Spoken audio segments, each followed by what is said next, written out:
Then I think I can find out pretty quickly. I can tell you that and no more without official clearance from above. You mean God? Yeah, like you believe in God. Mind you, might as well be. The bosses you find around here these days aren't a patch on those who have moved on. Is that a compliment, Claire? She laughed. Don't get ahead of yourself. Anyhow, like I say, if you're happy to live with a yes or no at this stage, then I can get it done. Bliss settled for whatever he could get. He gave the name, address, and birth date. Claire promised she would get back to him in 30 minutes. The juice had not slaked his thirst. He was all out of Budvar, so he took a Samuel Adams Boston lager from the fridge, uncapped, took a deep swallow, and forced himself to relax. His guts were churning.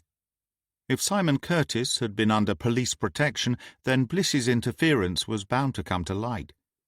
He could only imagine how Fletcher and Edwards would feel about that, his DCI in particular. He wouldn't detonate that bridge behind him just yet, but it was an unappealing prospect. Dunphy improved on her forecast by 10 minutes. Jimmy, where did you get this information from? She asked. Bliss heard an undercurrent in her voice. He provided a brief explanation, including his previous relationship with Emily Grant many years before the marriage to Curtis. What is it, Claire?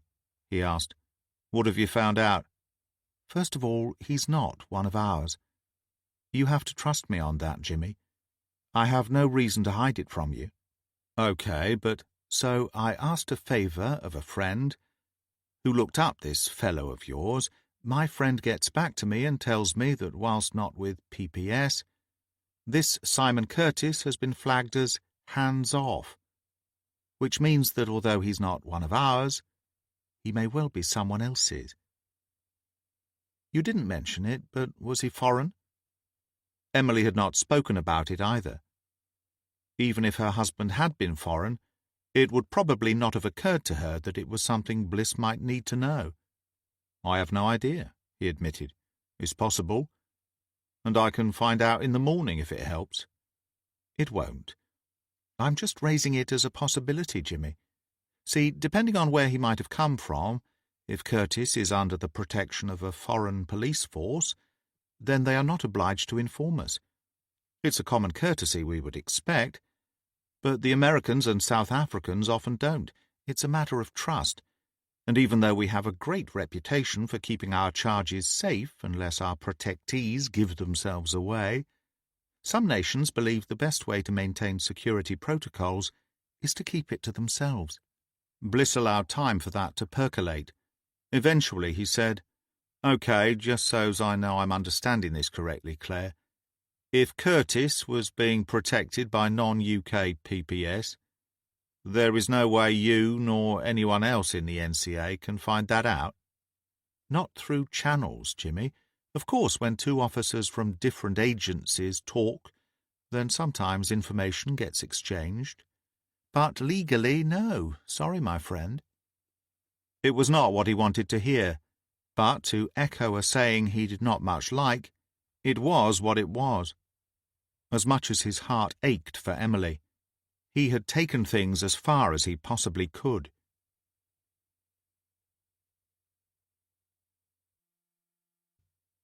Chapter 26.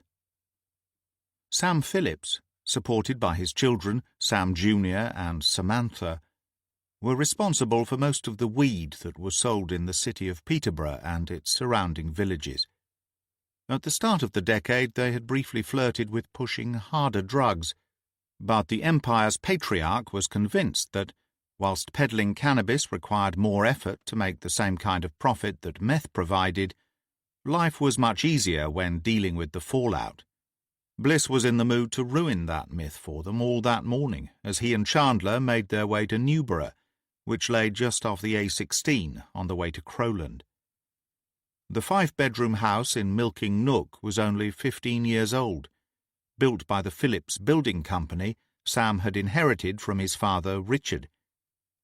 It was only when the old man died that Sam extended the family business into the illegal trade of drugs and was apparently doing very well for himself on the back of it.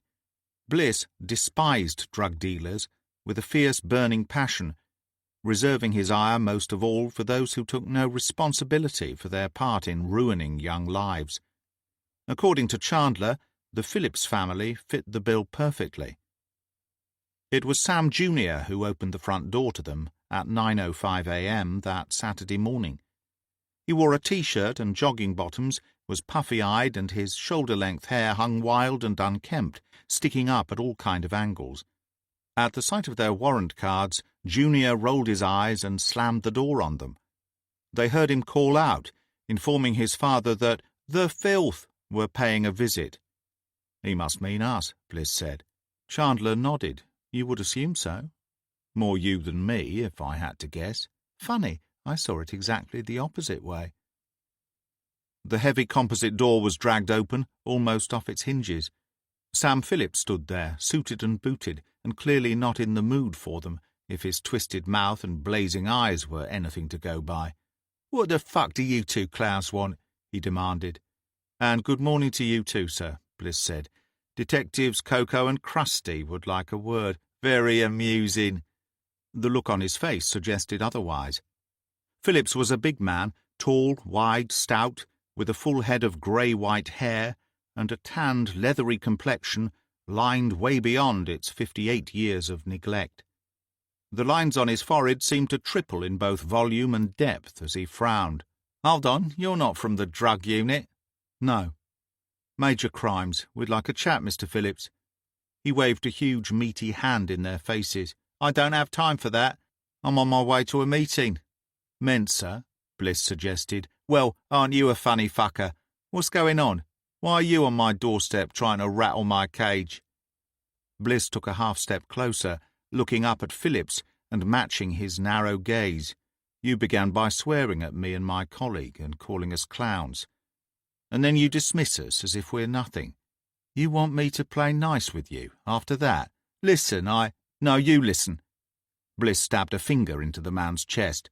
"You can either spare us 10 minutes now, or I make your life and the lives of your entire family unbearable for the next 6 months. Whatever you do, Mr. Phillips, don't expect me to show the likes of you one iota of respect. You haven't earned it." Phillips took a half-step back, glaring at Bliss. "You can't come to my home and talk to me like that," he said, his voice rising in both pitch and volume. To Bliss it sounded more than a little whiny. "You'll be astonished at what I can do if I put my mind to it," he said. "So what's it to be? Chat now or fucked about later?" "Well, you're not coming inside." "What, no tea and hobnobs?" Chandler said, pouting. "Not much of a host, are you, sir?" The man shook his head and breathed heavily. His entire frame seemed to rattle. He stepped outside, pulling the front door closed behind him. 10 minutes, he said, as if somehow reasserting some kind of authority. Bliss decided to let up on him. The dealer's immediate antagonism towards him and Chandler had put his back up, which is why he'd given the man a hard time. Not that his illegal business dealings didn't warrant it. "Tell me what you know about Duncan," Bliss said. This time he watched Phillips's face closely, searching for some recognition in the eyes, maybe a facial tic. There was nothing, no tell. "Duncan?" Phillips shook his head. "Am I supposed to know what you're talking about?" Bliss nodded, undeterred. "Yes, Duncan Livingston, one of your latest street dealers. You know the young man, buys in bulk from you, and sells it on at a small profit." "I haven't the foggiest idea what you're blathering on about." Phillips puffed up his chest and crossed his arms, defensive now, but unmoved by the name, as far as Bliss could tell. "In what way? About Duncan or the dealing?" "Both. Neither. Don't know anything about drug dealing, and I don't know a Duncan Livingston. Can't say I have ever known anyone called Duncan." "Drug dealing?" Bliss frowned, turned to Chandler, then back to Phillips. "Did I mention anything about drugs?" Phillips closed his eyes. Another deep breath. Another rattle from deep inside his chest. "I haven't got time to play silly buggers. Look, I meant no offence when I first opened the door. I don't know you two. I shouldn't have mouthed off like that. You know the score on me. I know you know. I'm a big-time drug dealer, apparently. Yet I've never been done for it, so I'm clean. Not that you people will let me get on with my life. So whatever this bee is you've got in your bonnet about some bloke called Duncan, it's got sweet F.A. to do with me." The man shifted ground and held up his hands. Bliss gave a sigh of frustration. Whatever Sam Phillips was into, whatever Duncan Livingston had been into, the two had not crossed paths. Bliss was as certain of that as he could be. He had thrown the dice and lost. "This is a nice place," he said, looking around at the house and its immediate surroundings. "Do your neighbours know what you do for a living, Mr. Phillips?" "I doubt it. We keep ourselves to ourselves." Bliss nodded. "Half the local kids are probably customers." "I do hope so." "Well, you're on my radar now. I didn't know anything about you before today, but I'm going to make it my business to know a lot more about you in the future." "That's harassment," Phillips said, his face creasing into a snarl. "That's life," Bliss responded. "Now that you've crossed me." "How did I cross you? What did I do to you?" "You're smug, you're arrogant, you think you're untouchable. That's more than enough to be getting on with. Have a good one, sir. Make the most of it." Driving back into the city, Bliss reviewed the case piece by piece with his partner. When they were done, Chandler looked across at him and said, "You're still convinced this is only meant to look like terrorism, rather than being an actual act of terrorism?" "I am. I also notice nobody has claimed it yet either. Perhaps they're not part of a group, like ISIS or similar. Maybe they're a bunch of first-timers. A trio banded together to take out a member of the armed forces. Only shy about publicity." "Good point," Chandler said with a nod. "If you were going to go to all that trouble, I expect you'd want to shout it from the rooftops." The conversation veered back to their part of the operation. Bliss admitted he was no longer convinced about the potential connection with drugs. "I know it was my suggestion in the first place," he said, "but that was before I got to learn more about our victim. Somehow, him and drugs just don't feel right. Plus, no feedback at all from the streets, not a single mention of his name." "How likely is that?" "But then we come back around to his claims about promotion and extra income," Chandler argued. "Yes, we do. And there's no getting over that. I'm sure he was covering. I'm just not sure what for." The more Bliss reached for answers, the more he felt himself drifting backwards. The one lead they had was false. He had made his mind up about that, and would not be shaken from it without some irrefutable evidence proving otherwise. The problem was that left them with nothing. Speculation, the same tired old fallbacks. Yet every aspect of this case came across as anything but stale.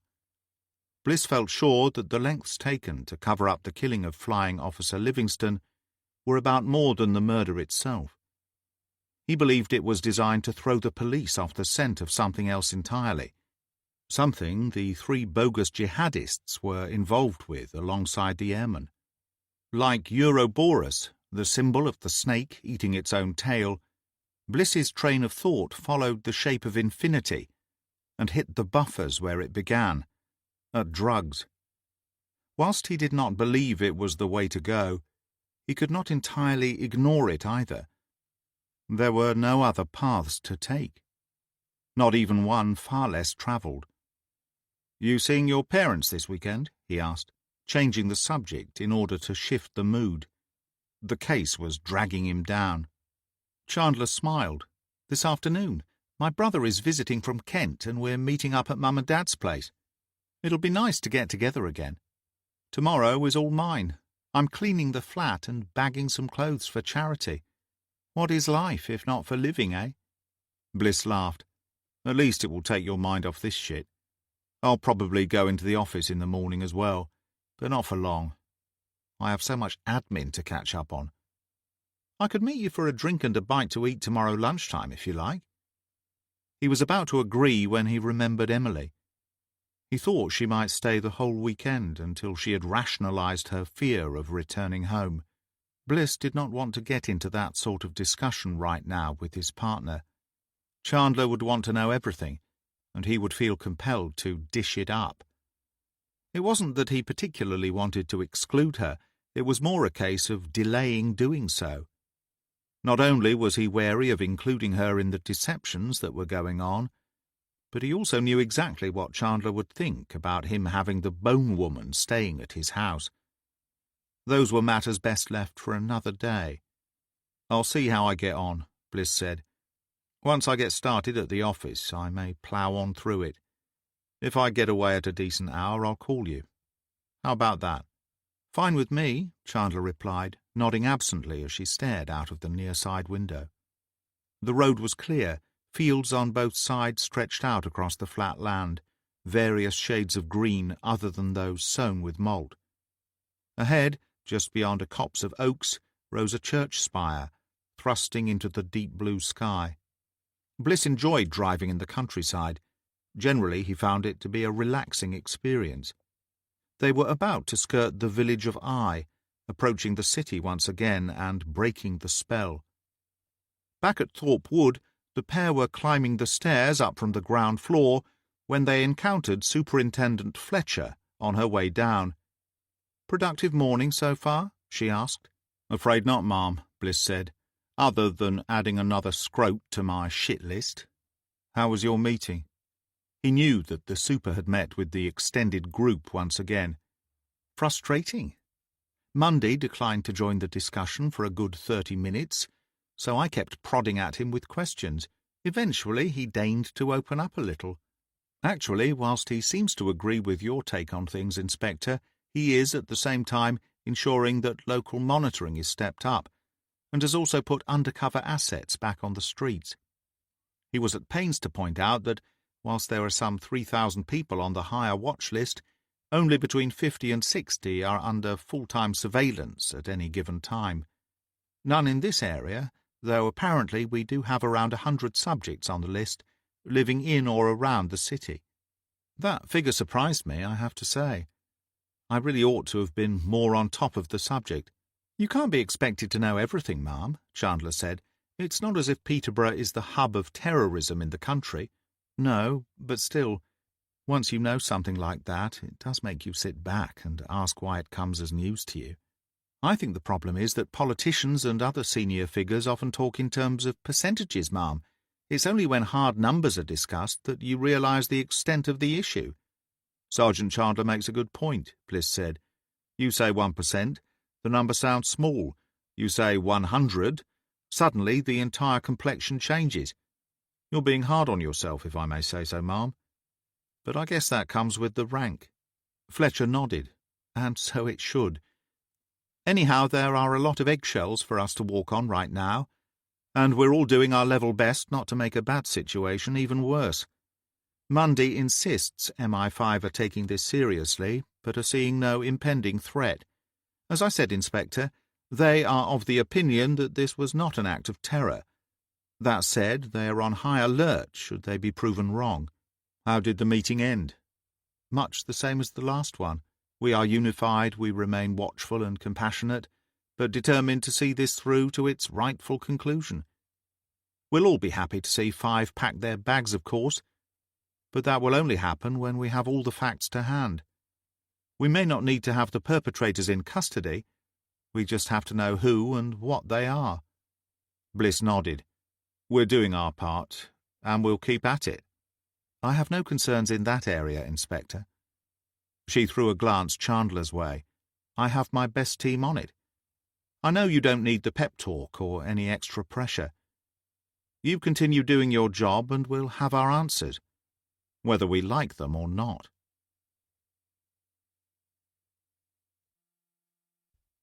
Chapter 27. Bliss followed his partner into the incident room.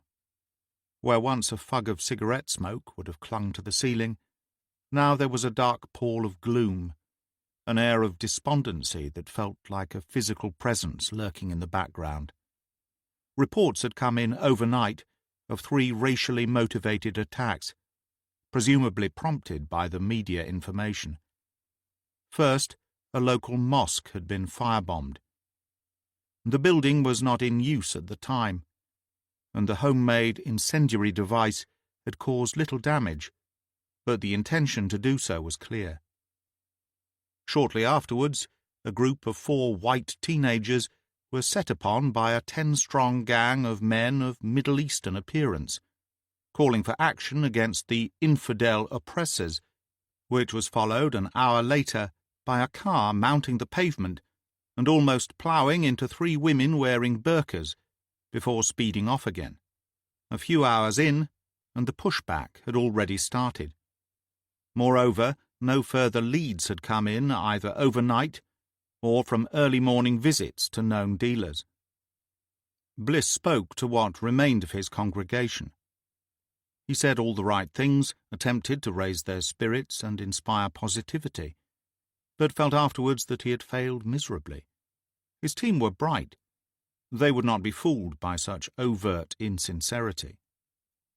Bliss did not want them as demotivated as he felt, but they knew him well enough to realize when he was reverting to upbeat bullshit rather than genuine self-belief. He felt as if he was trying to wade through quicksand and carrying the full weight of the case deeper into the mire with him. As he was about to leave the room, D.S. Bishop was on his way in. "No luck with interviews so far, boss," he said, pausing in the open doorway. "We'll update the logs and get back out there." Bliss thanked him. Hand on the door, he hesitated as something out of nowhere popped into his head. "Bishop," he said, "when you arrived at the crime scene the other day, you said you had looked up mispers and had come up with a missing woman in addition to our airman. Did you follow that up by any chance?" "Not since the victim's gender was identified, boss. Why?" "Nothing really. Reaching, I suppose. I took a look at the case notes on the day, but not since. I'll check it out myself." "Check out what, boss?" Bliss shook his head and slapped his thighs. "I wish I knew, Sergeant." There was no logical reason to even try to connect a missing woman and a murdered airman. Yet 2 things had occurred simultaneously to Bliss. First, that the clothes had been found by the river bank at around the same time as Livingston's smouldering body was discovered, and second, there was only a mile or so, as the crow flies, between that river bank and where the RAF officer met his grisly end. No good reason to tie them together, but the more Bliss thought about it, there seemed no good reason not to at least follow it up. It felt like he had nothing to lose, and potentially everything to gain. The relevant log file had grown. The dive team had found nothing, and were no longer searching. Bliss understood that if the woman had gone in for a skinny dip, she could easily have been pulled away by the current. Equally, if she was not alive when she went in, then her body would still have drifted. The problem was they had no start to the time window, so it was impossible to even guess at how far the body might be from its insertion point. It was hardly the weather for swimming in the river, but it took all sorts. Looking at the list of items discovered on the bank, Bliss thought it odd that the silver earring had been left behind. He wondered what had become of the other one. When he looked at the clothing items, Bliss was puzzled more by what wasn't listed. The lack of a jacket jarred, but a woman in distress might easily stumble from her home without one, whatever the weather. No trousers or dress, though the cotton top mentioned was heavy and long, and Bliss guessed it might have been worn as a dress. The lack of shoes was something that stood out. If you were going to strip off your clothing, including your underwear, why would you keep your shoes on when entering the river? That did not make much sense. A note attached to the crime report raised the point that some people opted to disappear off the grid by pretending to take their own lives, meaning it was possible that the woman had not gone into the water at all. A follow-up note remarked that in such cases, the so-called victim usually left some form of identification. Bliss followed the reasoning. He agreed that this was unlikely to be somebody looking to disappear. Whatever the theories, the one certain result of the investigation so far was that no one had yet been reported missing, and no body had been discovered. It was a mystery, but so far no evidence pointed to any crime being committed.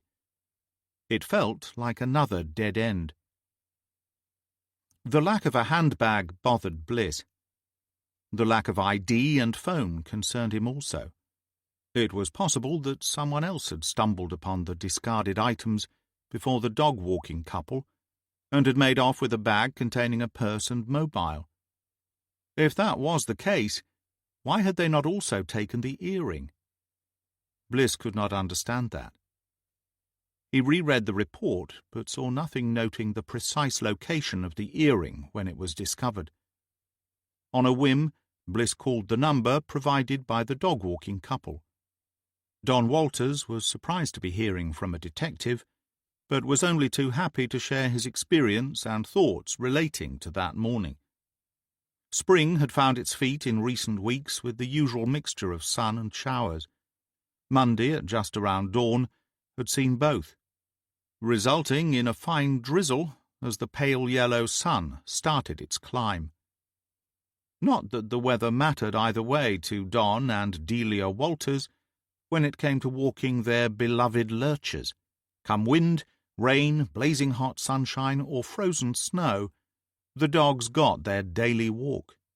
Lately, Don Walters had taken to considering the walks to be as much for his own benefit as they were for the dogs, especially since the diabetes diagnosis. As for his wife, she enjoyed these pre-breakfast walks most of all, as they helped build a healthy appetite.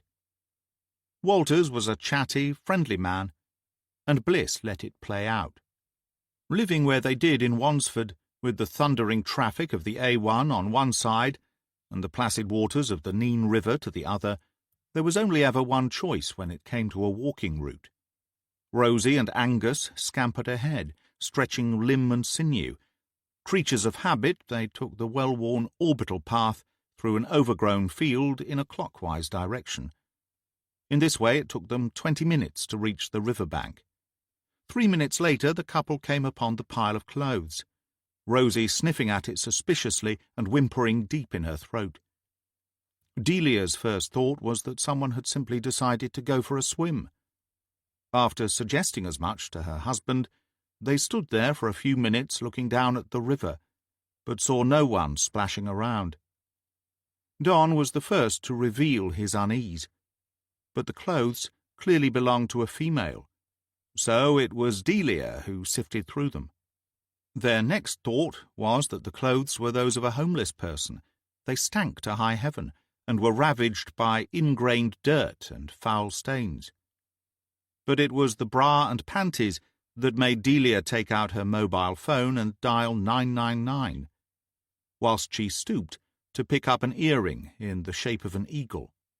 "Can you recall precisely where your wife found the earring?"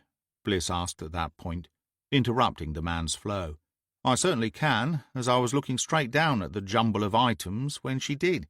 It fell out of one of the bra cups as my wife moved the clothing. It had been covered up by the underwear."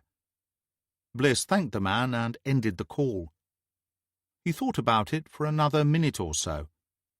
The fact that the earring had been tucked away inside the clothing gave greater credence to the possibility that a bag had also been discarded, but had been stolen before Mr. and Mrs. Walters arrived with their dogs.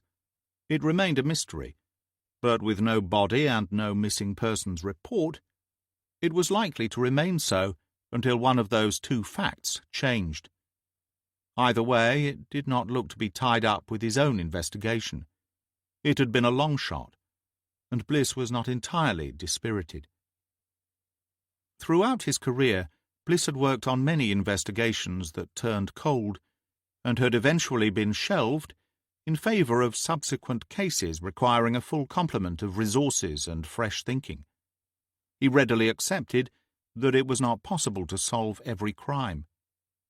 The majority of major crimes against a person are carried out by people known to the victim. Whether enemies or friends, work colleagues or love rivals, even family members, attacks were usually unplanned and left trails Inspector Clouseau could follow. Of the remaining crimes, a decent percentage go unsolved. The violent murder, of Airman Livingston could not be one of those. Somehow Bliss and his team had to find a way through the morass. He could not allow it to be otherwise. Bliss realized he had forgotten another strand he was keen to tie off. He pulled up a number from his mobile phone contacts list and dialed out. Karen Bailey answered cheerfully. Bliss gave his name to the barmaid and let her know he was following up on things in order to close off certain elements of the case.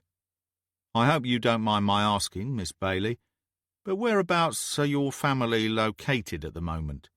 And for how long have you been there?" "You mean, which travellers' camp?" "I do, yes." "We're over at Oxney Road in the Newark district." "For how long?" "Oh, a good few years now." "And have you looked at moving elsewhere in recent months? I mean, that's a pretty stable and static camp. I wondered if you were settled there or took the traveller's tag more seriously." "Why are you asking me this, Inspector? What can it possibly have to do with Duncan?" "Loose ends, that's all it is. We spoke to you formally, so when this is all put to bed, we have to run down every scrap of evidence, including backgrounds on all participants. You never know. One day we may need you to speak up for Duncan in court. Unfortunately, admin requires us to make a note of not only the current addresses, but also recent and potential future ones as well. Nothing more than that, I can assure you." Bliss told the lie easily. He felt it was justified, and in some ways genuinely believed he was simply running a lead down as far as it would go. He would not feel bad about it. "Okay. No, we're not looking to move on. We're happy where we are, and, Inspector, I hope you find whoever did such a despicable thing to Duncan. He didn't deserve that." Bailey was right about that. Bliss closed the call with a sincere thank you. He was satisfied. The connection had been a loose one at best, but he felt better for having chased it. He was pulling at threads. Sometimes they came loose and could be discarded, and other times they unravelled in a way he could not have anticipated. The rest of the day, however, unfolded much like the morning. Interviews with drug dealers failed to provide any meaningful leads and served only to frustrate and annoy the detectives involved. Both Fletcher and Edwards were conspicuous by their absence, and once again there was no sign of the CTU or Monday. Bliss believed they had shipped themselves back down to Cambridge, his immediate superiors clearly leaning towards the only evidence so far provided. In some ways he could not fault their reasoning. So far this investigation had thrown up one doubt after another. Bliss could not imagine which direction it would head in next, and he was extremely uncomfortable with that.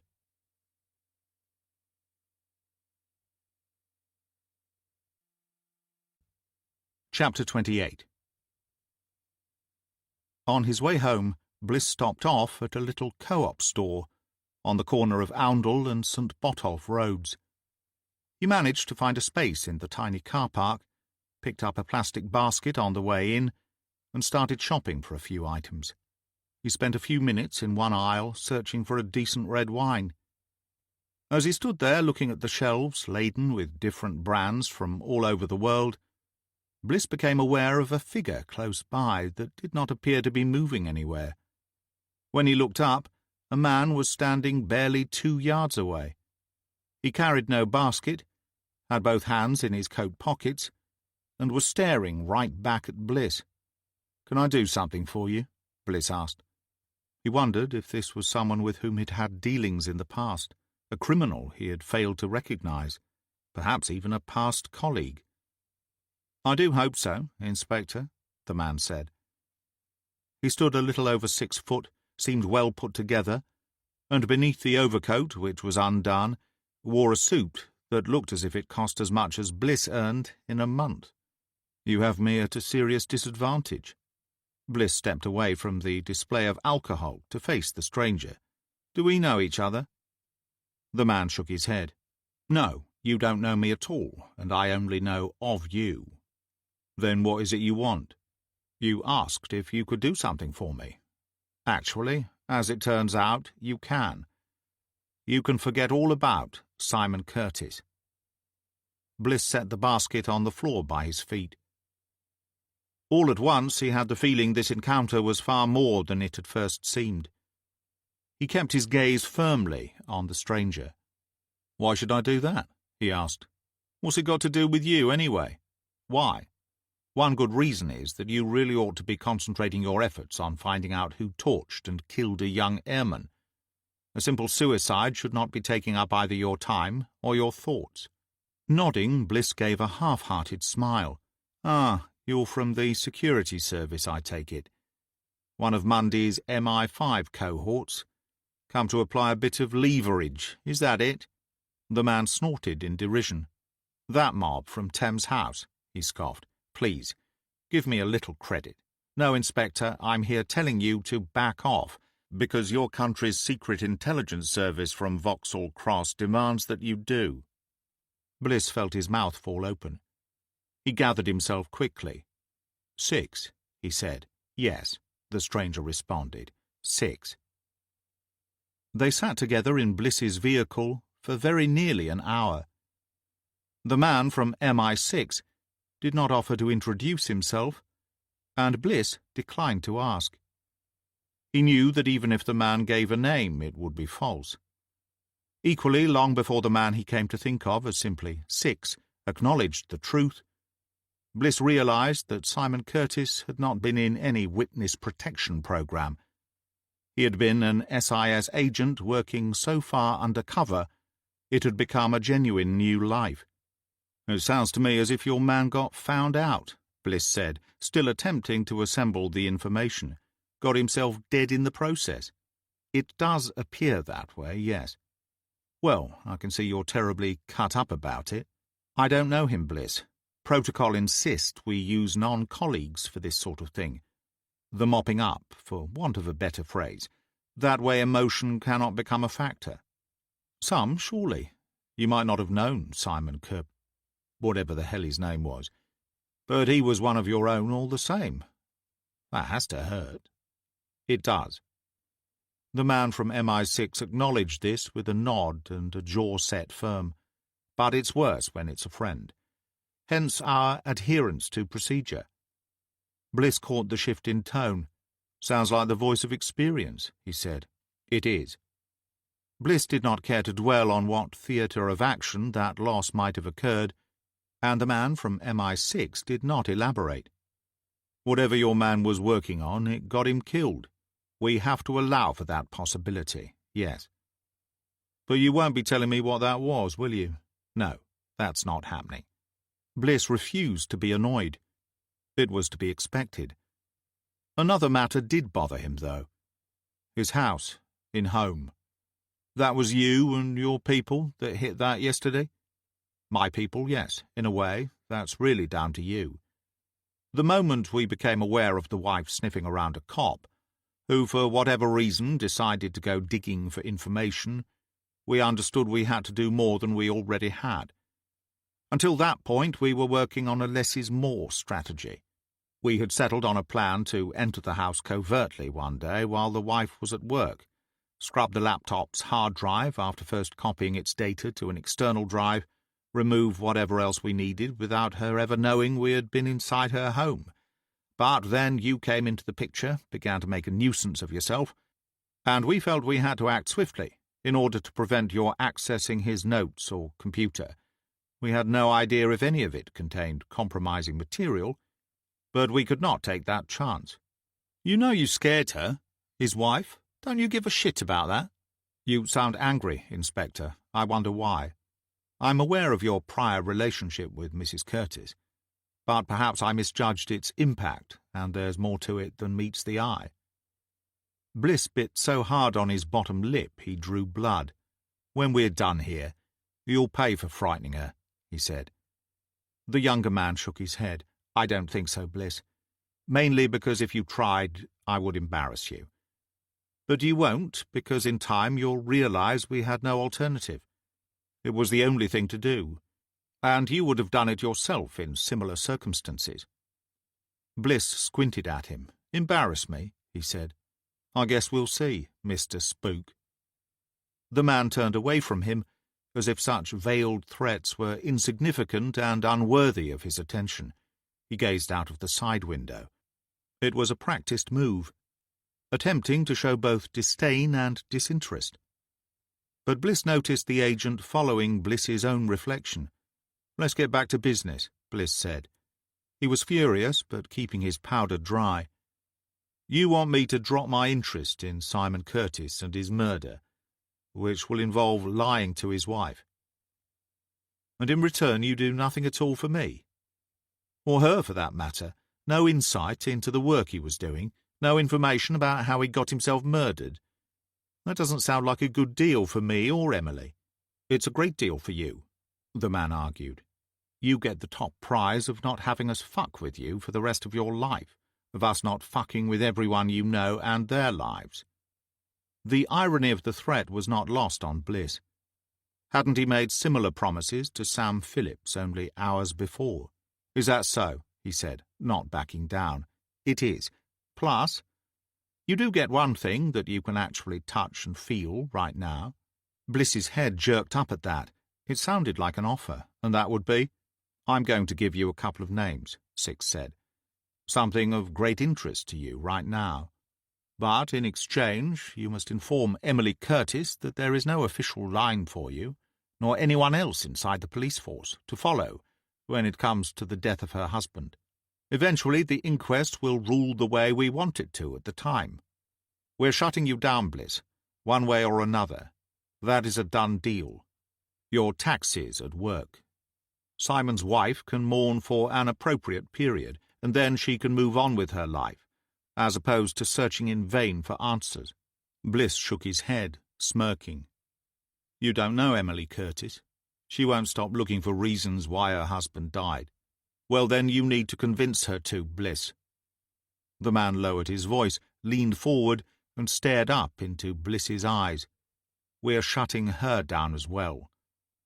In whatever form works best." "You can't be serious," Bliss spluttered, disgusted by the implication. "She's a civilian. The road to national security is littered with the shattered bones and spilled blood of civilians, Inspector. Don't be so bloody naive, man. You control the situation here. You'll do well out of it. What I'm about to give you is a gem, and I don't hand it over lightly." Bliss thought about it. Then something occurred to him. "Late Thursday night, early Friday morning, I was woken by a noise outside my house. That wouldn't happen to have been an advance party from your office, would it?"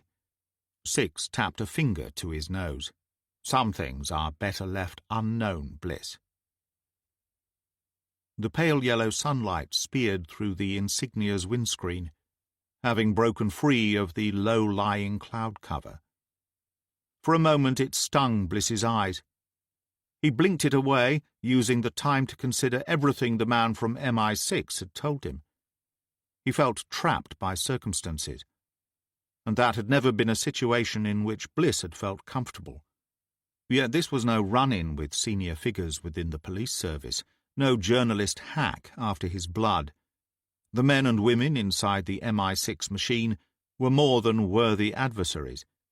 They could be friends or they could be foes, but if things went the way of the latter, then they were to be feared. "Okay, tell me about this so-called gem of yours," Bliss said. "Tell me, and let me decide for myself."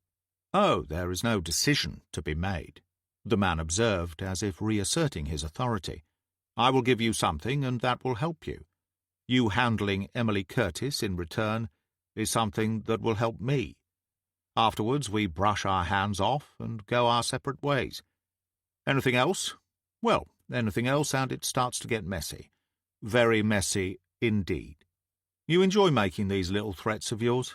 Bliss asked, his temper on the rise. He felt the blood pounding in his temples, and knew he had to get this man out of his vehicle before something snapped. "They are not threats, Bliss. I won't dare to utter the cliché that they are promises, but I believe you know that whatever they are neither little nor idle." Six sat upright, and in the confines of the car he appeared huge and unimaginably powerful. Bliss said nothing for a few beats. "Do we have a deal, Bliss?" Still Bliss made no reply.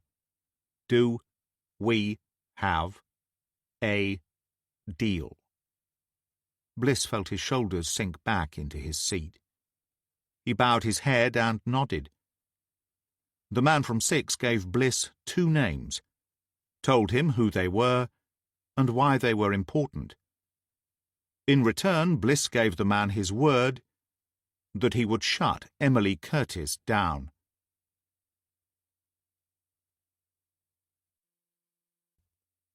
Chapter 29. Bliss sat in the OBS van alongside Detective Inspector Graham Percy from the Essex Serious Crime Division, adrenaline still rushing through his veins after the tumultuous few hours he had experienced. Percy headed up a joint task force operation with the NCA and a number of other units. The target was a villain by the name of Darren Bird, whose import and export business included a trade in both drugs and people.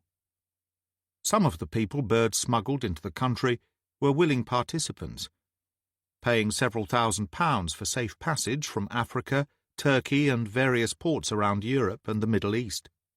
Others, specifically young girls from Eastern Europe, were unwilling victims of the people-trafficking chain of which Bird's operation was but one link.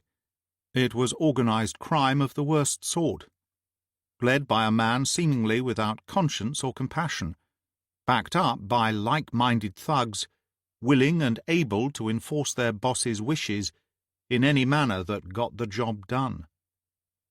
When the man from MI6 provided the names and information back in Peterborough, Bliss realised why he had been approached in such an oblique fashion. To a certain degree it was time-sensitive information, allowing Bliss very little of that precious commodity to think or plan his next move. 6 informed Bliss that 44-year-old entrepreneur Darren Bird was almost certainly a person of interest to Operation Compound. Bliss guessed that the agent, passing himself off as Simon Curtis, had been assigned to either infiltrate the gang or at the very least monitor as closely as possible their movements into the UK. His death was the price he had paid for somehow slipping up and leaving himself exposed to predators. 6 would neither confirm nor deny, but Bliss did not have to hear the man utter the words. The look in his eyes was eloquent enough. Along with the names and details, 6 also provided contact information. Bliss reached Percy on his mobile and explained his interest in terms of suspecting the dead RAF officer had been part of the drug chain, or at least a cog in Bird's criminal wheel. It was at that point that Bliss came to appreciate 6's urgency earlier in the day, as a raid on Bird's operation had been scheduled for that same night. Percy invited Bliss along for the ride, telling Bliss he could ask Bird himself about Duncan Livingston. Job 1 had been to let Emily know he would be late home. Bliss did not feel up to facing her just yet, not with everything still boiling inside his head. He told her he was on an op, and that she should not wait up for his return. He felt a little guilty leaving her alone for so long, but was satisfied that Emily was safe now that he knew it had been MI6 who had raided her home. Bliss then filled up the car's tank and drove the 100 miles down to Tilbury, taking the M11 and M25, dropping off the motorway that encircled London at the A13 junction just before the QE2 bridge spanning the Thames. The pre-raid rendezvous location was just off the Calcutta Road, minutes away from the old and now decommissioned Tilbury police station. The Essex police referred to the place as the Way Station. When the docks were in full flow, and the hundreds of industrial and commercial businesses in the area paid their staff weekly in cash, stuffed into little brown envelopes, squads gathered regularly prior to armed raids. The warehouse they used felt like a way station, where any number of units came to form a single squad in order to progress onto designated strike locations. In addition to Essex SCD and the NCA, the assembled groups awaiting the Bird raid included the Operational Support Group, who specialised in drug raids and various public order incidents, the Force Support Unit, Essex Police Service's equivalent to the Met's SO19 Firearms Division, the Dog Section, plus the UK Border Agency. Bliss produced his warrant card twice. First to get through the gates leading onto the site that contained 4 large warehouses, and then again at the way station entrance, having parked up the Vauxhall alongside a dozen or more other vehicles. It was late afternoon, bordering on early evening, and any heat that had accumulated throughout the day was long gone. A light shower of rain had started to fall, but the thin cloud cover and mild breeze suggested it would soon blow over. Bliss had stood at the entrance to the warehouse for a few moments, gathering himself and willing his heartbeat to throttle back. He breathed it all in before stepping inside. The joint task force was impressive, Bliss had to admit. In his NCA days he had worked with other divisions during major investigations, had taken part in many similar raids, but for some reason had never been to the legendary way station before. The warehouse was fully lit, and teams stood or sat in groups discussing their roles in the forthcoming raid on a farm 8 miles away in South Ockenden. All of this was explained to Bliss after he had introduced himself to D.I. Percy, a huge man with hair cropped close to the scalp and a face that looked ravaged by excess. The D.I. suit was crumpled, tie askew in an unbuttoned collar, and his neck suggested his last shave had been with a blunt razor. As the 2 men walked across to the command vehicle, Percy pointed out the various units congregating under the one massive roof. "You can pretty much tell who they are by their motors," Percy told him, as he indicated each faction. Dog Section have the smaller vans, OSG larger transit types, Border Agency use the transport vans with dark and light blue checkered livery, whilst FSU have the fancy Beamer SUVs. Being ex-NCA, you'll know they use unmarked saloons. "It looks very well organised," Bliss said, figuring it didn't hurt to dish out a little flattery.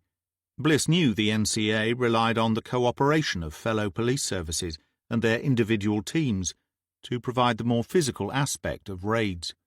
It wasn't that they particularly enjoyed sharing information or spending time assisting with the organisation.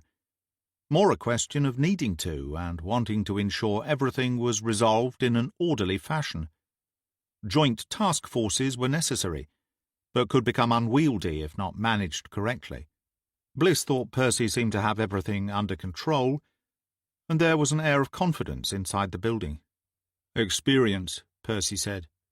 "I can't remember a time when we weren't working on a JTF of some form or another.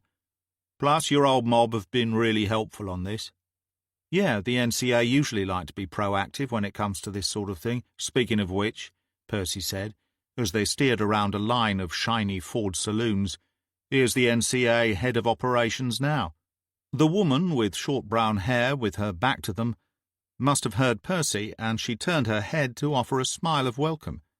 The smile faltered for a moment, and then spread across her face as she spotted Bliss. She turned fully to greet him. "Jimmy Bliss," she said, genuine warmth in her voice. "How are you doing these days?" "Hedgehog, what a pleasant surprise." The officer's name was Hannah Yez. Of Polish extraction, from the moment her colleagues discovered her surname derived from the word hedgehog, it was a name she had no choice but to live with. Bliss was one of very few people who knew Yez secretly loved the connection with a creature she had admired all her life. "Good," Percy said. "You two know each other. That'll save a bit of time." "Jimmy and me are good friends," Yez said, after giving Bliss a hug and a peck on the cheek. She left no lipstick mark to thumb away. "We work well together." "That's good to know. Let's get to it then." The plan was simple enough, but would rely on perfect timing.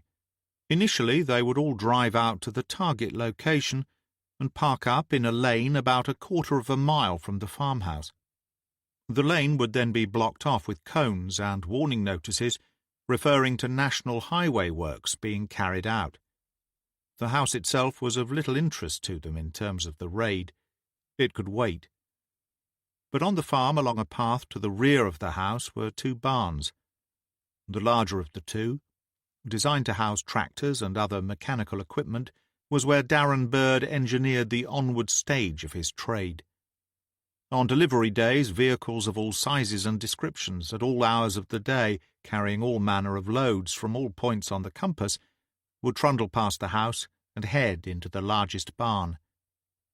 Inside, their cargo was removed and placed into waiting vans, which then immediately drove away to their regional distribution points. The arrival of the carrier was a critical factor, as it was the one time when inward and onward were together in the same spot, providing the task force with an opportunity to scoop up not only the goods being traded, but also a large body of couriers together with their hired muscle. Percy revealed that he had observed the procedure on 2 previous occasions, and had a firm grasp of what to expect. The window of time between the barn being sealed behind the arriving delivery vehicle and the exit of the first courier was often less than 10 minutes. The task force allowed themselves 7 during dry runs, and in 6 dry run attempts had not once exceeded that figure. The moment the barn doors were closed up behind the carrier truck, armed police escorting an entry team would swiftly and silently move from the lane to the farmland and roll up outside the barn. The entry team would then insert their devices into agreed impact points on the doors and obtain their maximum leverage positions. Meanwhile, both the OSG and FSU would steal up close by, entering at speed and with a huge amount of disorienting noise the moment the entry team pulled the barn doors off their hinges. Once they had control of the situation, the dog section would go in, closely followed by the NCA, D.I. Percy's team and, on this occasion, Bliss. That was Plan A. Plan B, set in motion if the gang happened to station anyone outside the barn, was to use the 2 armed officers already secreted within the tree line at the rear of the property to take out anyone guarding the front. It would delay matters, but not by much, according to the FSU team leader, seconds rather than minutes. The first stage was complete, and everyone was tucked up either in the lane or, in the case of 2 FSU officers, on the ground inside the tree line beyond the barn. As Bliss, Percy and Yez waited together with 3 other senior members of the Joint Task Force in the OBS van, its interior became stifling. It was not warm out by any means, but the heat and combined breaths of 6 people managed to make it uncomfortable for all concerned inside that metal shell. Bliss eyed Yez anxiously and checked his watch for what felt like the dozenth time. "They're very late," he said. "How certain are you of your intelligence on this?" Percy, seeming to take up half the van on his own, gave a thumbs-up gesture. 100%. My man on the inside gave the green light, which means he knows for certain the delivery vehicle is on its way. But over an hour late. The DI's man is not with the vehicle, Yes explained. He only knows that it left. Could be it broke down, or that they stopped for a break, maybe. On a drop-off like this? Bliss shook his head. No chance. He was thrilled to be working alongside his ex-colleague again. Yez was a real star with the NCA. She had not changed her physical appearance all that much, and wrapped as she was inside a pink puffer jacket, she looked more like a child than the fiercely determined cop he knew her to be. Yez was wrong on this one, though. No driver with the kind of load being carried inside that vehicle would stop off at a transport cafe or something similar. Not even a lay-by mobile snack bar. "We didn't put a tail on them in case we spooked them," Percy said. "We figured it wouldn't matter. We would know when they left, and we know where they're headed, so maybe they broke down.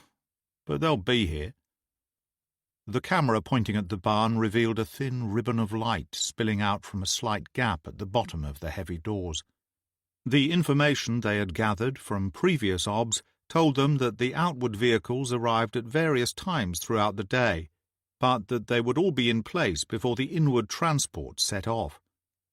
It was a security protocol Darren Bird insisted on, according to the insider. They would all be ensconced within the barn by now. their mobile phones dumped inside a single plastic container so as to deny any outside communication from the couriers. Bird, who owned many properties in and around Essex, including a working kennels, several shops, a car dealership and a couple of houses, was not expected to attend the exchange. A small team, including an officer from each of the units, were in position close by Bird's house, waiting for word to go. Within minutes of the raid, their target would be snatched up. 17 minutes after Bliss checked his watch for the last time, they got word of a large lorry heading in their direction. It passed the lane in which they sat, behind a dense tree line, silently observing the scene. It turned right off the road and directly onto a gravel driveway. At the house it bumped from gravel onto a dirt track, created by the pounding of many vehicles before it. In the obs van they watched as the driver stopped outside the largest barn, climbed out of the cab, opened up the doors, got back into the vehicle, nudged it into the barn and out of sight, before closing the barn doors behind him. "Execute Phase 1, Percy said into his comms. His philtrum was slick with sweat, and he wiped it away with a bulbous thumb. Something about the manoeuvre of the lorry into the barn struck Bliss as peculiar. "Strange," he said, almost to himself, but Yez picked up on the comment. "What is?" she asked, looking up from her mobile. "You'd think they would have someone on the barn doors to open it up for the driver, so's he didn't have to bother getting out and back in again. It all looked a bit laboured and clumsy to me." Percy, who had been staring at the monitor, now turned his head to Bliss. His forehead was creased into severe, deep crevices. "You're right," he said. "That doesn't make sense, and I can't be certain, but I don't recall that happening before." Meanwhile, the first phase was complete. The advance team had slipped quietly up to the barn, and the entry equipment was in place. "Execute Phase 2, Percy said, eyes back on the cameras. They all watched as the entry team applied pressure to the leverage equipment. Seconds later, the barn doors flew off the structure itself, unable to resist the force being applied. Having been waiting outside the barn, the two strike units piled inside. The sound of their shouted warnings drifted across the flat terrain. Bliss tensed, fearing the sound of gunfire would soon echo across the open land between the lane and the barn, but there was nothing. Moments later, a lone figure strode out of the barn and waved in the direction of the camera. "Gov, you better come," the voice crackled on the comms. The driver of the lorry knelt on the hardcore floor, hands cuffed behind his back. He was chuckling to himself as Percy, Yez and Bliss entered the barn. The lorry was the only vehicle inside. The driver the only person being guarded. The only other people in the entire barn were attached to the task force. Percy strode across to the kneeling man, whose chubby features were pale and moist. "What the fuck is going on here?" Percy demanded to know, bent forward at the waist so that his face and that of the lorry driver were barely inches apart. The driver stopped chuckling long enough to say, "No idea what you mean. I'm just parking up for the night. Other than that, I want my brief." Judging by his accent, he was Mancunian, a long way from home. Bliss looked on as the Essex DI continued to stare at the man, eyes squeezed but unblinking. Percy's hands were by his side, but the right was twitching. "You can call a solicitor once I have you banged up," he said. "You're mine for 24 hours, and a lot can happen in a day to a piece of shit like you. It's surprising how often people hurt themselves in a holding cell. You look clumsy. The sort of bloke who probably gets hurt a lot. Unless you want to tell me what went on here tonight." The man smiled and shook his doughy head. "I don't know what you're banging on about. I parked my lorry for the night, that's all." "Why? What were you expecting to happen?" Percy tensed. Bliss sensed what was coming, even if the driver did not. Percy's head was massive, and there was a lot of meat over the bone of his forehead. When it struck the driver on the bridge of the nose, there was a popping sound, followed by a howl of pain from the overweight man kneeling on the floor. When the DI stood up straight, Bliss saw the blood spread all over the driver's face and pouring from both nostrils. "Get him out of here," Percy cried, kicking out at the crushed rock and gravel floor as he turned back towards Bliss and Hannah Yes. "Your op got made," Bliss said. He shrugged. "It happens." Percy shook his head. "Well, it fucking well shouldn't have." Just then his mobile chirped. He read an incoming text, and Bliss watched as his face became rigid and further inflamed. "Fuck," he snapped. "My man on the inside just told me Bird got a text earlier, just as the lorry was about to leave. My bloke was sent to do something, clocked the lorry leaving as he came back, and just assumed it was still fully loaded as expected. Evidently the text turned out to be some bastard informing Bird about the raid. They must have dumped the cargo and instructed everyone inside the barn to leave before we even got here." "That's rank bad luck all round," Bliss said. "Nah, got piss all to do with luck. I fucked up by not having a team here earlier. If I had, they would have seen the onward vans making a run for it." "True, but where would that have got you? You couldn't have stopped them because they'd done nothing wrong at that point. They were all empty. The raid would still have been a bust." "Yeah, I suppose." Percy puffed out his cheeks. "Even so, I want to know who informed on us." "There were a lot of people involved," Yes said, standing with both hands on her hips, her face stern and a little shocked. "Yeah, and one of them is a fucking rat. I get hold of them, I'll—" Percy stopped, his glance having fallen upon Bliss.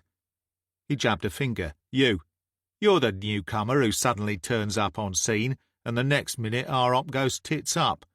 I saw you use your phone earlier, too."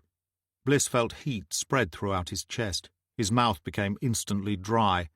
He had sent a couple of texts, one to Chandler and the other to Emily. Not that it mattered. He wasn't about to let the accusation slide. "You go fuck yourself, Percy," he said. "But before you do, take that back." Yes stepped sideways to get in between the two men. Either could have swatted her aside like an insect, but her presence cooled Bliss's outrage and seemed to also have the desired effect on the Essex detective. "Graham, that was uncalled for," she said to Percy. "If you knew what this man had been through, you would not accuse him of such a thing." "You think I don't know about him? D.I. Bliss, the man who brought down half the force in Peterborough. Yeah, I checked him out. But it means fuck all in the scheme of things. That was a lifetime ago." Percy set his stance a little wider, as if preparing for Bliss to physically attack him. "Like I told you, Percy," Bliss said, "you can go fuck yourself. And as throwing baseless accusations around seems to be the order of the day, what about you? I wasn't the only one with a mobile in my hand earlier, as I recall." Again the jabbed finger, Percy's eyes wide and round like saucers. "I've spent 18 months waiting for a chance to take down Bird. You think I'm going to blow that? You think I'm hunting him down while also taking his wedge? It wouldn't be the first time." "Yeah, well, it would for me. I can be sure about that. I just can't be sure about anyone else. That includes you, like it or not. And how about your girlfriend here? What was she doing at the time?" "Come off it, Graham," Yes said, taking a step back, one hand to her chest. "How long have we been working together?" Percy threw his hands in the air. "What does that matter? Bird pays well, and some cops just can't resist. I see you flashing around in a new motor or flying off to the Bahamas after we're done here, and I'm going to have questions for you, Hannah." "Lay off it, Percy," Bliss said. He squared himself, expecting an onslaught at any moment. The D.I. was a beast, but Bliss wasn't about to back down. He pulled out his mobile and turned to Yes. "Here, give him this to look through. Give him yours as well. Then we can get the fuck out of here and move on." Yes slipped Bliss's Samsung across to Percy. "I'm not giving up mine," she said, hugging herself and pulling the bright pink jacket tighter. "You either trust me or you don't, but I'm not letting you search through my phone." "Yes, if it calms him down and gets us back on track, give it up," Bliss said. He removed all tension from his voice. Her head turned as if on a spring, suddenly uncoiled. "I said no." Now the two men stopped glaring at each other and instead turned their close attention to the NCA officer. Bliss frowned, scarcely able to believe what he had seen in that moment. That had not been anger in his friend's eyes and voice. It had been fear and guilt. "Yes?" he said softly, moving closer, putting a hand on her upper arm. At his touch, she curled up, rather like the creature she adored so much. "Oh, yes. What have you done?"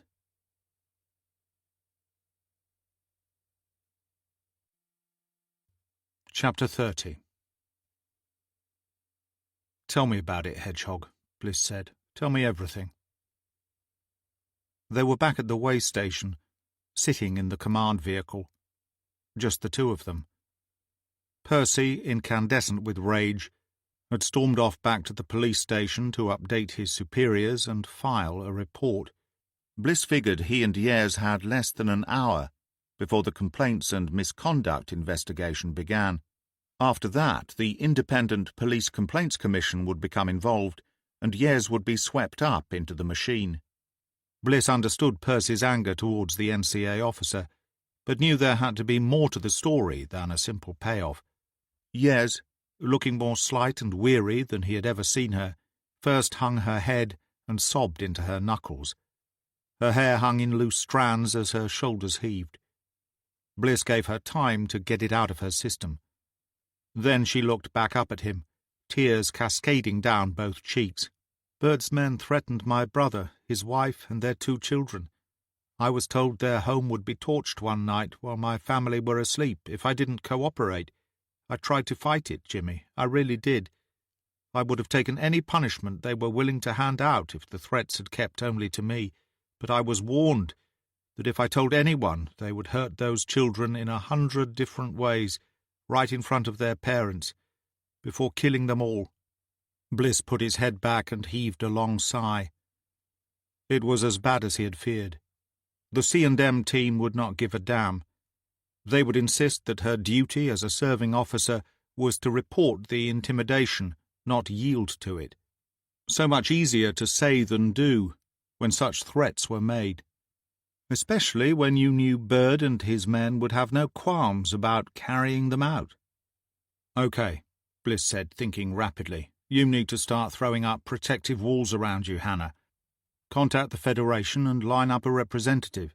Start trawling for a decent solicitor. Write out a prepared statement attesting to everything you just told me. Then when they come for you, say nothing without your brief being present. You understand?" Yez nodded, still shedding tears, sniffing and weeping and moaning to herself. "Hedgehog!" Bliss yelled this time, holding both her hands in his. When this time her eyes focused on him, he repeated his advice. "Make your calls and write your statement now. Prepare yourself. Then we'll talk again." "I'm so sorry, Jimmy," Yez wailed, and shook her head repeatedly. "I'm so ashamed of myself." "Listen to me. What you did under enormous pressure. None of us knows how we would have reacted in the same circumstances. D.I. Percy is livid, but when the dust settles he'll understand why you informed. He may never forgive you, and I doubt he will ever forget what you did. But he will understand and accept that you were put in a position from which you felt there was no escape." "I don't care what he thinks. I will never forgive myself." "That's a real possibility, yes. In time you'll find a way to live with it. But I have to ask you something, Hedgehog, something really important that will occur to Percy soon enough. Better that you answer me than him.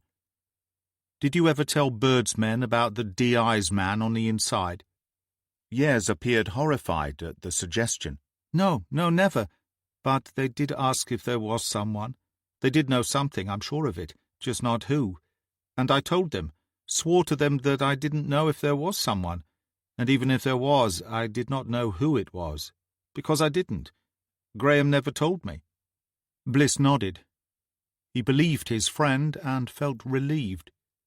The raid had been blown, but no one had been hurt. However, he also felt he needed to warn Percy that Bird and his gang of brutal thugs were aware someone inside the organization was talking to the police. "Do what you have to do," he told Yez. "I'm going to have a chat with Percy." Bliss climbed down out of the command vehicle. Only a few cars and vans remained. with a small number of men and women floating around the hangar-like warehouse.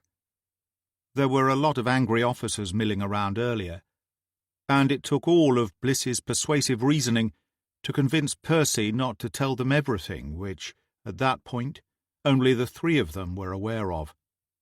Feelings were so high that Bliss feared a mob mentality taking hold if an entire JTF team knew they had a traitor in their midst.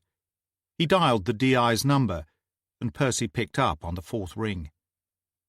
Bliss asked if he felt any calmer, and got a harsh and bitter snort by way of response.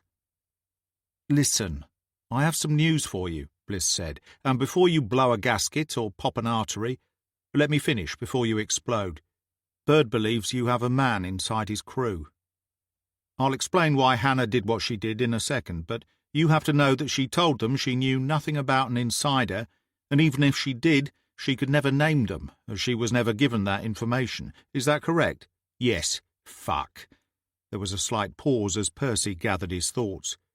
"They know I have someone on their side of the fence." "Fuck. I'll have to pull him. So what did your girlfriend have to say then, Bliss?" "Don't call her that. It disrespects her and me, and makes you sound unprofessional. I'm not one of your suspects banged up in a cell. I won't be intimidated by you. We understand each other?" Percy exhaled deeply. "Fine. I apologize. And for thinking it might have been you earlier. Okay. So Hannah told me Bird's crew had threatened her. Actually, not her, as she would probably have submitted to that rather than inform. They threatened that unless she worked with them, they would murder her brother and his entire family. But only after taking some time to torture the children. She took the threat seriously enough not to bring it to the attention of her superiors. Stupid bitch. Hey, calm down, will you?" Bliss understood the man's anger, but it was time for him to reel it back in. He ran a hand across his scalp, which felt itchy and cold out there in the warehouse with its doors gaping wide and a chill night breeze blowing through it. "I know this hurt you, Percy, and I know you feel betrayed, but Hannah didn't think she had a choice in the matter. I'm not saying she's right, only that I'm not sure she's entirely wrong either. What does concern me is that they even knew about her, and also how to reach her. That isn't right. I can't figure out how that came to happen. So let me ask you something without you going off on one. Your insider, is there any chance he could be playing both sides? Or playing you, for that matter?" "No." Firm, unhesitating. "No way, Bliss, he's rock solid." "Fair enough. He's your man and you know him best. You say he's clean, then he's clean. But somehow Bird or someone on his team knew about Hannah and were able to get close enough to her to make the threat. You might want to think about that, Percy. Maybe even ask your man if he knows how that might have happened. That I can and will do. Thank you. Look, Bliss, I haven't got much time for Hannah Yes right now, but nobody should be getting that close to any of us. I'll make a point of finding out how." Back inside the command centre, Yes was done with both her calls and the written statement. Bliss was starting to feel emotionally drained, and the physical impact was beginning to take its toll.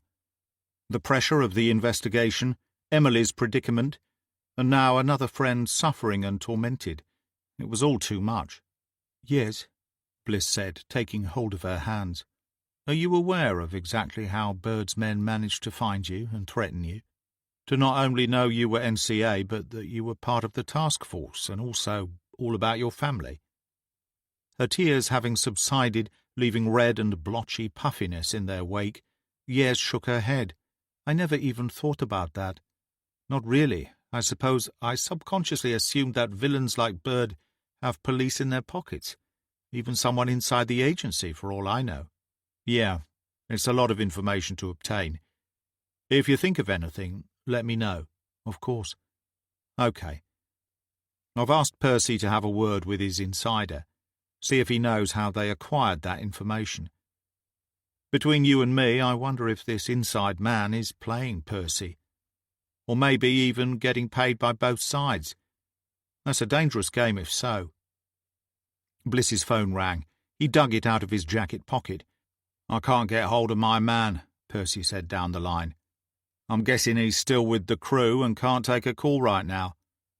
but I sent one of our pre-arranged texts, asking for a meet. Any chance that I could come along? I'm not so sure that's a good idea, Bliss. Besides, doesn't Hannah need you? She'll be fine. She's written a statement and called for representation. They can help her more than I can. But I would like to ask your man a few questions about Yez. You don't need to tell me his name, and I'm happy to ask him whilst he's standing behind a closed door if necessary. Percy agreed. Reluctantly, Bliss thought, but the agreement was the most important thing.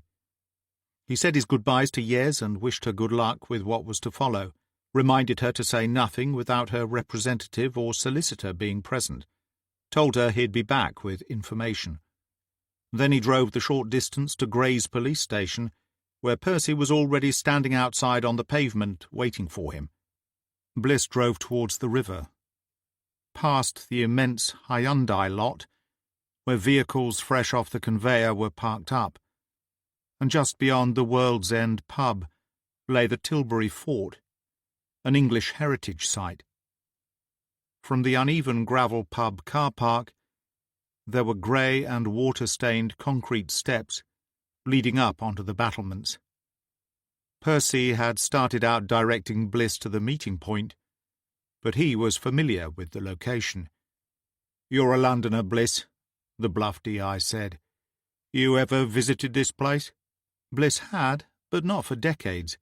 There were a lot of the capital's quintessential sights he had not seen since he was a child. A single day out with his father had taken in the Tower of London, Tower Bridge, Piccadilly Circus, and Trafalgar Square. Somewhere at home he had a collection of small black-and-white photographs commemorating the day. The proud father and the adoring son getting to know their hometown.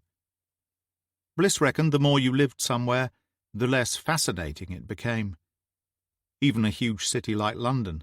"It's been demobilised for almost 70 years now," Percy went on. "Wasn't used much in World War II, but was strategic in the First. Artillery once upon a time, of course." "I take it you couldn't be more local," Bliss said. "You could say that, son of a docker who was the son of a docker, born and raised less than half a mile from here. Right where all those Japanese motors are lined up waiting to be moved on around the country. That's where our old house was. Solid old homes knocking out solid families. You can imagine the draw this place was to us kids." Bliss could.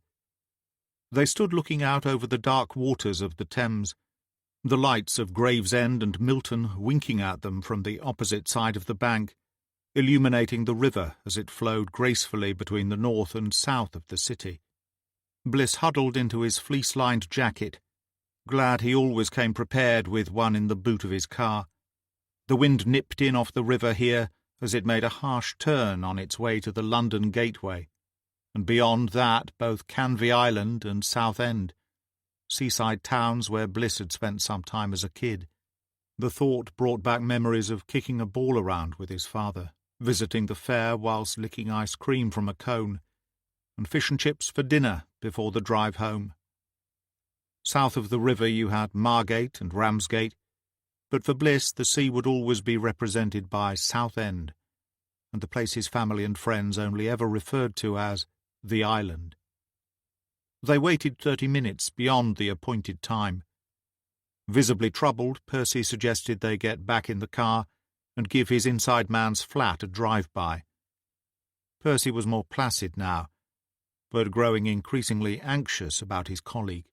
Bliss drove west out to Aveley, no more than 20 minutes at that time of night. The inside man lived on the second floor of a 3-story block of flats on an old council estate that had recently been renovated by private investors. After the first drive-by, Percy asked Bliss to pull the car over. Bliss slipped into the curb, and the two of them sat for a few seconds staring straight ahead. "Light on in the bedroom," Percy said. "No tape across the lower pane of the window, which means he's on his own. That's good, right? I'm not so sure. If he's up there and on his own, why has he not replied to my text message? Maybe he left the light on accidentally when he went out earlier. Maybe he's not home at all." Percy dialed the house phone. No answer and no voicemail cutting in. He tried the man's mobile again. Same result. I'm starting to feel antsy about this now, Percy admitted. I've never known him take this long to respond before. Would you recognise his car? Bliss asked. Of course. Is it worth risking a drive onto the estate and seeing if his motor is there? Percy considered the suggestion. I wouldn't normally, but after everything that's happened tonight, I need to know he's all right. Bliss pulled out and drove onto the estate through the first available entrance. The car park was virtually full and completely still, like a graveyard for mechanical items. They drove around a couple of times before Percy asked Bliss to pull over again. Back there, about 9 or 10 cars on the right-hand side. Focus Estate. Bliss glanced over his shoulder. He always uses his motor when on a job for Bird. By that I mean, did he ever get picked up by someone else on the crew? Percy shook his head. Always drove. Nobody comes past him on the way, as far as I know. But he told me he always liked to have his own wheels on hand, just in case. Bliss exhaled. In that case, we have no choice. We have to go up there. Percy looked at him. No, I have no choice. I have to go up there. I don't know what I'll be walking into, so you don't have to get involved. I'm already involved. Besides, I'm not going to let you walk into the unknown without backup. Percy nodded his appreciation. Bliss steered the insignia over to the side where it would be out of the way should anyone be looking to use the car park within the next few minutes. He followed the broad-shouldered DI into the building, Percy's nylon jacket hissing as he walked. There was a lift, but Percy opted for the stairs. On the second floor he turned left and walked along an external landing. On the way up he had outlined the layout inside the flat. Central entrance, kitchen to the left, bedroom to the right, ahead and to the left a bathroom and toilet, just the other side of that a living room, next door to a second, smaller bedroom. The kitchen light was off, and Bliss pressed his nose against the glass to see if he could spot anything inside. He shook his head at Percy. The front door was closed, locked, and appeared undisturbed. No scuff marks on the lock, no chunks missing from the frame. Percy then crouched beneath the bedroom window before popping his head up to peer through the net curtains. He glanced back at Bliss and shook his head. Still nothing. Bliss mimed knocking with his fist. Percy thought about it before nodding once. Bliss rapped on the door with his knuckles, not loud, but enough to gain the attention of anyone inside. After 20 seconds he repeated the action. Still no response. Percy pulled out his mobile and jabbed a number. He put his ear to the glass of the bedroom window. Bliss lifted the door's letterbox and did the same. The call rang out, but neither of them heard a thing. The DI indicated downwards, and the two of them crept back to the stairway and headed down to the ground floor and out of the building. The wind had picked up and drove into the two detectives. Their clothing snapped and rumpled to a vague natural rhythm. Bliss felt a little unsteady on his feet, but he leaned into it. I don't think anyone was inside waiting for us, Percy said, but neither do I think my man was in there either. Bliss shook his head. Me neither. You can just tell when a place is empty, and that flat was. So where the fuck can he be? The bedroom light is on, his motor is parked up, but he's nowhere to be found in the middle of the bloody night. That doesn't make any sense to me. Bliss glanced across at the Focus. He could just about see inside the vehicle, and something about it bothered him. He raised a finger and walked pretty much on his toes across to the car. The closer he got, the more his gait became stilted in a weird, crouching run. He reached the rear end of the Ford almost on his haunches. Raising his head, he peered through the cold glass. The man in the driver's seat was slumped forward over the steering wheel. Bliss did not know the full story, but the bullet holes in the man's head and the blood and brain matter spread across the windscreen, dashboard and side window told him enough.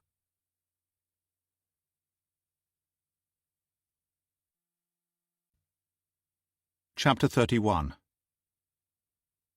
At his desk by 7:30 on Sunday morning, having driven straight to Thorpe Wood from Essex, Bliss prepared his story for either the superintendent or DCI Edwards. With Yes having been charged, and Percy's inside man murdered, There was no way Bliss could keep his involvement under wraps. If he did not report it first, the lapse would eventually catch up with him. The biggest gap in his story was how he had managed to link Darren Bird with the Livingston murder, and somehow he had to relate a viable reason without revealing his contact with the SIS agent. Bliss had already left a text message for Emily, letting her know he was fine and that he would see her later. That was shortly before the circus came to town, following Percy's call to report the murder of his inside man. While they were waiting, Bliss and Percy broke into the murdered man's flat. It was not the scene of any crime that they were aware of, so it felt like the right thing to do. Between them they searched every inch, finding no evidence of his dealings with Bird's crew. What they both agreed upon, however, was that the flat had been tossed, neither professionally nor poorly, searched without leaving behind an obvious trail. But Bliss noticed how both the bedsheets and duvet were misaligned in the gap between the mattress and the base. Nobody would leave a bed made that way, and when the two detectives shifted the mattress, they found its centre sliced open. Percy observed how untidy every single drawer in the flat had been when he checked, as if someone had scattered items whilst looking for something specific. "They were suspicious of him," Percy said afterwards, as they leaned over the balcony and watched the array of flashing lights moving towards them like a blue tidal wave. "They searched the place, and it seems as if they found something incriminating. Then they waited downstairs for him to arrive home, jumped into the back as he released the door locks, and popped him before he had a chance to react." "I'm sorry," Bliss said. He felt bad for the man. Percy nodded. "Yeah, me too." Bliss had stuck around in order to confirm the events of the evening, eventually providing a written statement to Percy's DCI. Afterwards, Bliss made a few calls and discovered that Yes was being detained, awaiting formal charges. The suspicion was that she may have informed Bird of a traitor within his ranks, but Percy had repeated his version of events and swore that he had never revealed the identity of his man to the NCA officer. No matter how he felt about her betraying the op, he would not see her go down for something he knew her to be innocent of. Bliss had believed Yes when she told them that Bird was convinced he had a traitor amongst his ranks. He offered the opinion that Bird may have set up the entire false trade in order to pinpoint his rat, providing information to a select few men, perhaps even one man, the insider. Having been allowed to leave shortly before 3:30 a.m., Bliss had taken an uncomfortable nap in his car before heading north once more. He managed little more than a doze, his mind alive with images and thoughts he could not shake off. The night had turned sour, and still he had no idea exactly where Darren Bird fitted into his own ongoing operation. Eventually he settled on telling his superiors that he was aware of Bird's reputation from his time at the NCA, and given the possible link to drug dealing, had used his own time to follow an uncertain lead. He had not done so whilst on duty, so there would be no repercussions. Walking into his office that morning, gloom encroaching with him, Bliss had entered not with his usual grim purpose and determination, but with a sense of dread that made him want to pack up some boxes and walk away for good. Whether as a result of the awful events of the past few hours, or something more profound, he did not know. Still, as he slumped into his chair, the thought troubled him. In looking through the logs, he noticed that Bishop had taken receipt of the security video, which was taken the last time the tree branches had been torn away or pulled back to create the perfect view. Bishop reported having watched the footage, which had occurred the weekend before Livingston's murder, but that it revealed only a flurry of hands and arms, and nothing of any genuine interest. The last line of the update mentioned a number of similar files dating back to the previous year. Bishop had viewed several of them, but not one revealed anything other than arms and hands. There were none covering the winter months. Bliss imagined that the bare tree branches provided a good enough view, and it was only when they became laden with leaves that the trimming back was deemed necessary. Though the footage itself was a bust, Bliss was extremely interested in the fresh information. The existence of so many files told him that the murder, or at the very least a murder, had been planned a long time ago. He pondered that for quite a while, wondering whether Livingston had been the intended target at all. When a call came through to his desk, he thought it would be somebody demanding a follow-up to what had taken place down in Essex. But instead it was a journalist from the local newspaper. "I wondered if you had anything to say about your side of the investigation into the death of an RAF officer," Sandra Bannister said. Bannister was relatively new to both the city and the job at the Peterborough Telegraph, and, following the previous major investigation into a series of rapes and murders, had impressed Bliss with her integrity and desire to report the facts as they were known, rather than comment in her articles. "Off or on the record?" Bliss asked. "I think you know the answer to that, Inspector Bliss, but even off the record would satisfy my curiosity." "Off it is, then, and for once, Miss Bannister, I am in full agreement with my superiors. Splitting the investigation was definitely the way to go. What's more, if I had been asked, I would have chosen the half I was given." "So you weren't asked, then?" Bliss laughed. "Given everything is pretty much in the hands of MI5 and the CTU now, I could have been left with nothing. As it is, I'm following up where I believe our answers lie." "Interesting. So you don't think this is anything to do with terrorism?" "I don't. And no, I can't reveal why. I can tell you nobody here is entirely convinced, and the aim is to rule it out as opposed to in." "So what can you tell me about your own investigation, Inspector? And this time I do mean on the record." "Will you be quoting sources, Miss Bannister?" "Please, call me Sandra, and yes, if you'd rather." Just as he was about to speak, something popped into Bliss's head. He ran it through a couple of internal filters before continuing. "Well then, Miss Bannister, I can tell you that we are looking at a potential drug-related incident. However, as of today, we are also assessing whether the murder of Airman Duncan Livingston could be a case of mistaken identity." That notion did not exactly jibe with Livingston's story to his parents about a promotion and a large salary increase, but it was certainly feasible. The young man had been with 3 other RAF officers on the night. Perhaps the team needed to take a closer look at them all, not just the victim. It had only just occurred to Bliss, but it felt right enough for him to want to know more. When the journalist attempted to probe deeper still, Bliss quickly shut her down. "One last thing, Inspector," Bannister said. "I'm writing a book about your major investigation last autumn. Clearly I cannot write about you and not mention what happened in the city back in 2005. I would very much like it if you would do a series of interviews with me, so that I can authenticate the details." Bliss felt a numb sense of dread. Dredging up the past was seldom a good thing when it came to murder investigations, and the thought of having to relive the events of 13 years ago was more than he could bear. "That's not going to happen," Bliss said, "and I would suggest you leave it alone." "Inspector, I'm writing the book come what may. I would have thought it was in your best interest to ensure the facts are correct.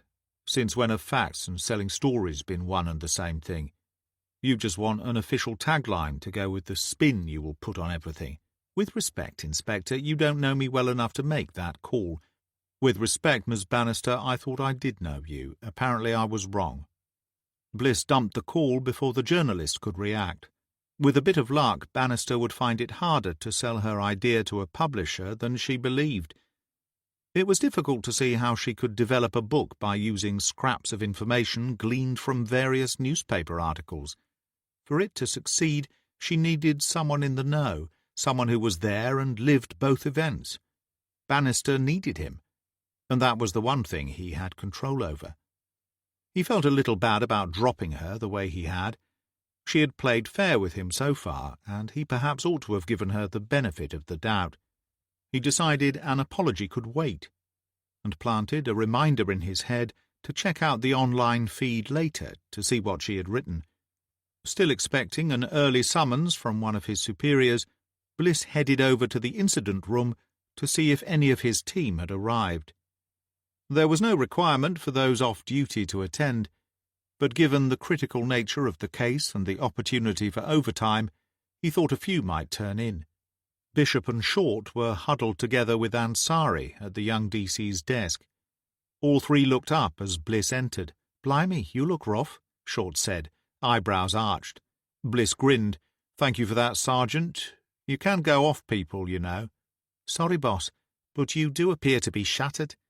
"Nothing a decent night's sleep won't cure." Bliss had previously made up his mind not to inform the team about his connection with the failed raid in Essex.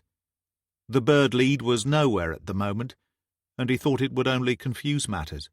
It would spill out soon enough, at which point he could mop up the dregs.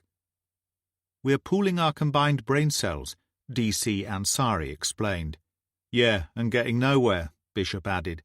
"Well, here's a thought," Bliss said, planting himself down into a nearby chair. His body ached all over, but his lower back had taken the brunt of the previous day's lack of rest and several hours of driving. "We've found no connection between our airmen and the drug trade locally.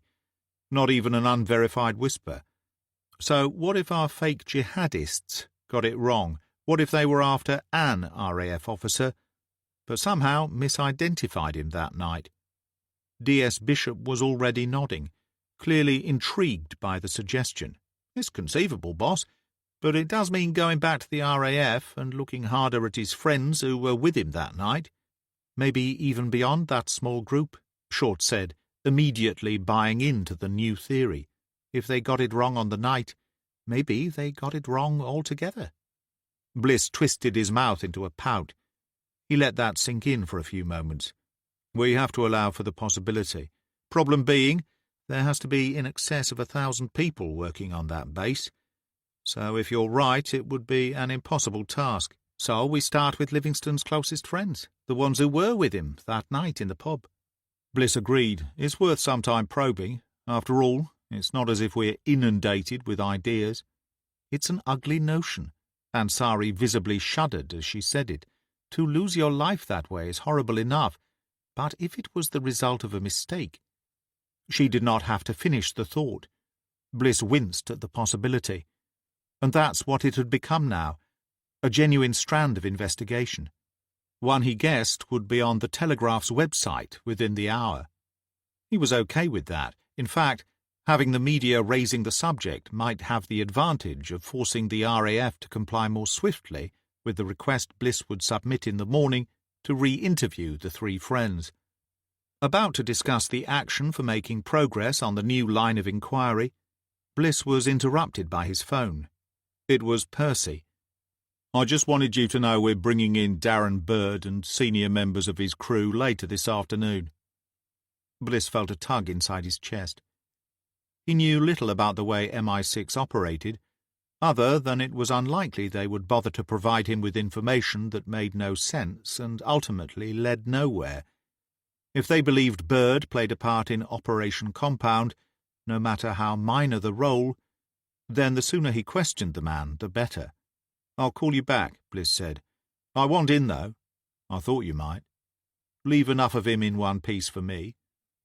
Percy laughed, a deep, booming sound that rattled the phone speaker. "There's enough of him to go round, Bliss. Get down here when you can." Bliss killed the call and found the three detectives around him all staring at him. He shook his head. "It's nothing. Unconnected. But soon might be. Soon it might just turn out to be the connection we've been looking for."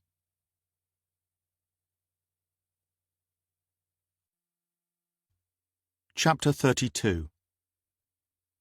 A few more warm bodies had entered the incident room by the time Bliss took his next call. This time it was from Detective Superintendent Fletcher's PA, who politely but firmly informed Bliss that he was wanted in the conference room. By the time he got there, the table was well populated with all the same faces that had been there last time. Even Mundy had taken a seat alongside them, at the far end facing Fletcher and Edwards. Bliss took his place, nodding at those who bothered to look up at him as he entered the room. "I've called this meeting to provide a progress report," Fletcher said, her shoulders sloped, face taut and pale. I realise we all have busy weeks ahead, so this may be our last opportunity for a while to come together and share." Following a few nods and smiles, it was Edwards who spoke next. "Let's go around the table, shall we? I have been working closely with both MI5 and the CTU.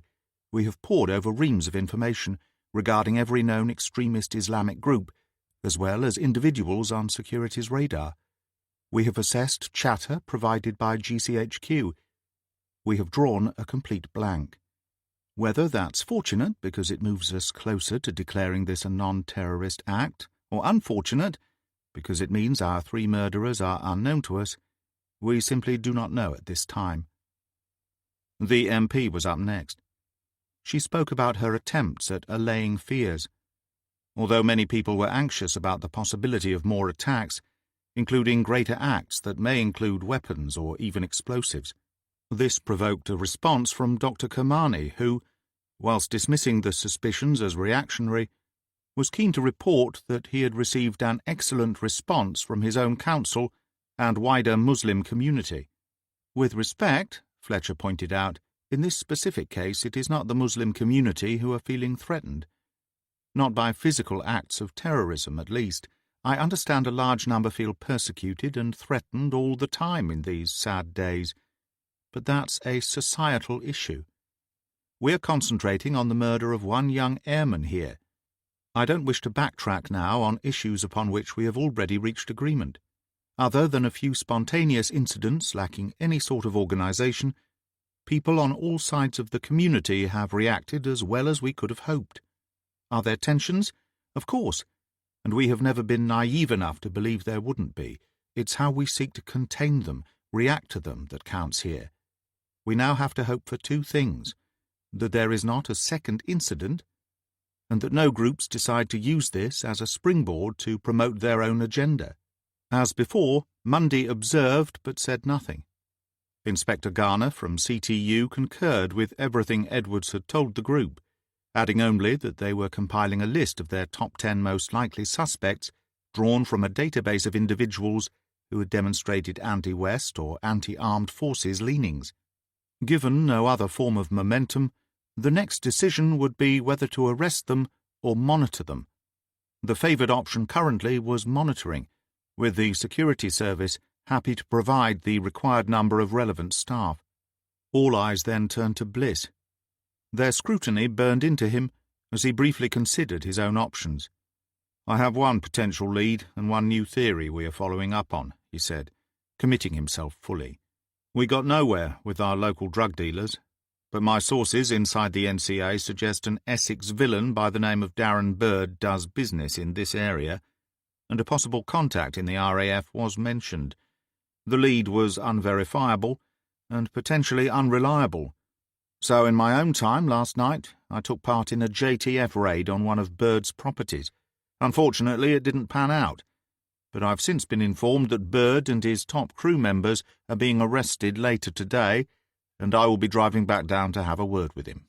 "That sounds positive," Fletcher said. She flashed a smile of encouragement around the table. "Do we know what kind of connection this man may have with the RAF?" "No, ma'am.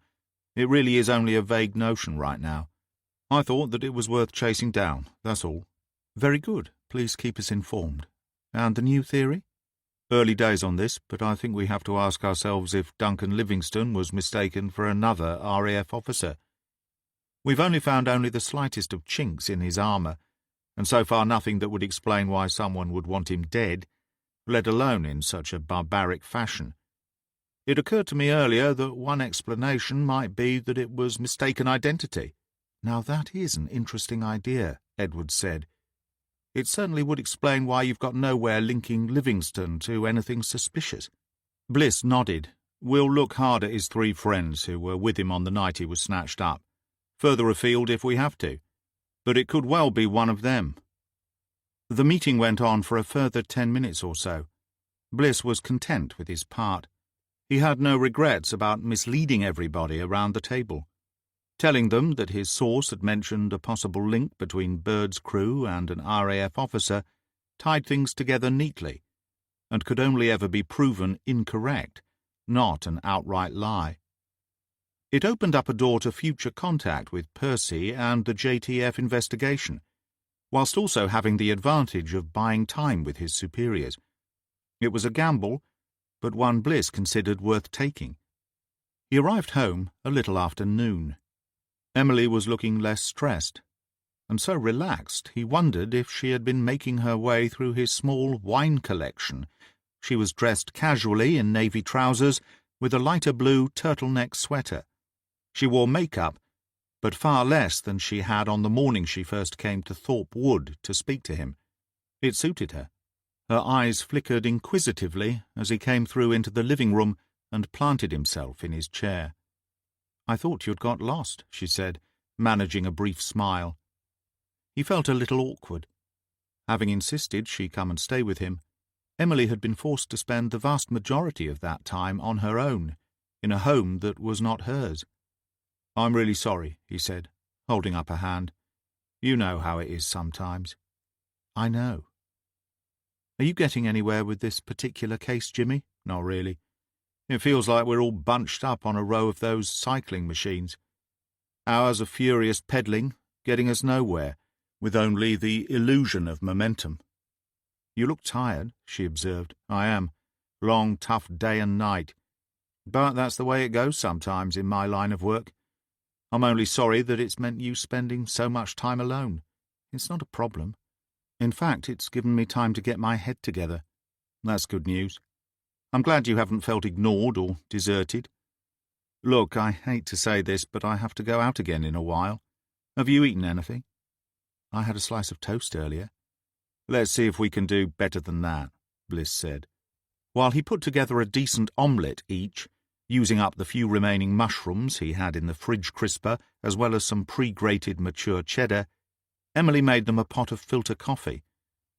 As they ate and drank, the conversation turned to the break-in at her house. Bliss made no mention of his encounter with Six. Throughout the entire discussion, guilt threatened to overwhelm him. He had made a trade-off with the man from MI6. A break in his own case in exchange for helping to quash Emily's hope. The more he thought about the situation, the more it seemed to Bliss that Six was having him do the SIS's dirty work for them.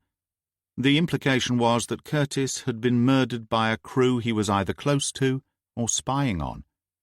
Bliss believed that in giving him Darren Bird's name, Six was essentially killing two birds with a single stone. Some time had been bought, hopefully a strong lead as well, but Bliss was convinced that the MI6 agent was by no means finished with him.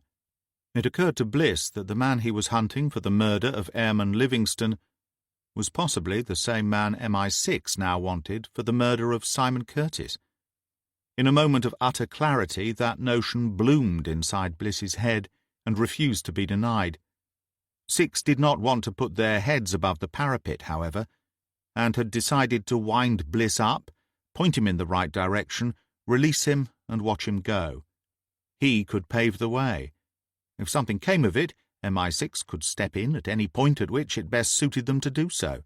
If the lead took Bliss nowhere, then it would be as if they had never interfered. That was fine by Bliss. Let them believe they had pulled a fast one on him. Let them also believe he was subduing Emily's desire to find out more about her husband's murder. The only downside, as far as Bliss was concerned, was that for the time being he would have to give the appearance of doing as he was told, playing along in order to take part in the game. He loathed being part of a system that used people in such a way, yet at the same time would follow through if it led to the capture of the men who beat and torched a fellow human being. Bliss was barely able to concentrate on anything Emily said to him. Try as he might, he could not imagine how or where the dead RAF officer fitted in with Darren Bird or his crew. Was it possible that Livingston had been involved with selling drugs, after all? Not all dealers were users, and perhaps the young man had bitten off more than he could chew during his negotiations. All of which led Bliss around in circles and back to the relatively fresh notion that Duncan was not the intended victim, that the snatch, torture, and murder had been bungled by a trio of incompetents. Emily drifted away occasionally, reflecting on life with her husband. She did not ask him if there was any further news on the subject. Bliss suspected this was because she recognized his fatigue, understanding that all of his current efforts were being put into solving a known and vicious murder. He wanted to put Emily out of her misery, to let her know who and what Simon Curtis was. Yet at the same time he could not be certain that knowing would not hurt her all the more at this stage of her grief. If the fact that her marriage might not be legal had seeped into her thoughts, she made no mention of it. He guessed her mind would be consumed by doubt, wondering what had happened in the past to send her husband into witness protection. Revealing that this was not the case, that the man she had committed her life to was a fraud, would surely create more doubts, more sorrow, more grief. The time would come when Emily would have to be told the truth. That time was not now. "Will you be okay while I'm out again?" Bliss asked, as their chatter faded, and became a silence both seemed more comfortable with this time, he thought. "Do I have a choice?" He shrugged. "I suppose not. I'd stay, Emily, but I really have no way of avoiding it. There's no one I can send in my place." She waved him away with a flick of her long, elegant fingers. "Please, do whatever you need to do. I'm a guest here because you were kind enough to take me in when I needed help. You don't need to explain your every move to me, Jimmy. Live your life, do your job. Being here is helping me concentrate on things far more than if I were at home. Back there, every single thing reminds me of Simon. It fogs my brain. I'm clear-minded again here. It's helpful. So please stop apologizing." Bliss got the message. "Well, okay then. I'll go about my business. I expect to be home for the night this time at least. We'll catch up some more then, if you're still up." Whilst preparing to set out on the journey back down to Essex, Bliss realized he was no more convinced about anything than he had been at the start of the weekend. None of the current leads felt right to him, nor were there any alternative theories staking a genuine claim on his thought process. Each of them was possible, if not entirely plausible. But Bliss was not feeling it. Something in the back of his mind insisted he was missing a vital component, something that would immediately clarify matters and open up the right path for them all. The problem was he had no idea what that missing ingredient might be, nor where he could possibly find it.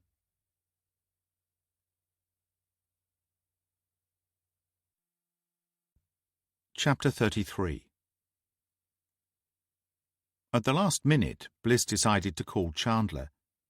He had wrestled with the idea for an hour before making up his mind. Having been given the go-ahead from the super to proceed with this line of investigation, it no longer felt right excluding his partner. Bliss was not at all surprised when she readily agreed to accompany him on the trip down south. And when he pulled up outside her apartment block 10 minutes later, she was downstairs waiting for him. Bliss used the drive to explain what was going to happen. He spun Chandler the same line regarding his NCA source, and immediately felt remorseful over her wide-eyed enthusiasm and renewed excitement at the prospect of a good new lead. His thoughts were in turmoil, and he was barely clinging on to the thin, slick threads he was grappling with. Bliss took time over the conversation, allowing the permutations to slide over him as he and Chandler chased it down. It was mid-afternoon. The sun was weak and rain had started to fall. The surrounding countryside offered no inspiration, as yet another asphalt artery became clogged with traffic. "I'm hoping to learn something related to our investigation from Bird or one of his crew," Bliss explained as Cambridgeshire bled into Essex. "Probably the latter, given the man's reputation, but it's entirely possible that their operation included a wholesale deal to someone up in Peterborough, someone unconnected with the local trade in drugs. That someone could have been Livingston, him or one of his friends. Have you considered the possibility that it could be him plus one or more of his friends?" Bliss was initially taken aback by the suggestion, then quickly saw its merit. He realized that his adoption of the mistaken identity theory had originated from a place that really did not want the murder victim to be guilty of anything. He had sought a way to point the finger elsewhere, and in doing so had missed the obvious. "I haven't," Bliss admitted, "but I should have. Of course, that's another genuine possibility. All the more reason to speak with them again tomorrow." Bliss went on to tell Chandler about the failed raid, and Yez's part in it. When he was done, she was horrified. "How awful for everyone involved. Your friend is in big trouble, Jimmy." "I know. She knows. I advised her to clam up and let her brief fight it out for her. She did what she did under duress. A threat to the family from a big-time face like Bird has to be taken seriously. I have no doubt that if she had not cooperated, her brother and his family would most likely be dead right now, and they would have died in the most ugly kind of way, too. I can understand why she did it, Jimmy. I can even sympathize. I expect others will, too. But she will have trouble rubbing up against the system like this. She's out of a job at the very least." Bliss felt the pain of that stab him in the heart. Yes had once been a good friend and a great colleague. No way would she have betrayed her team and the JTF for financial gain. The physical threat was visceral, attacking her where it would inflict the most damage. At the same time, no one would ever trust her again. Not enough to work with her. Chandler was right. Yez was finished as a cop. I'm going to speak up on her behalf anyway. My guess is I won't be the only one. Chandler looked at him and shook her head. You need that like a hole in the head. Why not at least wait to see if others come forward? If they do, your testimony might be superfluous, and it will only harm you. Not where it counts, not with Yez, not with my ex-colleagues. More importantly, not with me. Nor with me, Jimmy. I admire you for sticking to your guns, you crazy bastard. They both laughed. To Bliss it came as a release. He had felt himself getting tight and anxious. Now that he and his partner were talking about important issues, he decided to throw caution to the wind. I have someone staying at my house, he said. The moment those 7 words left his mouth, he regretted each one of them. Yet, at the same time, he also felt a surge of relief. Chandler was his friend, his best friend. This was the sort of thing you told best friends. Oh, really? Wouldn't be Angie Burton by any chance, would it? No, I told you. She and I are done. Chandler turned in her seat, eyes gleaming. Is it your mum? Please tell me it's your mum, Jimmy. I would so love to meet her. He laughed. No, it's not my mum. I'm going to have to tell you, because you could take another dozen guesses and not get it right. Well, go on then. Cough it up. The Bone Woman. Chandler's mouth yawned wide and round as she exhaled a long gasp. To Bliss, she sounded just like Darth Vader. Emily Grant. Emily Grant is staying with you. Actually, no, he said, pushing the car through a tight gap to make headway on the dual carriageway. Emily Curtis. She's married. The Bone Woman is married, and she's staying with you. Well, slow the hell down, Jimmy, because before we get out of this car, you're going to tell me everything. Which was exactly what Bliss did, more or less. He revealed how Emily had come to him and why, explained that he was helping her out, and that he had offered her a place to stay in response to her shock at having been burgled. He omitted any reference to the man from MI6, Simon Curtis's cover story, or having received help from Nick Preston from Tech Ops. He both told the truth and lied, because Chandler was his best friend. If you need any help, all you have to do is say the word, Chandler said when he was done. He had known that offer would come, hence the lies. No way he was going to involve Chandler in the unsavory mess the man from MI6 had revealed. When it was all over, he would take her to one side and admit his mendacity. Until then, that was a world she did not need introducing to. So how does it feel having the Bone Woman back in your life? Chandler asked, clearly ridiculously pleased for him. It's not like we're dating. She's been widowed for a fortnight. She is in mourning. She thought her husband had committed suicide, and now may have to face the fact that he was murdered. I'm not at all sure which of those two possibilities is the easier to deal with. Plus, now someone has broken into her home and trashed the place. It's not exactly the happy reunion you seem to think it might be, Pen. Chandler closed her eyes for a moment. Sorry, Jimmy, she said on a sigh. I don't know where my head is. She must be in a right state. Would it help if I popped in to see her? Bit of female support? Thanks. I suspect she'll be going back home tomorrow anyway. But I'm sure she'll be really happy to see you again at some point. Let's just give her some time to adjust. Bliss had no intention of allowing the two to get together yet.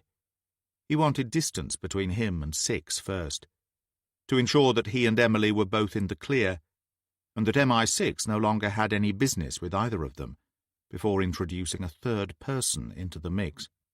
I guess it must be a bit awkward for you two, Chandler said. He nodded. You don't know the half of it, Pen. Essex Police Station in Grays was a grim-looking building, 4 stories high, and straight out of the Eastern Bloc architectural manual. It occupied a rectangle of land squashed between tiny 2-up 2-down houses built for dockers before the war. The Tilbury station had been closed down in early 2016, and much of the overspill of officers was subsequently mopped up by Grays. Its dour edifice gave Bliss the chills as they pulled into the car park. He felt as if he had turned a corner, and in doing so had somehow driven into Cold War Eastern Germany. By the time they arrived, Bird had already been interviewed 3 times. Sitting alongside his brief, he no-commented through every single question put to him. Smiling all the while, Percy told them.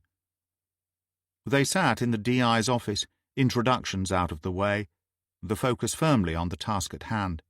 The room was about the same size as the one Bliss used back at Thorpe Wood, but its decay was even more pronounced. There was a damp stain on the ceiling tiles, with dark smudges of what looked to be mould. The metal window frames were more rust than paint, and cobwebs gathered in every corner where the walls met the ceiling. The kind of office that kept its occupier out on the streets, knocking down doors. I don't see him using a different tactic with you, Bliss, the big man said. Sorry, but it looks like you've both had a wasted journey. Perhaps. Bliss had known it might go that way, but felt he had to at least try. Percy shrugged. It's your time to waste. OK, so tell me a bit more about him. I guess I had moved up to Bedford before he hit the scene, so I'm not familiar with him. The DI wrinkled his nose. Darren Bird came out of nowhere, really. His family are not crooks, as far as we can tell. He has a brother who doesn't appear to be in the game either. Born and raised in Enfield, North London, he moved out to Essex about 10 years ago. He describes himself as an entrepreneur, if you can believe that. He does have a lot of businesses, but they're all a front for his real income stream. Sad thing is, Bird would be a rich man if he just stuck to the legit, because everything he touches turns to £50 notes. For whatever reason, however, be it greed, power, or the thought of being a face, Bird went into the drug racket, and this is the closest you've been to nailing him. It is. Not that we will this time either. He's a ruthless prick, and his crew are justifiably terrified of him. No weaknesses? None that we've had any joy with. Kids? 2. Girls he dotes on, apparently. Bliss glanced across at his partner and said, Let's go and introduce ourselves to this piece of shit, shall we? Bliss ran the interview in the smaller of these specialist rooms. He liked these occasions to be intimate, providing the suspect with an insight into what their life might be like in the months and years to come if they were sent down. The room was every bit as grim as Percy's office, only colder and even more bleak. Darren Bird was a bit of a disappointment to Bliss. No more than average height, balding, overweight, dressed more like a homeless man than the millionaire he had to be. The villain was unimposing and appealing in a grey sweatshirt bearing the Lonsdale logo and matching jogging bottoms. Even his training shoes were third-rate knockoffs by the look of them. Bird regarded him and Chandler with thinly veiled interest as they entered the room, no doubt intrigued by the presence of 2 fresh faces. but the contempt remained plastered across the man's corpulent face. They might not be locals, but cops were cops. "I'm here to speak with you about Duncan Livingston, Mr. Bird," was how Bliss decided to begin the interview itself, having got all of the legal requirements and formalities out of the way. Bird's mouth opened, and his tongue pressed against the roof of his mouth, about to offer the standard response. But then the lips flattened, and his eyes sparked. "And who the fuck might that be?" "Darren," the man's solicitor said in a warning tone. Bird waved him off. "No, I'm interested to find out where this is going. It's a nice change of pace after all that guff about stolen gear and a shot dead cop.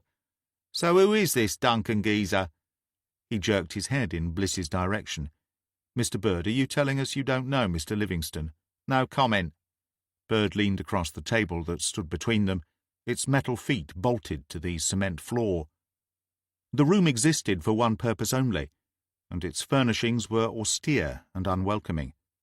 "Listen, you want something from me, then don't ask me anything that might come back to bite me on the arse. I know how it goes with you people. I tell you I don't know him, and you later show me a photo of me asking him for directions or some old bollocks like that, and then I'm in shtuck. You'll need to do better than that, I'm afraid." Bliss agreed. "All right. I'm happy if we settle on discussing things you know about, things you have knowledge of. Thanks for the guideline. So are you able to tell me whether Mr. Livingston is a client of yours?" Bird considered the question. "Not to my knowledge. To my knowledge, I have never heard that name before. Why'd you ask? Is he saying otherwise?" That question alone was enough to convince Bliss of the man's innocence, at least as far as the RAF officer was concerned. That, and the way it was asked. It was unrehearsed, entirely convincing, because it was genuine. If Bird had ever had any dealings with the airman, he'd done so unaware of the man's real identity. "How about if I told you he was an RAF officer? Would that jog your memory?" "No, I told you the name means nothing to me." Bird smirked. "To my knowledge." "Okay, how about any RAF officer? Know any of those, Mr. Bird?" Creases deepened on Bird's forehead. He stared down at the table for a few seconds before eventually nodding. "Ronnie Ward," he said, wagging his finger. "Diamond geezer." "What, he fenced or stole them?" Chandler asked. "What?" "The diamonds." Bird threw back his head and laughed. He coughed and spluttered his way through it for a long 10 seconds, his sloping shoulders heaving. When he was done, he looked at Bliss and shook his meaty head. "She's precious, ain't she? Where the fuck do you get this one from?" Bliss leaned across and whispered in Chandler's ear. He meant this Ward character is a good bloke. Not that he had anything to do with actual diamonds. Chandler rolled her eyes, gave a self-deprecating chuckle. "Of course. Sorry, Mr. Bird, my mistake. So this RAF officer, Ronnie Ward, whereabouts is he stationed?" "Nowhere," Bird replied. "At least I wouldn't have thought so. He's all of 80. Bliss searched hard for deception, but once again came up empty. It seemed as if Bird was giving a genuine answer to the original question. There was no RAF link here either. Now he became concerned about the motives of the man from MI6. Bliss could not fathom why he would have provided the names of D.I. Percy and Darren Bird if there was no connection between either and the murdered airman. It made no sense. "Ever do business in Peterborough?" Bliss asked, trying a different tack. The eyes did it every time. They gave a person away. A moment of deflection, a glance in a different direction, a narrowing of the gaze, something, a tell. And Bird had just told Bliss his question this time had struck a chord. The lengthy pause caused Bliss to suspect Bird would decline to comment once more, only for the suspect to surprise him. "Probably. I sell motors, run kennels, I have shops, I do business with people from all over the place. But I'm asking about Peterborough specifically. Bound to be one or two, I suppose. And their names? You remember who these one or two business contacts are, Mr. Bird?" "And now I'm saying, no comment." Bird grinned, sat back and crossed his arms. Bliss regarded him thoughtfully. There was more than one way to obtain the truth. It came in many forms, often as much from what people did not say as what they did. Bird had been willing to open up a little when there was nothing to lose by doing so, on what must have felt like safe ground. But as soon as the conversation touched on something sketchy, he clammed right up again. That was enough to renew Bliss's interest. He believed the man when he said he did not know Duncan Livingston, nor anyone else from the RAF base. But there was something about Peterborough that caused the Essex-based gangster to wind his neck back in like a turtle. Bliss went back at him.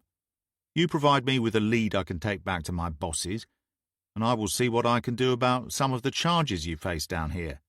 No comment. You're really not helping yourself, Mr. Bird, Chandler said. Use your nut. You give up some minor dealer in our little city. You receive consideration, when this lot down here in Essex charge you. No comment. Bird stared straight ahead. And we were led to believe you were one of the country's brighter villains. If that's the case, the rest of them must be complete morons. Was there a question in there somewhere? This time Bird switched his attention to Chandler, sneering at her. No, Bliss said, but here's one. See, part of me understands why you would handle stolen goods. Sure, a bloke like you isn't going to care about the men and women your business harms, but I can see that to a complete numbskull it would feel like a relatively harmless way of earning a crust. The drugs, though, they're a different matter altogether. You know what a life of misery you're selling. People steal for it, people fight for it, people even kill for it. And you can't ignore your role in that. So, here's my question, Bird. Why? Why buy and sell drugs? And here's another question while I'm at it. What do you imagine your own daughters will think of you when they learn what their father does for a living? And how will you feel if one or maybe even both of them end up junkies, hooking for their next fix? Bird's face hardened. His eyes blazed. Don't you dare bring my girls into this, he said, his lips barely moving. That is an outrageous thing to say, Bird's solicitor said, slapping his hand on the table. Bliss ignored him, keeping his focus on Bird. You bloody hypocrite. It's perfectly fine for you to sell drugs that make criminals, whores and zombies out of other people's kids, but your little princesses can't be burdened by knowing the truth about dear old Dad. He leaned across the table and fixed the man with a spiteful glare, stabbing a finger at him. Well, let me make it abundantly clear to you, Bird, that's precisely what will happen. Irrespective of whether you walk out of here or get carted off to prison, your daughters will come to know about every sordid thing you ever did. That's enough, the solicitor cried, getting to his feet. I will call a halt to this interview right now if this harassment of my client continues. The client in question remained seated. Bliss could almost hear the man's teeth grinding together. After a moment of complete silence, Bird said, You ever threaten my family again, and I will do everything in my power to make you pay. Darren, that's enough, his solicitor said, placing a hand on Bird's arm. The gangster shook it off. His eyes had become slits, coal-black pinholes in the centre of each. You hear me? There is nowhere you can hide that I won't find you. Bliss nodded, smiling. He lowered his head a little, moving it closer to Bird. And there is nowhere your family can go where they will not find out what you are. That's my promise, Bird. Aware of his partner's stunned silence, Bliss knew he needed to leave before his temper got the better of him. He also realized that Bird would give up nothing further on the subject of his contacts, so saw little reason to stay. After a brief exchange with Chandler, he took one final look at Darren Bird before killing the interview. Told you it was a waste of time, Percy said, as Bliss and Chandler exited the room. The Essex DI had been leaning back against the shiny pale green corridor wall, but indicated they should join him as he made his way back towards his office. The corridors inside the gloomy building were wide, but poorly lit. Everything that happened inside it seemed to echo throughout its entire structure. You got fuck all from him. Quite the contrary, Bliss said. You were watching the interview? Yeah, from the media room, 2 doors down. Came out to wait for you when I saw it was just about over. Didn't seem to me as if he gave up a single thing of note, but I have to hand it to you. I admire the way you went at him towards the end. He did not like that one little bit. First time I've seen him shaken up, so hats off to you. Well, he might not have said much, but what he did tell me was that he had nothing to do with our murdered RAF officer, but also that he does have a connection in Peterborough who did. Percy stopped walking and turned to face Bliss. He blinked a couple of times and pointed back towards the interview room. I watched that entire interview, and he said no such thing, but he did. His eyes told me some of it. The rest was in both what he did say and what he failed to say. The truth sat somewhere between the lines. Percy glanced at Chandler. Is he winding me up? Chandler laughed. Not at all.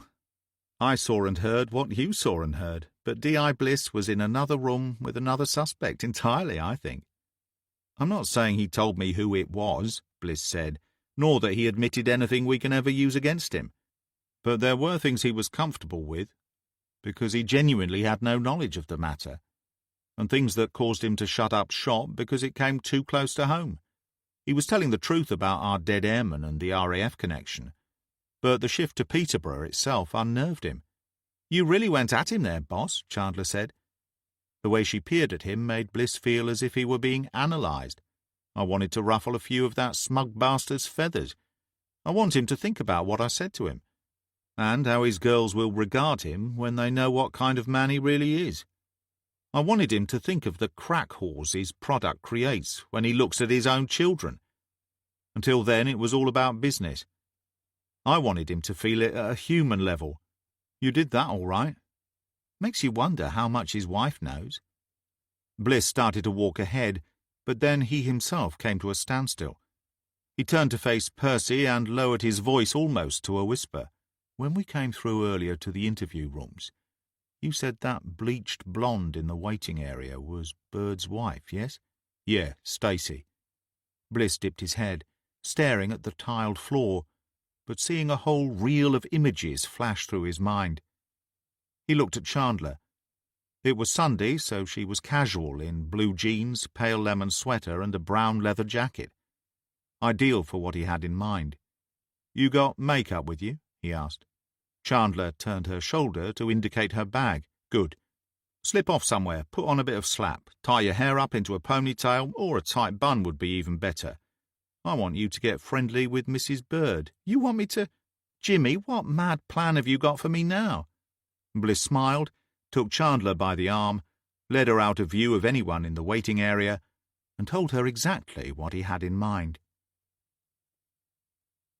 Chandler looked the part as she marched with purpose into the waiting area and threw herself down into a chair directly opposite the one occupied by Stacy Bird. Bliss and Percy were watching from the media suite, on a monitor which revealed a split-screen view of the room. An added bonus was the sound from a microphone planted inside the smoke detector. Bliss was relaxed as he looked on, completely confident that his partner could pull this off. Chandler initially sat on the edge of her seat, saying nothing, but every so often releasing a furious and lengthy sigh. In between, she shook her head and jerked up and down like a meerkat to peer down corridors, all the while patting her hair into place and fidgeting with the gold chain around her neck. She gave it a good few minutes, but when Bird had still not responded to her body language, Chandler moved to the next stage. Bastards, she snapped, slamming back into the chair, extending her legs and resting her hands in her lap. Come on, I haven't got all fucking day. One more shake of the head, and then she glanced at Bird, lifted her jaw and rolled her eyes. They think we've got nothing better to do, Chandler said. It was a throwaway comment, aimed generally rather than directly at Bird, but Bliss could tell it had grabbed the attention of their villain's wife. Chandler flashed a quick smile. Sorry, she said to Bird, but my old man's been dragged down here 3 times in the last month. They treat us like scum, even though my Jimmy's done fuck all wrong. Bliss coughed up a grin at the use of his name. He'd make her pay for that. He stared hard at Bird. Come on, the hook has been baited and cast. Take a bite. You know you want to. You know you want to share your own experiences. The right play now was not to push, to allow the resulting silence to work its charms. Chandler did exactly that, and Bliss silently praised her. That's my girl. The move did the trick. What's he in for? Stacey Bird said, looking directly at Chandler for the first time. I have no idea. His brief spoke to me during a break, and he doesn't have a clue either. First of all, they kept asking him about someone from the RAF, someone he's never even heard of. What's that all about? And then they demanded to know who his contacts are in... where was it? Oh, Peterborough, that was it. I mean, who the fuck has dodgy connections in a place like Peterborough? Bird put a hand to her mouth and chuckled. She leaned forward, looking around as if to ensure they were alone. Oddly enough, my old man does. Really? Chandler pulled off a terrific look of surprise, then shook her head. Well, no offence, love, but it's hardly the centre of the criminal world, is it? And I bet they're not accusing your old man of selling drugs to anyone up there. That's what they reckon my Jimmy does. Drugs? No, actually, Darren doesn't sell stuff to anyone up there. Chandler shrugged, almost as if she were disinterested. Think yourself lucky. Don't ask, Bliss whispered beneath his breath. Don't ask her what her husband does. It might spook her. Silence. She wants to tell. She really does. So your husband hasn't been selling drugs? Bird asked. She gave a sceptical smile. What? Hold on, you're not the filth, are you? Bliss almost gasped out loud, and he felt his breath catch in his throat. Now that was a ballsy move, he thought. But Bird was laughing. One hand clutched to her chest. Me? Believe me, sweetheart, you couldn't be more wrong. Good. Sorry about that, but you can't be too careful these days. So your old man's a bit of a face, is he? He does a bit, here and there. Bird ran a hand through the loose blonde curls at the back of her head. Her excessively large hooped earrings jangled like wind chimes. Feigning indifference, Bliss thought, but secretly very proud of her husband's life outside the law, and the riches it brought into her world. But at least he's not selling drugs in Peterborough. Chandler cackled at her own lame attempt at a joke. No, he buys gear from someone up there, every so often. Not drugs, though. A few things, here and there, but mainly artifacts. Arty what? Chandler portrayed puzzled beautifully, Bliss thought. Artifacts. Expensive objects, pieces of interest, you know. Cultural gear from other countries, Middle East mainly these days. Darren buys them to sell them on. He's a real ducker and diver, a great provider. Bliss had heard enough, and did not want to chance their luck. He made a prearranged call. Chandler picked up after pulling her phone from her handbag. You're done, he said. Extract yourself. Tell her your kid's nanny has a problem at home or something along those lines. Make nice. What did you stop her for? Percy asked. His florid face betrayed amusement rather than annoyance. Stacey Bird was opening up. We took a gamble as it was. Much longer and there was a chance Stacey Bird would have caught on, or at least got suspicious. I want her to walk away from here later, barely remembering the exchange. And Penny was never going to get a name, address and phone number of this contact, was she? No, but what did she really squeeze out of her? Bliss smiled. Graham, my DS just provided us with the lead that's going to break our case wide open. She did, and she played it perfectly. We've been searching for a connection between our murdered RAF officer and some kind of deal that went badly wrong. We thought it was drugs, but were convinced that was why things went the way they did for him. Well, we had it wrong. Livingston wasn't buying drugs off Bird and selling them on. In fact, he wasn't buying a single thing. But I know what role he played now. From there I can guess why he was murdered, and when all the pieces come together, I'll also know who did it.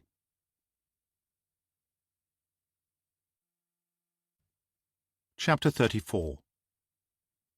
They did not discuss Operation Compound, and Bliss did his level best not to think about it too often. So far he had been a less than gracious host, and having driven back from Essex and dropped Chandler off outside her place, he wanted to spend some time with Emily. The sun had set, leaving behind ribbons of deep crimsons, purples, pinks, and oranges. The garden faced west, so Bliss and Emily had a good view of the day dying over the rooftops and trees of nearby houses. The silences were comfortable, conversations meaningful. Emily spoke about her job at the university and her life both before and after her marriage. Bliss opened up about his time with the NCA, the awful rape-murder series of last autumn, his encounter on the edge of a cliff when rescuing Chandler from the clutches of a lunatic. Eventually it came around to the two of them and their brief moment in the sun together. "You still have your boat?" Emily asked. Bliss laughed, shook his head. "I haven't thought about the Mourinho in many a year. No, I kept its berth down on the Nene by the weir for a while after I left the city.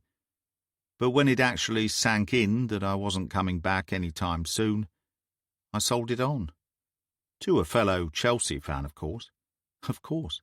It was a nice little boat. I bet you wish you'd kept it now. Like I say, I haven't given it a thought in yonks.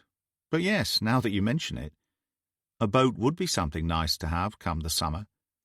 Somewhere I could go to switch off for a few hours." Emily turned her head fractionally to study him for what felt like a long time. "I have to say, Jimmy, I was very surprised to see you were back here in the city. From what I recall, you were hardly a fan of Peterborough." "I wasn't. To be fair, I'm a Londoner through and through, so there was that. When I first moved up here, I'd left behind a job I liked and a whole lot of memories that were important to me. I think it was a question of pining for the past and not allowing myself to acclimatise to the move. I never opened myself up to the possibilities. I saw only the old and grubby side of the city, took no time to gain an appreciation for the finer points. And now? Second time's a charm. It's a typical British city in so many ways. Like all of them, it has its dumps, its share of scummers, and then it has its lighter sides such as Ferry Meadows, the Central Park, Cathedral, plus the decent, hard-working people. So you've become a fan?" Bliss smiled crookedly. "Let's just say I've become less of a critic. It's my home again. And this time I think it may be for good." "You don't fancy America, then? From what you told me, you took to California and Detective Newman. Both were extremely appealing, but more as a holiday destination. Aren't you lonely, Jimmy?" "I was with someone only recently." "You were?" Bliss explained his relationship with Angie Burton. Emily shook her head in response. "That's not being with someone, Jimmy. That's sharing a physical experience. Leaving emotion outside the bedroom door. It's not a relationship. So my question still stands." He took a breath, gave it some serious thought, shrugged it off. "I'm too busy. In the little time I spend here at home, I listen to my music, spend time in my garden, work out, or sleep. The rest of the time I'm with other people." Emily nodded. "That wasn't exactly a yes or no answer in terms of how lonely you might be. But I sort of know what you mean. Thing is, Simon has been gone only a couple of weeks, and I've never felt so alone in my entire life. It's as if a whole half of me is missing, and I can't imagine how I ever functioned before he became my world." "That's where we differ. You had that time with someone.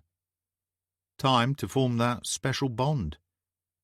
The kind that feels unnatural when it's no longer there. That was me and Hazel. How you are now is exactly how I was when Hazel died. Unlike me, you didn't have two dopey dogs to take care of, animals who also missed Hazel, and who needed me all the time to fill the gaps in their lives. I also don't have the police on my back looking to accuse me of Simon's murder. True, my days following Hazel's murder were spent fighting against that. But just like me, you're looking for answers, needing to understand what went so badly wrong that it cut you in two. It certainly is all-consuming. But going back to what I was saying before, if after only a couple of weeks I'm feeling this deep emptiness, How is it that you are able to live quite happily without someone in your life who will be beside you no matter what?" Bliss grinned. "I have Penny for that." Emily dropped her eyes to his. "There's more truth to that than I think you know." He shook his head. "No, no way. If you're talking in terms of me and Pen being a couple, then you're way off the mark." "I don't think of her that way. Perhaps not sexually, Jimmy. But if I were to ask you who you most trusted in the entire world, who would be there by your side in your most dire moments, and who you would put your life on the line for, then my bet is it would be Penny Chandler." "You may be right." Bliss paused, thinking. "But that just makes her my colleague, my partner, and my friend. All of those things you said may be true, but I don't come home to her every night, and never expect to." Emily nodded. "If you say so. But you would be less lonely if you did." Laughing, Bliss said, "I keep insisting I'm not lonely, Emily. You saying it's so doesn't make it so. I don't get lonely." She held up a hand. Okay. Let me finish this topic by referring back to one thing you just said. You mentioned the dogs, and how they needed you to fill a gap in their lives. But what about the gap in your own? I fill it with all the things we spoke about before. Rather than one thing, one person, I have many things and several people. All of which makes you less alone, Jimmy." Emily gazed at him and gave a small sad smile, not less lonely. When they were not talking, Bliss sneaked regular sidelong glances at the woman he had once fallen for. The dozen passing years had not diminished her. In some ways, they may even have made her more of a force of nature than she had been when they first met. What they'd had between them had never reached the level of love, not on his part, and he was certain Emily had felt the same way. There was respect, a high regard also, plus a deep affection that had remained with him down the years. There was a connection between them that could not be disengaged by the mere passing of time.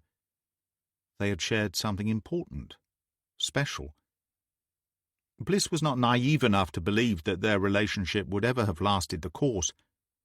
Not knowing for certain, however, felt like a lost opportunity. Down the years he had always considered Emily to be unfinished business. "Tell me something," he said softly.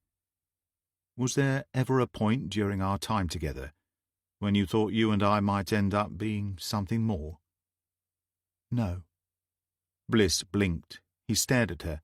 "Hey, please don't sugarcoat it for me, Emily. Tell it like it is." She chuckled. "Let me tell you why. It had nothing to do with you as a person. I liked you enough. Maybe I even loved you a little. There's a quality about you that I think makes it easy for women to fall in love with you. But the problem was, and the reason why I never saw us as a couple who could make it all the way, is that with you, the job will always come first. It will always be your first priority. I don't say that as a bad thing. In many ways it's admirable. But women don't like to be put second, Jimmy. Not to anyone. Or anything." "It never occurred to you that I might change?" he asked. "No. A dozen years have gone by. Have you changed?" Laughing, Bliss hiked his shoulders. "I suppose not. An old mate of mine told me just the other day that for someone to live the way I do was pretty sad. I think he may have been right. I wouldn't go so far as to say it was sad. Not if it's what you want to do. Not if you are who you want to be. We are all capable of change, but we have to want to. And your willingness to put your job above all else has nothing to do with how you feel as a person. I still believe you are both alone and lonely. Yes, your job comes first. But that doesn't stop you wanting more. It doesn't stop you wanting it all. It just prevents you from having it." About to offer his house guest a top-up of wine, Bliss felt a sudden rush of heat thrusting up from his chest to his throat and across his cheeks. The constant howl in his right ear now screamed, and it too succumbed to a spreading warmth. Bliss sat still for a few moments, attempting to right himself, but becoming increasingly more light-headed. "Excuse me," he said, leaping from his chair and dashing into the downstairs toilet. On his knees, toilet lid up, Bliss leaned forward, head over the bowl. Blindly he reached for the hand towel, managed to run some water onto it, and then used it to bathe his forehead. Keeping the towel pressed to his brow, taking care to avoid the rest of his face, Bliss first felt the acid sting of bile, followed by a gush of vomit. In 3 rapid heaves the moment passed. Bliss retched and disgorged every last drop. Then he flushed the toilet, slipped back onto his haunches, and rested his temple against the cool, tiled wall to his right. Bliss silently cursed his lapse. It was no wonder. He had run on adrenaline for several days now, ratcheting up the stress levels and taking no time at all to manage his condition. 6 long drives, 4 to York, and twice since to Essex. The lack of sleep, combined with the tremendous weight of pressure bearing down on him from all angles, was more than enough to trigger one of his crash-and-burn moments. The only real surprise was that it had taken this long. Bliss assumed it had occurred now because both his body and mind had gone from such high momentum to wiped-out relaxation that his system had simply been unable to cope. He was in distress, and this was his body's way of insisting he reboot. Returning to the living room, Bliss apologized for his hasty exit. "Please don't," Emily said, concern in her expression. "I saw that side of you a couple of times before, remember?" He did. He had only recently been diagnosed when he and Emily started dating, and was still uncomfortable with it back then. In the early days he found such a lack of control embarrassing. Some macho bullshit, he imagined. He wasn't a great deal better now at accepting this aspect of his illness, and dreaded the inevitable sympathetic looks that followed even a mild attack. But he did at least realize that there was very little to be done about it, other than managing it 24 hours a day, 7 days a week. He would rather curl up his toes than live a life like that. Bliss eased himself back down into his chair and reclined, taking deep and steady breaths. His heart hammered away, blood pounded at the back of his head, the shrieking whine inside his ears consumed everything around him. One light evening is all you need, he told himself, followed by one decent night's sleep. Keep the ghosts and demons at bay long enough for your mind to go in search of its happy place. "You okay, Jimmy?" Bliss started. For just a moment he had forgotten Emily was there in the room with him. In the house at all, for that matter. "Yeah, I'm fine. Will be, at least." "Can I get you anything?" "Cuppa would be lovely." "You still drinking that Poncy stuff you used to like? Smells like perfume gone off." Bliss chuckled. "If you mean Earl Grey, then yes, thanks." A few minutes later he was sipping it down, hot and black with a squeeze of lemon. Emily had remembered. Something about that touched him more than he would have expected. "Do you read?" Emily asked as Bliss sat back, enjoying his hot drink. "I can read. Is that the same thing?" Emily laughed. "Not quite. I mean novels. Crime thrillers in particular. I think I get enough crime and thrills in the day job, don't you?" "I imagine you do. But I ask because you remind me of 2 fictional cops, Bosch and Rebus. The way you sit here in your chair on your own. Sleep in it quite often as well, I imagine. Knocking back the booze and listening to music." "You mean I'm a cliché?" This time Emily shook her head. "No, well, not in a bad way. Perhaps those 2 reflect real life more than most people realize. Detectives on their own. A few quiet pleasures, not always bothering to retire to bed at night, and not really taking good care of themselves." Nodding, Bliss said, "I think you're right. Even detectives who have families probably do a bit of this, as they mull over an investigation. But the truth is, when you live alone, you don't really need much more." They were quiet for a while. Bliss finished his drink, feeling his body begin to relax and adjust itself back to some kind of normality. "I've decided I'm going to carry on fighting Jimmy," Emily said a few minutes later.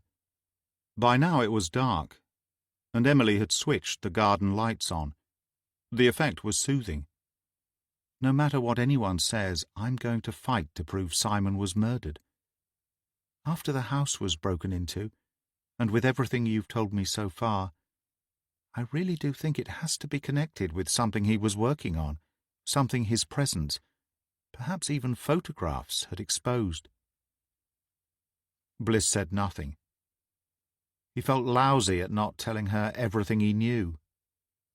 He could not be certain that doing so would protect her. Very much the opposite was more likely. If Emily discovered who her husband had been and what he had been doing, then not only would that shred the very fabric of her marriage and their life together, but it would expose her to the ruthlessness of a government organization that viewed the general public as pawns in a game only they had mastery over.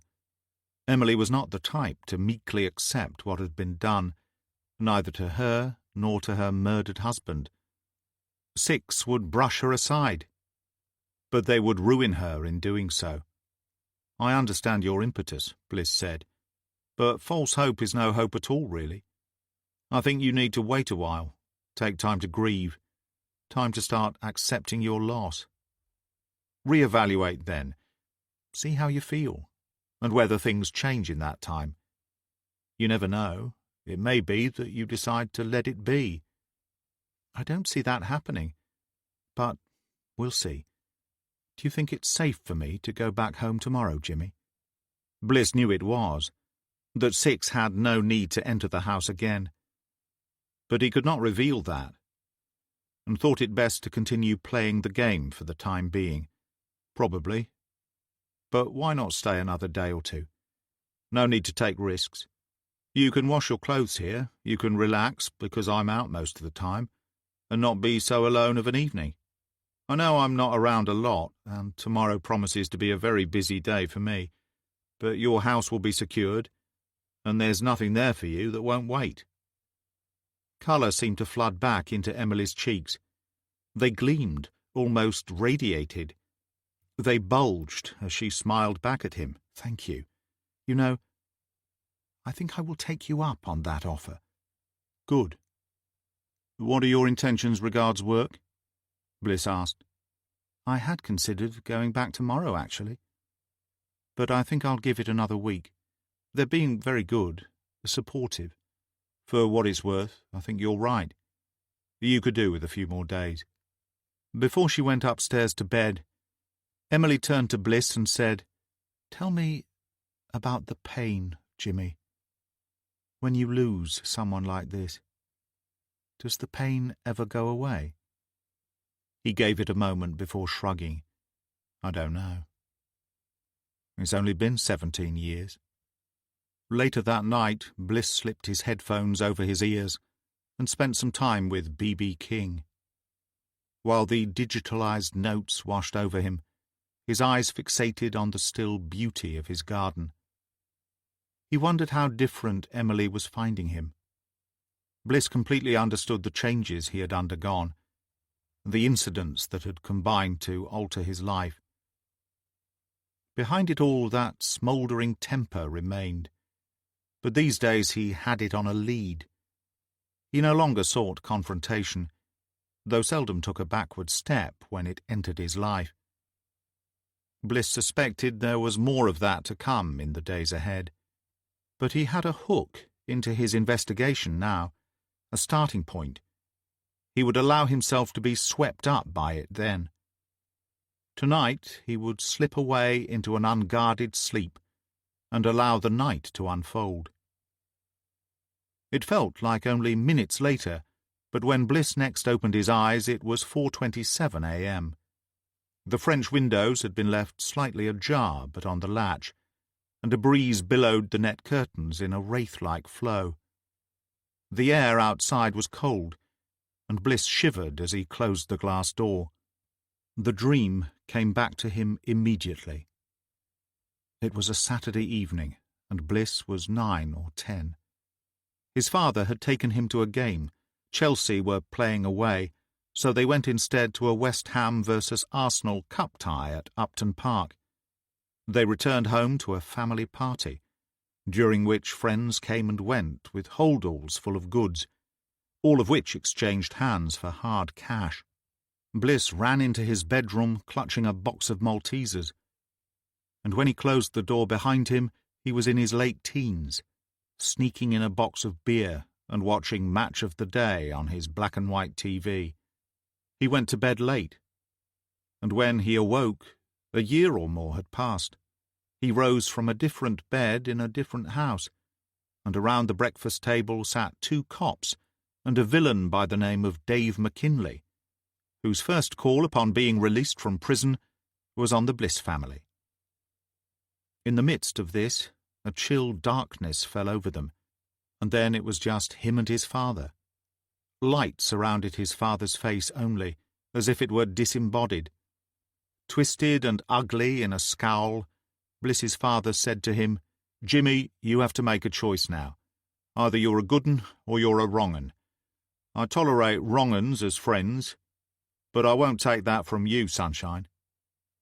Clearly he had done something to incur his father's wrath, and that had not been a rare event. As the light of his father's face winked out, so others flared.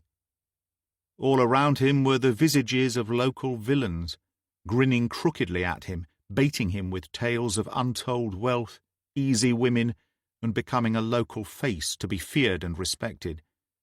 Bliss found himself shaking his head, hands out in front of his eyes, trying to ward them off, calling for his father to take pity on him.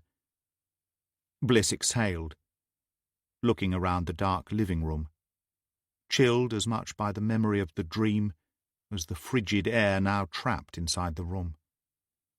He understood what he had seen, however, the reality encapsulated in those few snapshots. A life which might easily have led him down a very different path, where he could have been a Darren Bird, albeit without the violent tendencies, he liked to think. Not a serious villain. Bliss did not believe that had ever been something he was capable of. His father had been a good cop whilst on the job, but outside of it he took people as he found them. There was a difference between an armed blag and knocking out a bit of hooky clothing off the back of a lorry. Different levels of tolerance, at least. Bliss had grown up with that all around him, and had taken it on into his own adult life. Why the dream had hit him tonight, Bliss could not answer. Perhaps there was no reason or rhyme to it, just one of those weird tricks of the subconscious mind. It served to remind him of his father, though. He missed the old bugger. He could go days without thinking about him, but then, as soon as he did, a smile would split his face, and the memory would somehow give him renewed strength and an appetite for the day ahead. Bliss felt it now, felt it spread throughout his body, a warm glow of appreciation. He welcomed it, breathed it in, and then prepared himself for another day.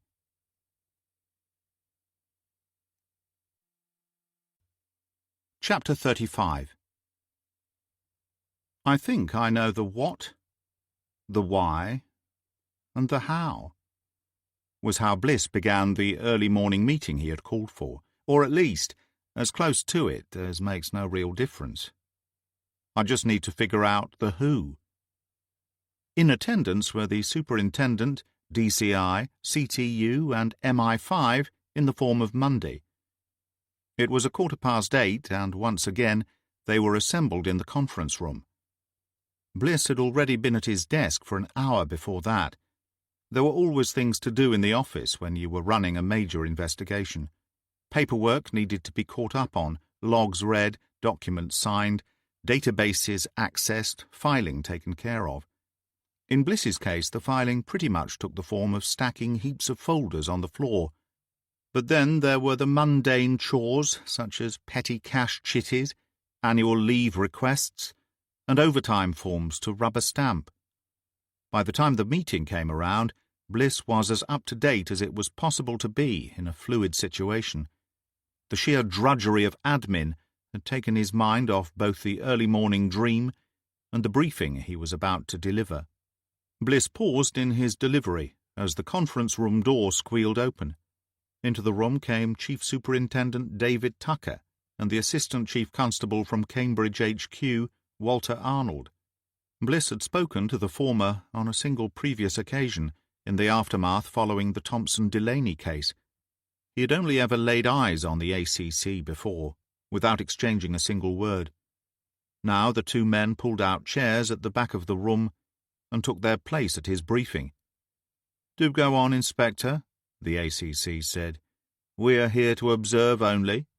No pressure there, then, Bliss thought. He gathered himself quickly before continuing. "We previously established that Flying Officer Duncan Livingston was attached to the RAF wing responsible for logistics. What we missed was how crucial this information might be. We thought it was just his job. I now believe it was so much more than that. The role involves arranging flights in and out of the country, and for the shifting of both people and equipment around the world. Nothing that lands here has to go through customs in the same way standard freight does through a regular airport.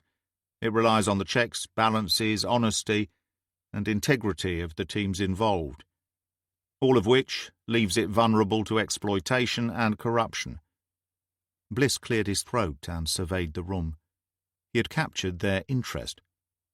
"It is my belief that artifacts, stolen from the Middle East and beyond, are being flown into RAF Wittering, and that our victim played a part in ensuring particular crates or packing cases were rerouted into the hands of an Essex gangster by the name of Darren Bird, and that this took place via a third party, based right here in Peterborough.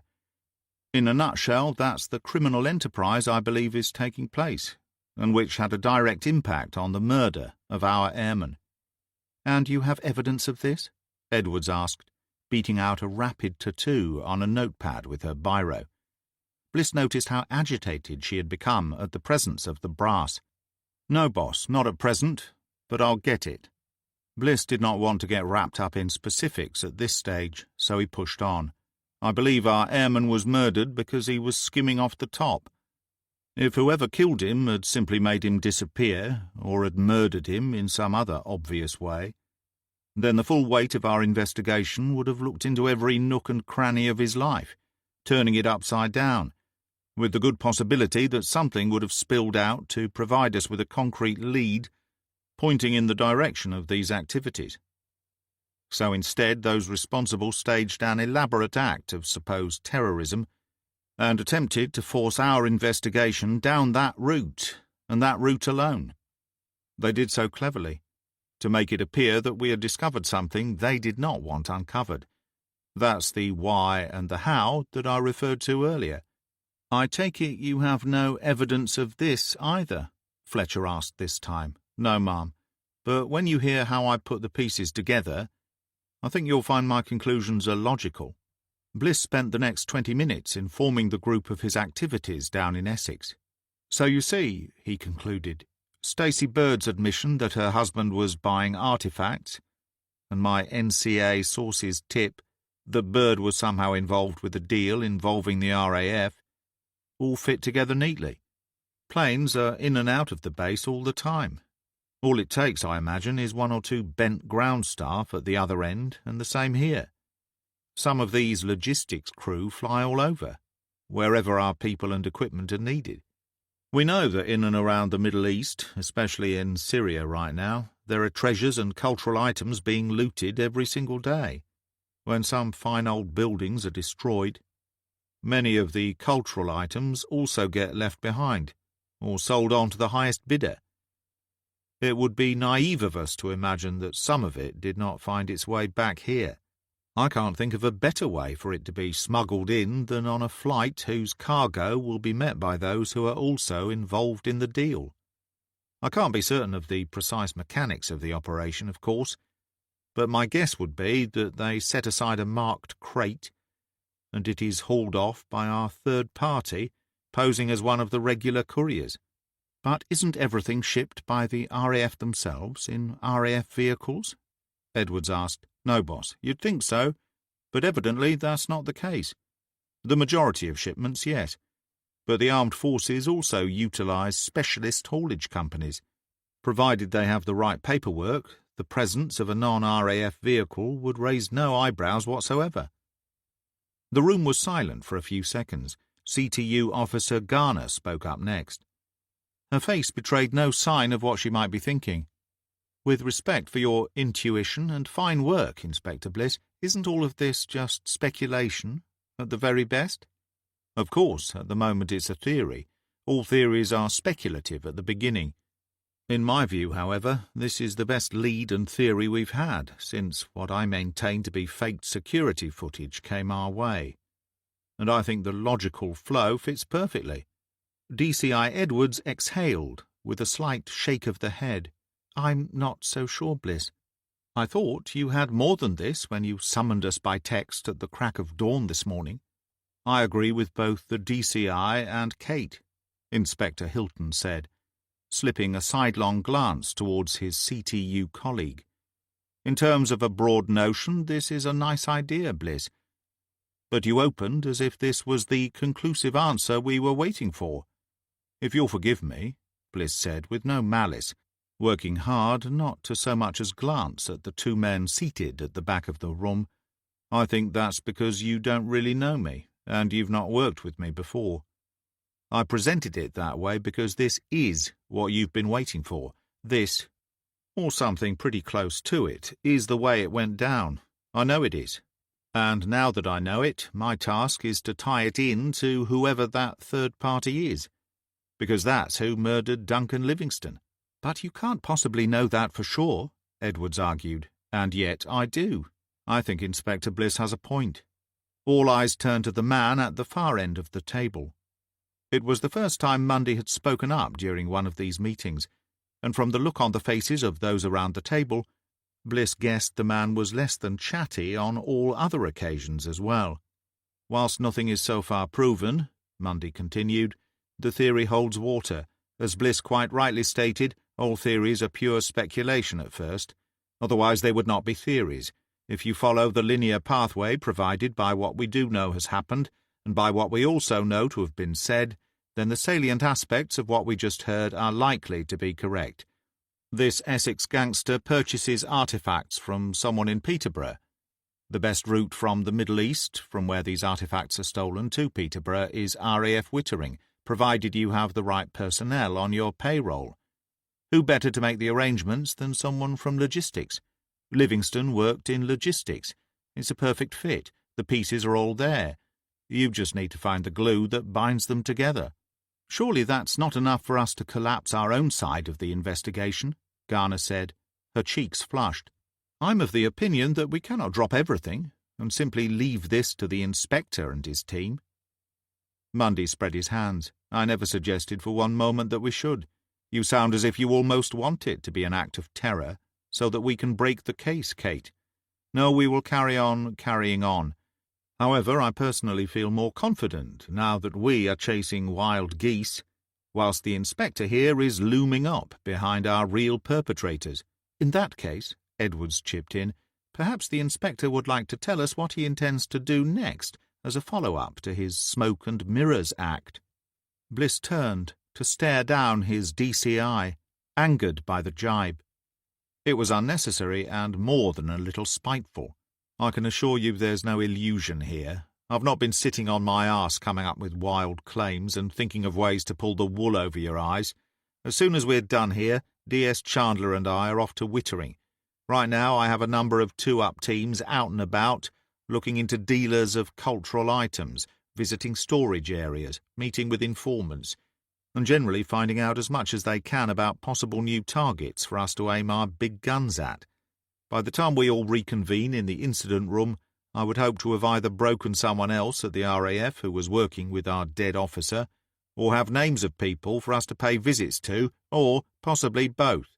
No smoke, no mirrors, no sleight of hand, just old-fashioned coppering and bloody hard work. Following his outburst in response to the DCI's snide dig, the room reverberated to the sound of throats being cleared and the shuffling of documents. From the corner of his eye, Bliss caught Mundy fighting down a snort of laughter. He immediately warmed to the man from MI5. Then Bliss turned to face Mundy, wondering if the spy knew more than he was letting on. How closely do you liaise with your counterparts at MI6? Is that why you came down in my favour just now? Because you know it to be true? Because you know Bird is somehow connected to our torched victim? Mundy looked up, caught Bliss's eye, and held it locked with his own.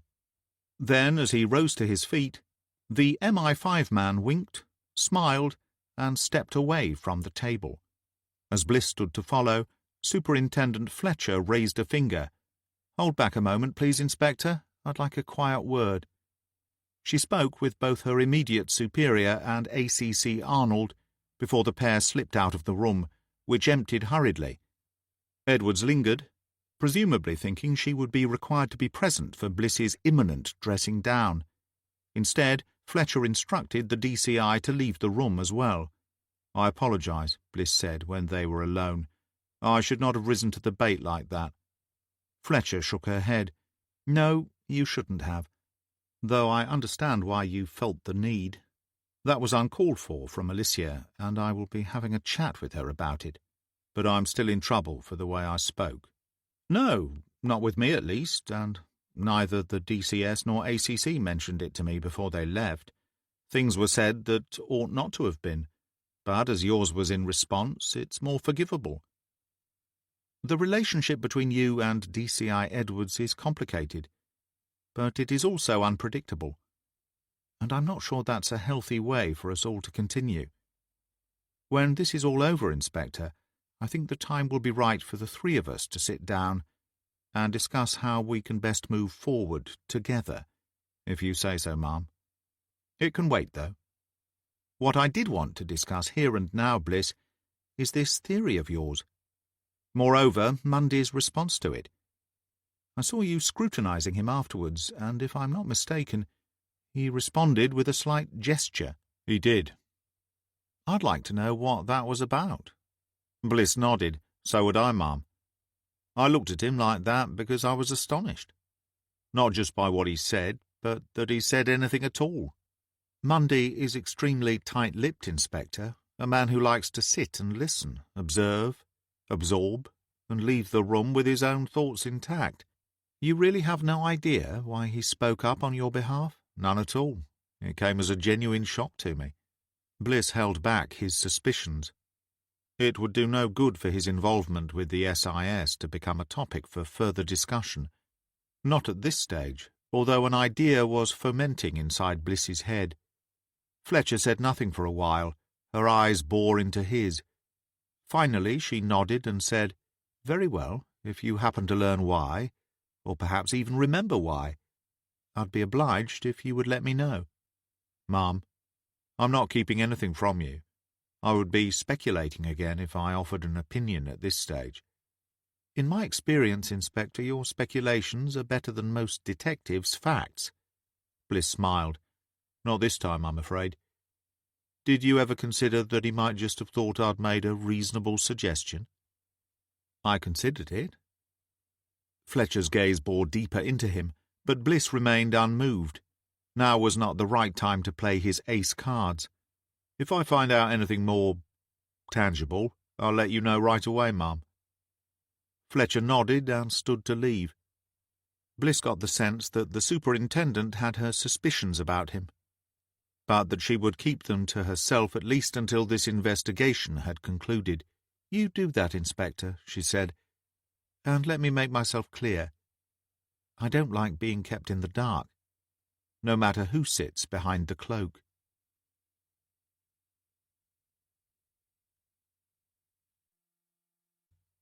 Chapter 36. Chandler was waiting for him when he emerged from the conference room. "How did it go?" she asked him as they strode down the corridor towards the stairway. Other officers passed them by in an animated blur, Bliss failing to acknowledge any of them. About as well as could be expected. That bad, eh? Not bad exactly, but not brilliant. You know what they are like, Pen. They want hard facts. They want evidence. They want arrests. Above all else, they want to put this to bed, and for them to be able to announce it to the media. I've been feeding them theory after theory all week, and this is just another one of them. They started down the stairs, Chandler leading the way for a change. But they followed it, right? They could see how it all fitted together, yes? Sure. It wasn't that they couldn't see it, more that they felt I'd brought it to them too early. Chandler huffed at that. Oh, sure, and if you'd kept it from them, they would have barked at you for that. Bliss nodded. They walked through to the next corridor. They want a win, Pen. The very next best thing would be standing up in front of the media and informing everyone that the murder of Duncan Livingston was not an act of terror. I gave them nothing more than further possibilities. They were right to be dismissive. With Chandler joining the rest of the team in the operations area, Bliss shut himself away in his office. Thoughts scrambled. He leaned back in his chair and closed his eyes while he worked things through. His mind turned to Emily and her predicament. The idea that had been fluttering away inside his head like a trapped moth would not be still until he acted upon it. He used his mobile to first locate and then dialed the number for the Peterborough Telegraph, asking for Sandra Bannister when the call was connected. "Inspector Bliss," Bannister said, pleasantly surprised to receive his call, if her tone was anything to go by. "What can I do for you today?" "I'm thinking that maybe we can do something for each other." Bliss was still running the idea through his internal filters, but it felt like the right thing to do. When the investigation was over, there had to be an exit strategy. He needed to be the one controlling it. "Yesterday you asked if I would make myself available for interviews regarding what took place here, both last autumn and in 2005. I did. And if I remember correctly, you refused to even consider the idea. You were very clear about that, Inspector. That was yesterday. Today's another day, and I have a proposition for you, Miss Bannister." "Sounds intriguing. Do go on." Bliss knew he had her on the hook now. "Provided I receive authorization from my superiors, I will do your interviews. On one condition." After a slight pause, during which the journalist was gathering her emotions, Bliss assumed, she replied, "I'd expect nothing less, Inspector. And that condition would be?" "I will also feed you 2 additional stories that relate to the here and now. This will come across as a little odd, but I want you to concentrate. I will give you 1 story to print, but will also ask you not to do so. In addition, I will also give you 1 story I do not want you to print, but will insist you should." Bliss expected a moment of hesitation following that statement, and he got it. He smiled, thinking about the look of astonishment that would be on Bannister's face at that moment. "I'm going to mail you over the details," Bliss said. 2 separate files. Both will be encrypted, and the passwords will be provided at a later date." "I'm sorry to appear so dull, Inspector, and not to sound ungrateful, but what on earth is the point of sending me a story I cannot print?" "I didn't say you could not. I said I would ask you not to. It's a terrific story, one I know you will be extremely interested in, but my hope is that you will never print it, because if you do, it will mean all bridges between us being burned. I want you to have it and to keep it safe, in case things don't work out the way I want them to, and I end up changing my mind, or having it changed for me. As for the other story, I hate giving it to you, and hate the fact that it will be splashed across newspaper pages, but I also think it's a story that has to be out there." "Well, I can't deny that my interest is piqued, Inspector. Please send them on. I'll be in touch about the interviews." "You'll have to wait until this case is over for them. That's fine. Let me be straight with you, Miss Bannister. You must keep these files safe. I think you know what I mean by that. And whilst the story you would want to publish most is the one I least want you to have, if things go the way I want them to, and you end up putting out the other one instead, you'll still come out ahead. Plus, you'll still have me. Am I making myself clear? As the proverbial mud. But I appreciate your faith in me, and thank you for calling. I'm not sure you'll be thanking me afterwards, Miss Bannister. These stories reach far and wide. There will be repercussions, and I would not want to be you when either or both see the light of day. Bliss sat doing nothing at all for a while after the call. He knew precisely what he intended writing down, and just what a dangerous game he was playing.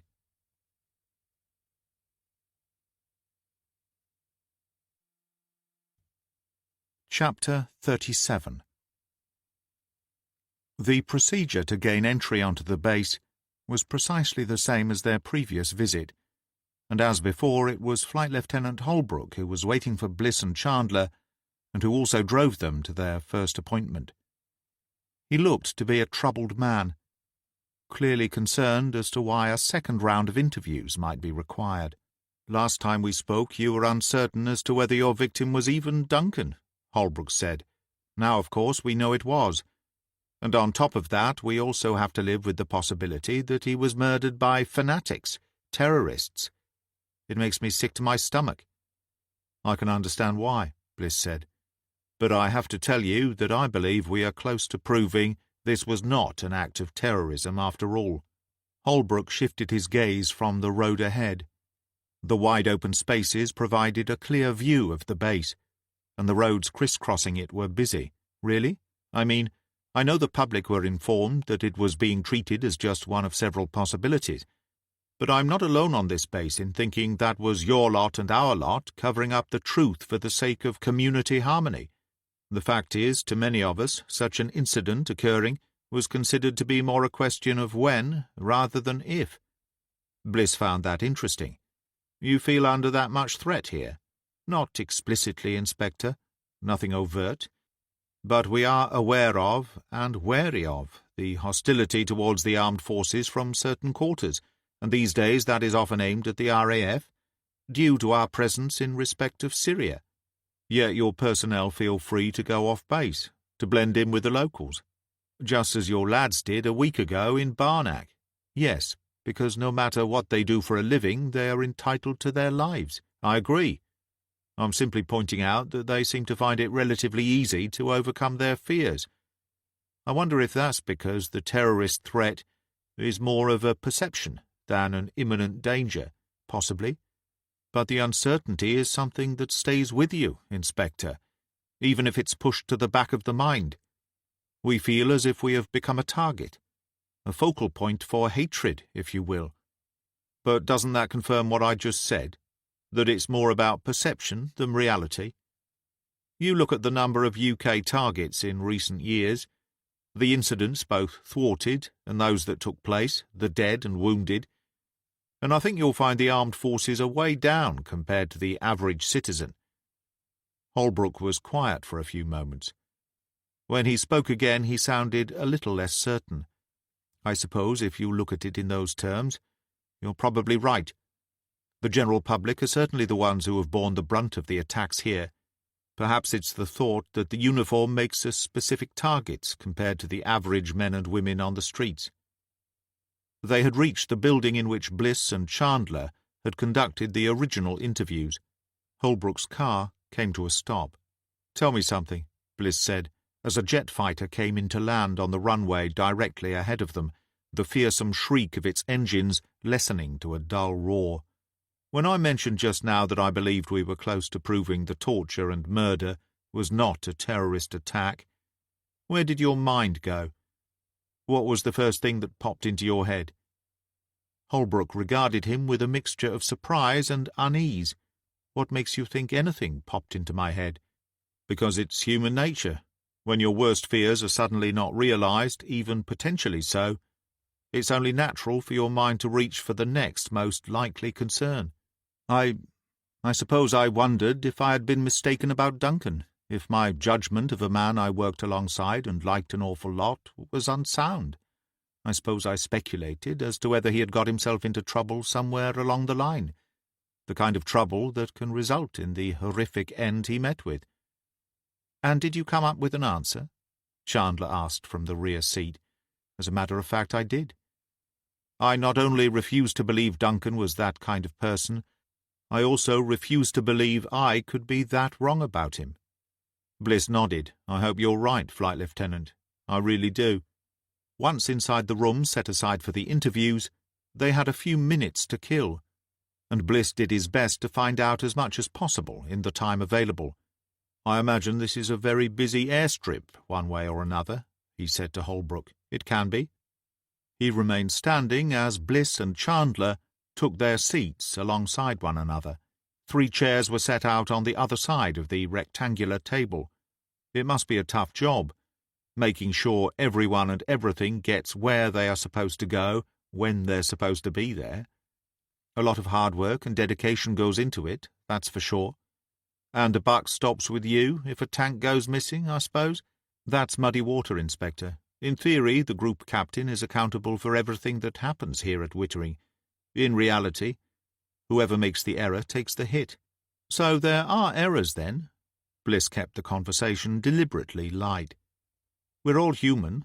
When we're dealing with the transportation of thousands of items annually, the only place we know an error can't be made with cargo is in the air. I'd say we do pretty well, considering the volume we're dealing with. I can't even begin to imagine. Bliss wondered if he ought to get more specific, by asking about packing crates from the Middle East, but decided against it. Holbrook was no dummy, and if he sensed Bliss was attempting to link the murdered airman with missing cargo, he would likely shut the whole thing down and wait for legal representation. Bliss decided he needed to play nice and get what he could before showing his hand. The door opened and 4 men entered, Livingston's 3 friends, and the same RAFP officer, Lundy. Bliss checked out the 3 friends as they made their way across to the table and sat down. Each of them appeared apprehensive, none of them unduly scared. There was a subtle difference between the 2, and Bliss had seen enough guilty men to know which was which.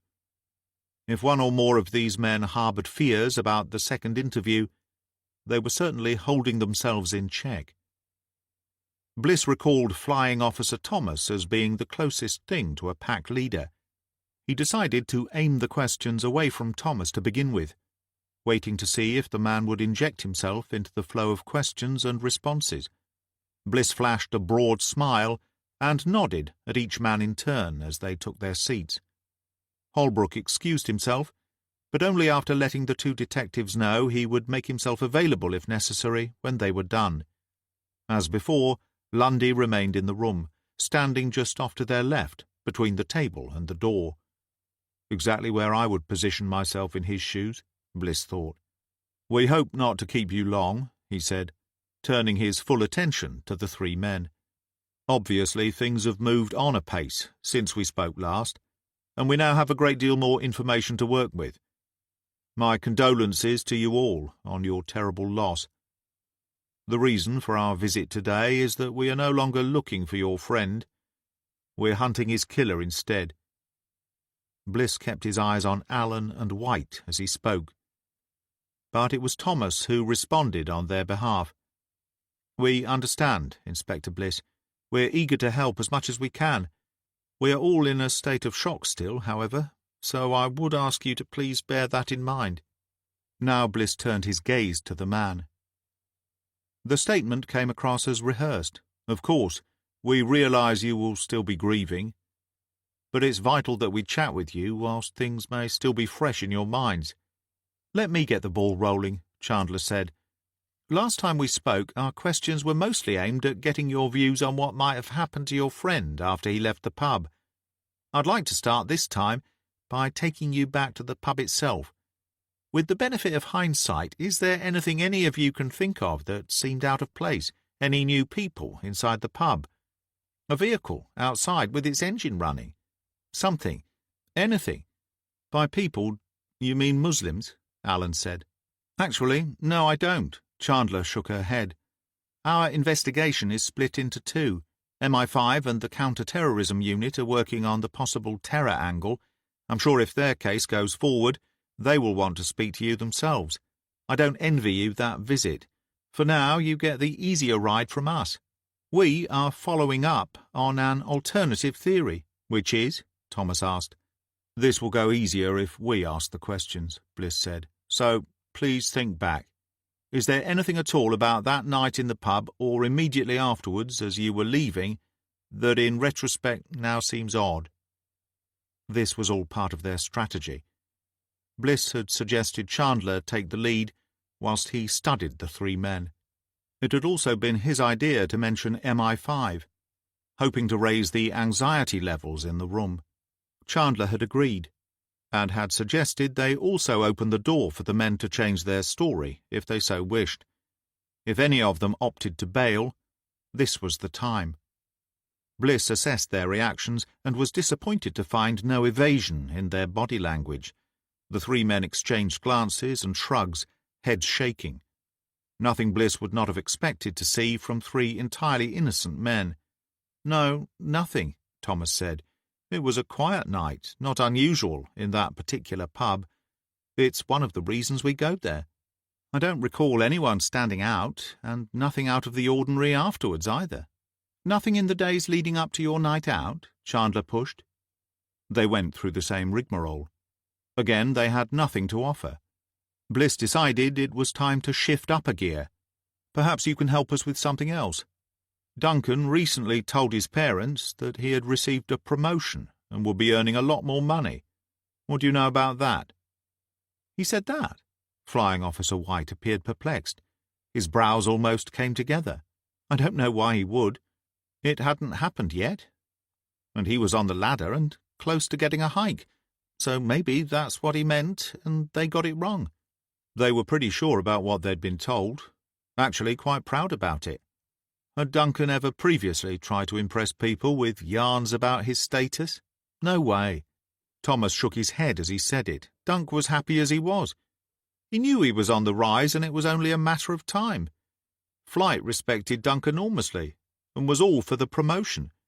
I can't believe he told them something like that. By Flight, I take it you mean Flight Lieutenant Holbrook? Chandler stared straight at Thomas this time. Yes, they had a great working relationship, and were also mates. We suspect Duncan may have lied to his parents, as a way of explaining his having more money to throw around lately. Alan snorted a dry laugh. Dunk had all he needed, and no more. He was never last in the queue to buy his round, but he never flashed the cash. He wasn't any better off than the rest of us. Just check his clothes, his possessions. No changes in his lifestyle recently, then? No, nothing like that. Chandler refused to let it drop. Maybe he was preparing the way. Maybe he was about to come into some money. Tell me, has anyone quit the job recently? Someone who does a similar job to the one Duncan did? No one that I can think of, no. I'm sure there's nobody. It's a good job. A hard one to walk out on. Anybody promoted from a similar role in the last few months? Chandler asked. Again there were headshakes all round. Then Alan leaned across the table. We did have an officer transferred out. Got a sweet posting to Saudi. Bliss looked at Chandler, then back at Flying Officer Alan. How long ago? He asked. 2 or 3 months, maybe. Dunk picked up a lot of his slack, actually. They haven't replaced Dean yet. Dean? Yes, Dean Williams. One of the Saudi crew got killed in a car accident. Dean volunteered to take his place. Took us by surprise, actually. Oh? Why's that? He had a good life here, had his day job, and then did some... Alan's story came to an abrupt halt as Thomas coughed twice, deep and harsh. Bliss recognized it as a warning. Ignore your friend, Flying Officer Alan, Bliss said. He turned his eyes on Thomas and shook his head to give his own warning. Switched back to Alan. Go on, you were saying? The man sighed. Knew he'd gone too far to turn back now. Look, I don't want to get Dean in trouble. We're not supposed to have gigs on the side. Some do, though. Cash-in-hand type jobs, you know, like decorating or something along those lines. I never knew what Dean did, but he always had money to burn. I bet he did, Bliss thought. The story had opened up. Dean Williams had to have been the primary liaison here at Wittering, the logistics man who arranged for a specific item of cargo to go somewhere other than RAF storage or official onward transport. The man out in Saudi had been killed, and the crew needed a replacement. Who better to send than someone who knew the ropes so well? The next task was to convince another officer at Wittering to take over Dean's role. Duncan Livingstone had most likely been a hard sell, but the conversation he had had with his parents suggested he had come around to the idea. Something had spooked him, though. Bliss thought the young airman had probably pulled out of the deal, and the crew could not risk having him do so. It fit. Bliss got to wondering whether it was a one-man job at either end. He was sure it would require a minimum of 2, which still left somebody at Wittering to account for. He and Chandler went at the 3 flying officers hard, centering on Livingstone, but all the while trying to get one of the men to trip up on something beyond. While they sat there, 4 aircraft either came or went, the sound of their massive engines all but drowning out conversation. "This what it's like all the time?" Bliss asked, during a brief lull. Alan shrugged. "We can have a day without anything, then days like today, when we'll have 8 or 10 scheduled flights, plus the training planes in and out. Hard to hear yourself think. You learn to shout effectively here." Bliss smiled. He eased the conversation towards cargo and the immense responsibility Wittering had as a pivotal transportation hub. "You have to remember that not everything arranged here lands or takes off here," Thomas said. "Yes, we run logistics, among other things, but not just for this base. Most of the flights are not shipments. It usually depends on where the cargo is headed next." That got Bliss thinking. So far his focus had been flights out of the Middle East and terminating here at Wittering. What if the smuggling ring stretched beyond the base? It could be a nationwide crew. Stacey Bird had mentioned Peterborough, though. This was where those artifacts came into the country. This is where Livingstone was stationed. This was also where he was murdered. If the ring's circumference was wider than Bliss had anticipated, they would deal with that another time. He had to remember that his investigation was nothing to do with smuggling, and everything to do with the horrific murder. That the two overlapped was little more than one of the case details, a connection Bliss was convinced had been established. He studied the 3 men as closely as he was able, but none of the questions thrown their way drew any of them into a noticeable error. They all appeared unfazed when he mentioned cargo going astray, in the same easy-natured way he had mentioned it to Holbrook. It happened. Theirs was a massive undertaking, and mistakes occurred. There was no suggestion that they were anything other than mistakes in the minds of these 3 men, however. Either that, or one or more of them, was a fine actor. When they were done, Lundy took them back to the visitors' car park. As they headed back to HQ, Bliss was feeling unsettled. He expressed his disquiet to his partner. "No way Livingstone was working alone," he said. "It feels too big." "I agree," Chandler said. "But I don't see it being any of the 3 friends we just met." "Me neither. I'm not so certain about Holbrook, though. He was jumpy this time around. I didn't get that gnawing sensation when I know someone is definitely lying to me, but there was something not right about him today. Something I can't quite put my finger on. You have to bear in mind that he was dealing with the fact that his friend and colleague had been torched to death, boss. I know, I made allowances for that. Even so, something was off about him, Penn. When we get back, I want you to contact the RAFP and have them dig out some information from their admin team.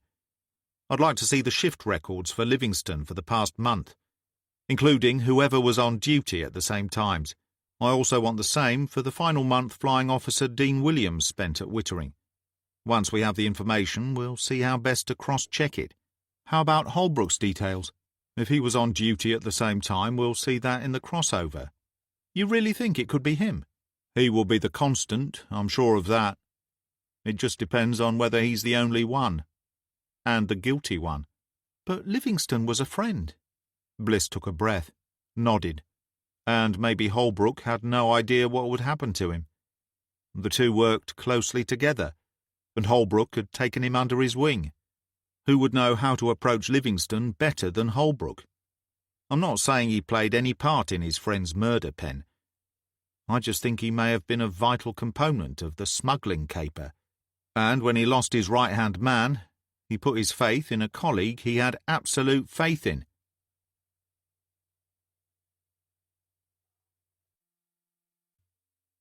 Chapter 38. While Bliss had been tied up with the interviews at RAF Wittering, his team had been busy. Bishop and Carmichael were coordinating the information-gathering process. Every other suit and uniform working as part of Operation Compound was out, knocking on doors, getting into faces, and putting every effort into compiling a list of new possible suspects. Bliss grew impatient at having to kick his heels. He felt redundant and started poking his nose into the constant flow of work being carried out by his two colleagues in the operations area.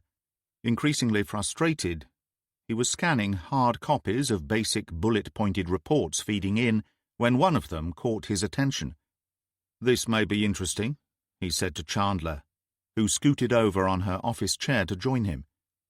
He held the sheet of paper out so that they could both read its contents. "A chiz suggests we talk to a Lewis Drake about the irregular comings and goings on his properties. There's a mention of shipments coming in and out that have nothing to do with Drake's actual business, which would appear to be scrap metal. I see the phrase high-class items here. That could mean artifacts, couldn't it?" Covert human intelligence sources were once more commonly referred to as snouts by the police themselves, or coppers' narcs by the people they grasped on. Now they had all been squeezed unceremoniously into an ill-fitting acronym, but it all boiled down to the same thing. A chiz lived and belonged out on the streets.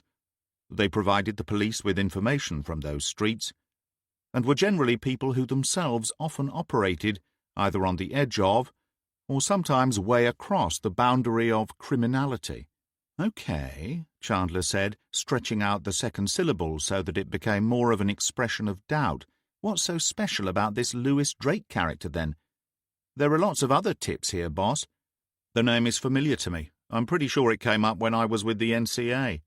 "That's a little thin," Chandler shrugged and dabbed a finger onto the page. "It also mentions hookers. What do you think that's all about?" "If he was flagged by the NCA, then I think it's all about something serious, something organised, and something criminal. Sounds right up our street, in fact." Chandler sighed. "If you say so." "I'm taking this one," Bliss told Bishop as he got to his feet. "Worth a visit, before we pull everyone back in for an update." The visit was to one of the many droves on the edge of Peterborough's major industrial heartland to the east of the city, heading out into the fenlands. Fourth Drove was not far from the Flag Fen Bronze Age site where Emily Grant had plied her trade when she and Bliss had first met. The brown tourist attraction sign Bliss saw en route reminded him of the woman currently sharing his home. He couldn't help but wonder how long she would remain there, and how he would feel once she was gone.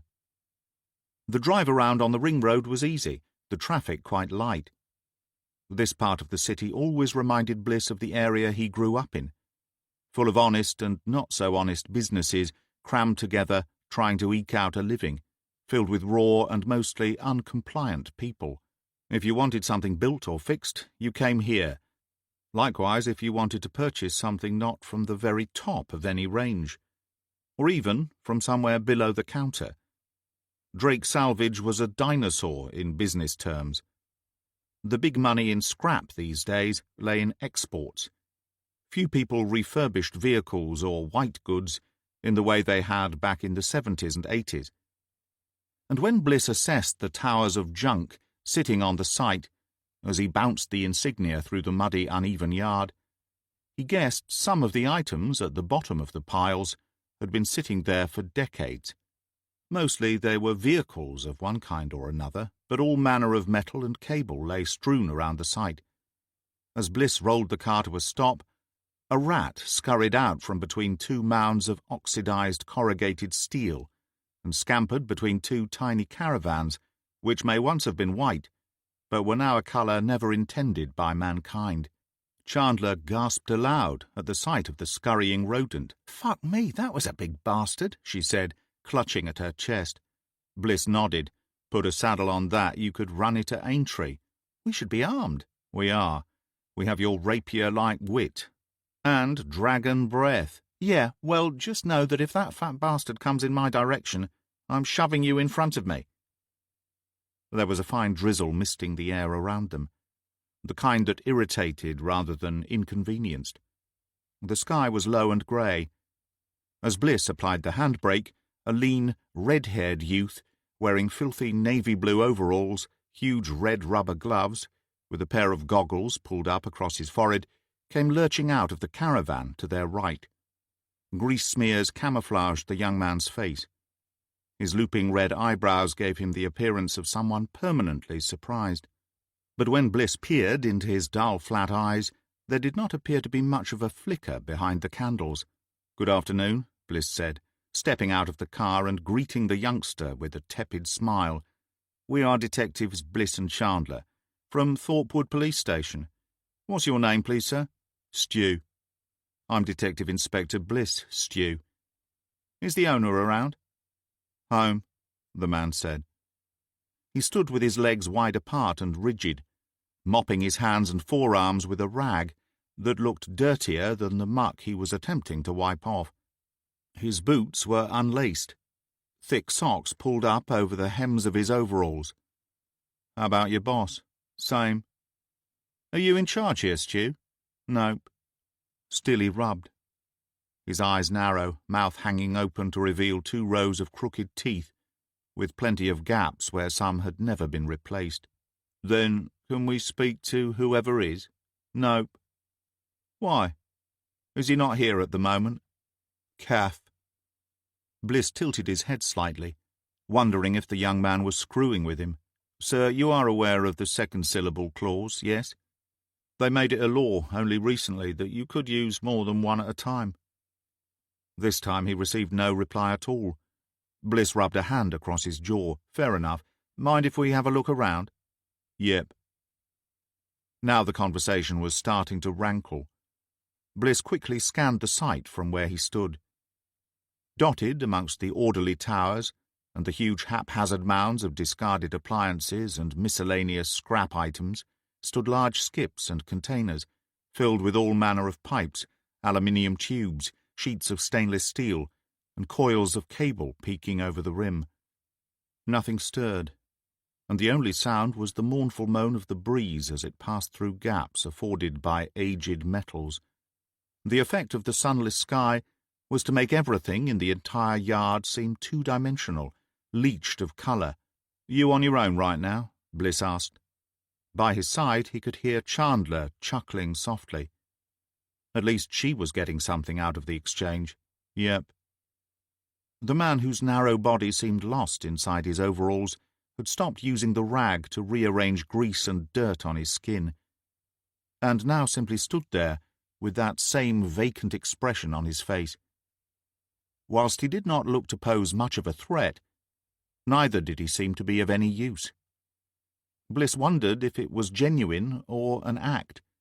He decided to test the water. "Okay, Stu, we're not getting anywhere like this. You can carry on responding with monosyllabic grunts, or you can talk to me. If you opt for the former, then we'll be taking you for a ride. See, as I've already explained, we are detectives, and it's our job to ask questions. In response, we expect answers. People who don't provide us with answers are known to us as ignorant twats, and we take ignorant twats to our holding cells, where we like to beat them until they piss blood. And let me ask you, how do you think your boss will feel when he gets back from the caf, and finds you gone, and the gates wide open and nobody here to protect it or serve customers? You think he'll be happy about that, Stu?" Something shifted behind the youth's eyes. He might not have completely understood everything Bliss had just said, but the gist of it permeated his brain somewhere along the way. "What do you want?" he asked. He went back to his non-cleaning routine with the rag. "What I really want is to have a chat with Mr. Lewis Drake. In his absence, however, you'll have to do. And I do hope you can help me. Otherwise I may just have to close this place down and fill it with cops and dogs who will search every inch of this dump." The man flinched. His eyes shifted momentarily. Bliss followed the direction of Stu's fleeting glance.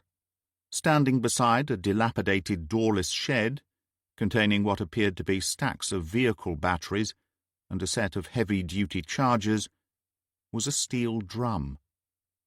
It was in poor condition, and Bliss would not have entrusted water in it. However, the drum sported a sticker in the shape of a triangle depicting a skull and crossbones. The warning emblem suggested its contents might be caustic, poisonous, toxic, or an unhealthy combination of all three.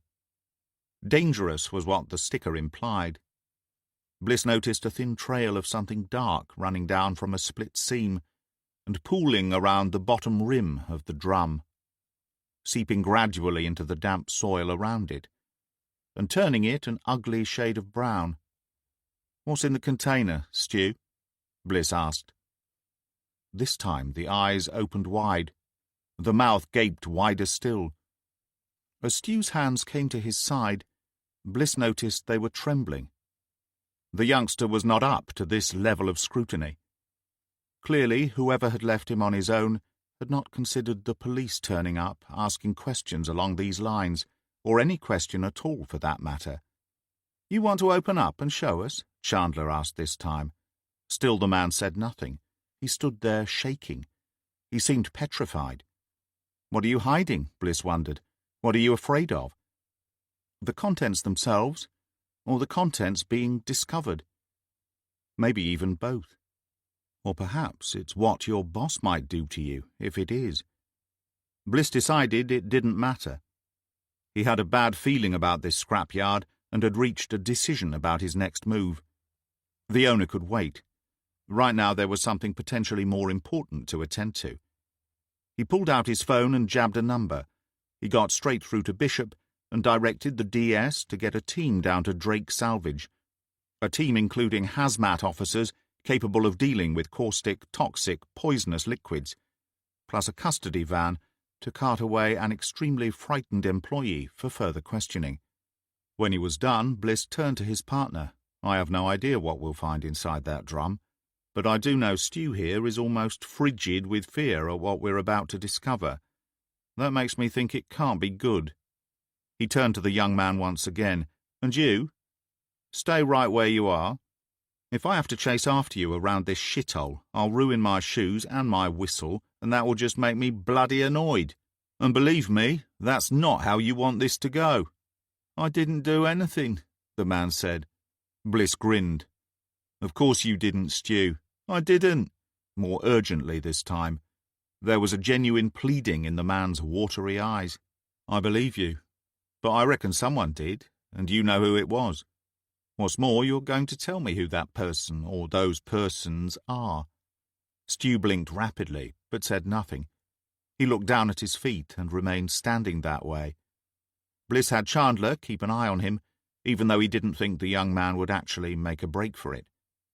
While his partner remained out in the yard, Bliss carried out a brief search inside the two caravans. Before entering the first, he pulled on a pair of latex gloves, having stuffed a pair into his pocket before leaving the station. The inside of both caravans resembled the tip out in the yard itself. Bliss rifled through scraps of paper, scribbles on post-it notes, notepads, invoices, and assorted documents. He found nothing of interest, but would order a complete forensic search. They didn't look like much, but he had the feeling the two units would prove to be gold mines in terms of decent evidence of criminal behavior. On exiting the second caravan, Bliss nodded and smiled at Chandler, who stood talking to a sullen and completely mute Stu. As he glanced around the site one more time, a thought occurred. He took a few strides away, pretending to scour the yard's hidden secrets. Out of earshot, he pulled out his mobile and placed a call to Emily. "Good day?" she asked him. Not so's you'd notice, but I think we're making advances, so it could be about to look up. I wanted to ask you something. A loose thread, really. I can't help but pull at the bloody things. Emily, what car did your husband drive? A Nissan. SUV. I think it's called a Qashqai. Bliss knew the make and model. Colour? A golden brown, I guess you'd say. You remember the plate? Emily recited it to him. That was enough. With those few details, he would be able to discover the VIN. What's all that for? Emily asked. You have something stirring in that mind of yours? Bliss decided to enforce the previous lies. Or lies by omission, at the very least. Only that if it was left abandoned somewhere obvious and then carted off for some reason, it might well be stuck away in one of our vehicle yards. I needed to know what to ask about. What a great idea. That's why you're the detective. Yeah. Listen, you okay for the rest of the day there on your own? I know I said it before, but please make yourself at home. Watch TV, play some music. Well, that's about it, really. But you know what I mean. Don't worry about me, Jimmy. I'm fine. I've done some washing. Thrown in some of yours as well. You didn't have to do that, Bliss said. It was no bother. I was doing a load anyway. And after all you've done for me, it doesn't amount to much, washing a few clothes. Yeah, I'm a real prince. I've discovered that your husband was murdered, that he was probably never really your husband, that he was a spy who may well have been using your marriage as part of his deep cover. And I've told you nothing. I'm a gem. Okay, look, I have no idea what time I'll be home. Depends on whether we catch a break in the next few hours. Expect me when you see me. After ending the call, Bliss took a walk around the plot, playing a hunch. He was disappointed with himself in the way he was dealing with Emily's situation. It was tempting to try and convince himself that it was all for her own good, but Bliss was not about to hide behind that. He wanted answers to this investigation. He wanted to solve it. A tortured and torched young RAF officer deserved that much. The site was extensive, with a boundary wall made from breeze blocks, on top of which ran razor wire. The crushing machine was at the far end, and the ridges of tyre treads in damp soil suggested it had been busy recently. As Bliss rounded a slight bend in the muddy track, skirting a stack of tumble dryers standing 8 feet high, his gaze came to rest on a vehicle perched precariously on top of a huge 6-vehicle stack. It had been broken up for parts, with little more than the shell remaining.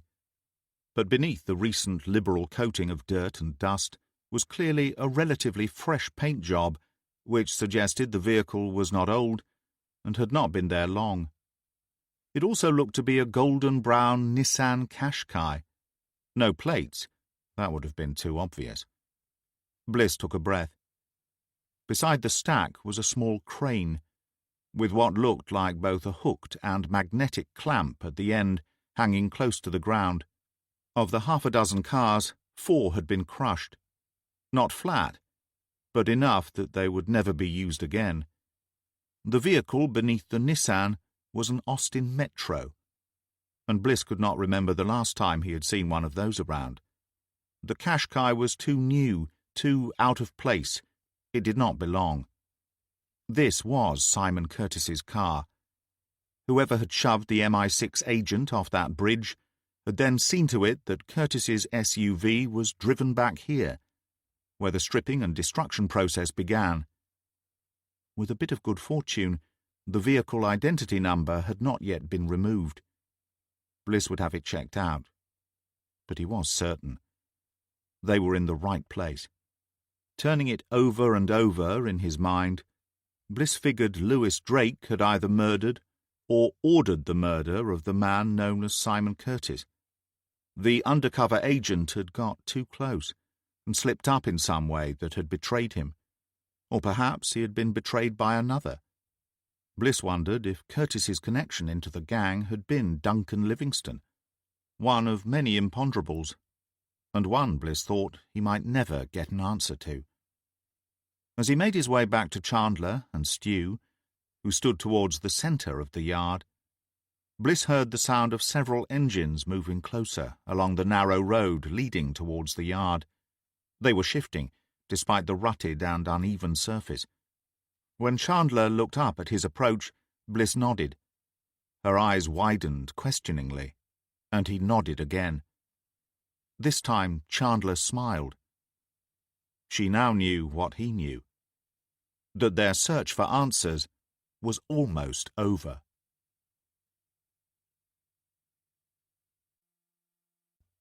Chapter 39. All the pieces were there. The task Bliss faced was finding a way of slotting them together so that they made sense, and would lead the investigation to a successful conclusion. The team had been summoned back in for what Bliss had described as a brainstorming session. He was their leader, the man who made all of the final decisions. But their eyes, ears, experience, and intelligence were invaluable. Getting to the bottom of this complex investigation would take all of their combined wisdom and know-how. By the time everyone had settled, Bliss stood by a clean whiteboard, black marker poised in hand. "This is what I believe," he said, starting to write in block capitals. Flying Officer Duncan Livingston was a good and solid worker bee, until an accident some 4,000 miles away in Saudi Arabia kick-started the chain of events that ultimately led to his death. Bliss paused for a moment as the door to the major incident room opened and MI5 agent Mundy stepped inside. The man from Thames House remained at the far end of the room, folded his arms and casually leaned back against the wall. Bliss caught his eye and gave a nod before continuing. He was getting used to having his briefings gate-crashed. A scam involving RAF officers both here at Wittering and out in the Middle East, plus a crew of gangsters here in the city and down in Essex, was going along just nicely, bringing stolen artifacts and a variety of treasures into the country and having them sold on. A lucrative arrangement for everyone involved, I'm sure. Then came the accident in Saudi, which resulted in a Wittering RAF officer being transferred out there to replace a critical member of the team who died as a result of that accident. That left a vacancy here. I believed that, after what I imagine was a great deal of persuasion, the vacancy was filled by Duncan Livingston. "So our dead airman was bent after all?" Hunt said. The DC had a habit of getting right to the point. As much as the bluntness irritated Bliss at times, he also admired Hunt for it. In some ways it reminded him of his own approach at the same stage in his career. "He didn't start out that way," Bliss said, "but yes, eventually I think he was drawn in. Whether this was because the money was too good to ignore, or the crew put pressure on him in other ways, we may never know. But at some point, shortly afterwards, something went badly wrong. I think either our airman pulled out, and the crew decided they could not risk him doing so whilst remaining silent, or he threatened to expose them. I can't be sure which. But either way, they decided to kill him. Rather than have him disappear or be found murdered in an ordinary way, which would have exposed Livingston to enormous scrutiny, the crew decided to fake a terrorist attack so that the focus fell upon that rather than the victim himself, and any other possible reason for his murder. "That's a bit extreme, wouldn't you say?" Short said. "Yes and no, Sergeant. Once the decision to top him was made, I imagine it then came down to how best to do it, to get away with it, and at the same time leave themselves unexposed. This arrangement was not something they wanted to walk away from. Having him go missing and therefore AWOL would have brought down the full weight of the RAF investigative team, as well as us, the focus sharply on Livingston and his lifestyle. That would have been a huge risk. Same goes for killing him and dumping his body out in the open. Too much unwanted attention on the man himself. So they came up with a plan to draw that attention away from the individual and instead place the spotlight on how and why he was killed. You could dismiss it as extreme, but it's clever, and to a certain degree it very nearly worked. Only they weren't quite good enough. Not for you, boss. You sussed them." This drew some laughter and cries of "arse liquor" and brown nose, aimed in Short's direction. "Do we have evidence of all this, boss?" Ansari asked, a frown troubling her forehead. Bliss shook his head. "No. In terms of building a case, it's as leaky as a colander. There are an awful lot of holes to fill regards this theory, but to my mind this is the way things went down. Given the individual pieces we have, I think this is the most logical way to fit them together. I also suspect the murdered airman's immediate superior could be involved. At the very least, he's a more likely candidate than Livingston's closest friends. I think today will go a long way to filling those holes I just mentioned, because I also believe we have completed the centre of the broader picture, in that we have discovered the crew who buy and sell the artefacts here in Peterborough. I hope to gain the evidence we need from them in respect of the RAF personnel. I know I'm right, I just know it. But we also have to prove it, and that's going to need some more work. Any further questions?" "I have one," Mundy said, levering himself away from the wall at the back. "Given the fact that I currently have teams carrying out close monitoring and full-time surveillance on potential terrorist targets, are you yet able to tell me unequivocally that the murder of the airman was not a terrorist attack? If you're asking me whether I have evidence to confirm that, then, as you will have just heard me say, the answer is no. All I have at the moment is what logic insists to me must be the truth. I look at it, and for me it's the only way the pieces can slot in and still present us with a perfect picture, broadly speaking. In terms of hard facts, I have to admit that I have virtually nothing. The word of a gangster's wife that a trade in artefacts from outside the country is taking place in this city. Suspicious comings and goings at a salvage yard reported by an informant. My own intuition that the RAF base at Wittering is the conduit for the stolen artefacts, the unresolved murder of our young airman. So, no, not a scrap of actual evidence. Yet you're confident enough in the theory to stand up there and inform your team that this is how things are. I am. Tenuous links, I admit, but links all the same. My aim here is to show my team those individual connections, and for us all to somehow tie them together. And what about our friends down at Vauxhall Cross, Inspector? Bliss fixed the man with a heavy frown. What do you mean by that, Agent Mundy? What do the SIS have to do with any of this? Only that according to you we have an incident of international mystery and intrigue, criminal acts and murder, all of which somehow involve our very own Royal Air Force. Internal strife and mayhem is my bailiwick. That which extends beyond our borders, theirs. I wonder whether it would be worth having a chat with MI6. Or perhaps you already have, Inspector. Bliss looked into Mundy's eyes. In that moment he knew the man from MI5 was sitting on far more information than he was willing to reveal in front of this particular audience. He wondered if the man knew about Simon Curtis and Bliss's relationship to the dead agent's wife. There was one way of finding that out. How about you and I discuss that in more detail when I'm done here, Bliss suggested. He took Mundy's nod for acquiescence. About to address the team once more, Bliss's mobile rang. He checked the display. "Excuse me," he said. "I need to take this. It could be the break we're looking for." Bliss took a few short steps across the room, turning his back on the sea of faces. On the other end of the line was the head of the hazmat unit, Sergeant Liam O'Neill. "You were right to be wary of this container," O'Neill said without preamble. "It held sulphuric acid. Well, just about held it, if the truth be known.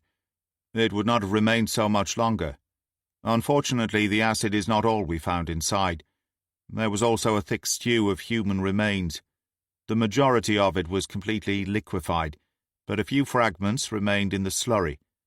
Enough to tell us a body was dissolved in the drum within the past week." Bliss hung his head. His worst fears were realized. It had been the first thing that popped into his mind when he saw the drum and the leaking fluid. He had seen this method of human disposal before. The question now was, whose body had been destroyed? "Did you find anything else?" he asked. "Anything that might identify the victim?" "Possibly. We certainly found an object. Can't be sure it came from the victim. but given the drum was empty otherwise, it's a safe bet. Okay, that's positive. What was it? A small silver earring. Looks to me like an eagle. Definitely a bird of some sort. Bliss ran a thumb over his scar. The description of the item was somehow familiar to him. He just could not think of it in context. There was nothing about it anywhere in Duncan Livingston's case file, but Bliss was certain that he had heard mention of this earring somewhere over the past week or so, or at least had read about it in some document or another. "Just the one?" he asked. "Not the pair?" "That's right, Inspector. No sign of the other one." Bliss frowned. A single silver earring in the shape of an eagle. Surely it had to have a matching partner to form the pair, he thought, and that's when it came to him. The memory slotted into place. He ran through the permutations rapidly and knew right away what had to happen next. "Please get that earring to me as quickly as possible," Bliss said, adding the weight of urgency to his voice. "If I have to, I'll send someone over to collect it." "Of course. It's in evidence, but you can sign for it." "Hold on to it. I'm on it right now." Bliss cut the connection and turned, pointed at Carmichael. "Constable, I need you to head over to Drake's Salvage to collect an item of evidence from Sergeant O'Neill's team. Do it now, and do it quickly. Bring it to me." Bliss then leaned over a computer terminal, brought up a specific database, and tapped in a few keys. When he straightened, he jabbed a finger this time at DC Ansari. He instructed her to go immediately to the evidence room to sign out a specific item from an ongoing investigation. Bliss reeled off both the case number and the evidence log details extracted from the computer. "Boss?" Chandler said from the front row. She appeared bemused, and was not alone. Bliss mentally shaped the response before speaking. He ran a hand down his cheek. The drum over at Drake's Salvage, inspected by the hazmat team, turned up a liquefied body. No victim ID as yet. However, in addition to the remains, they also found a silver earring in the shape of an eagle. I remembered reading about the very same item only recently, and then the penny dropped. A week ago, when we first looked at missing persons, there were 2 picked out by DS Bishop. Our RAF officer was one, and there was also a report on an unidentified female who left clothes by the bank of the River Nene. Along with the clothes was the same sort of silver earring. My bet is it's the matching one." There were a series of audible gasps, followed by a tumult of voices in the wake of Bliss's announcement. He held up his hands to quieten them down. "If you're wondering how the two are connected, believe me, so am I. But I think I may be able to guess. In fact, tragically, it may tie in rather neatly with why our murdered airman ended up dead at all." "This ought to be interesting," Mundy said, having moved closer to the front of the room and now stood aiming his steely gaze at Bliss. Bliss cleared his throat, tapped the whiteboard with his marker, having added further notes. "Bear with me. I'm thinking on my feet here. For the moment, let's assume we are right about everything so far. Lewis Drake and his crew pay RAF personnel to fly in stolen artifacts, and Aaron Bird purchases them from him to sell on. That's it as far as Bird and the RAF are concerned. But maybe that's not where Drake's role ends. What if our smugglers are not only bringing in stolen artifacts in those cargo planes? What if they are also bringing in people? Or to be more precise, what if they are also trafficking in young women?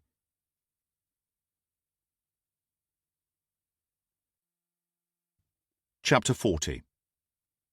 At Mundy's suggestion, he and Bliss took themselves off to the Holiday Inn Hotel, where they found a quiet table in the bar and lounge area to the front of the building. Drinks in hand, they discussed both major aspects of Compound. It came as no surprise to Bliss when, less than 10 minutes later, the SIS agent slid into the seat alongside him. If spooks were looking to intimidate by joining forces, it wasn't going to work. Bliss had encountered bigger and better. "Ah, the mystery man from Vauxhall Cross," Bliss said. "Funnily enough, I've been expecting you. And you two know each other, of course. Quite well, I'd say." "I would much rather be elsewhere right now, Inspector," Six insisted.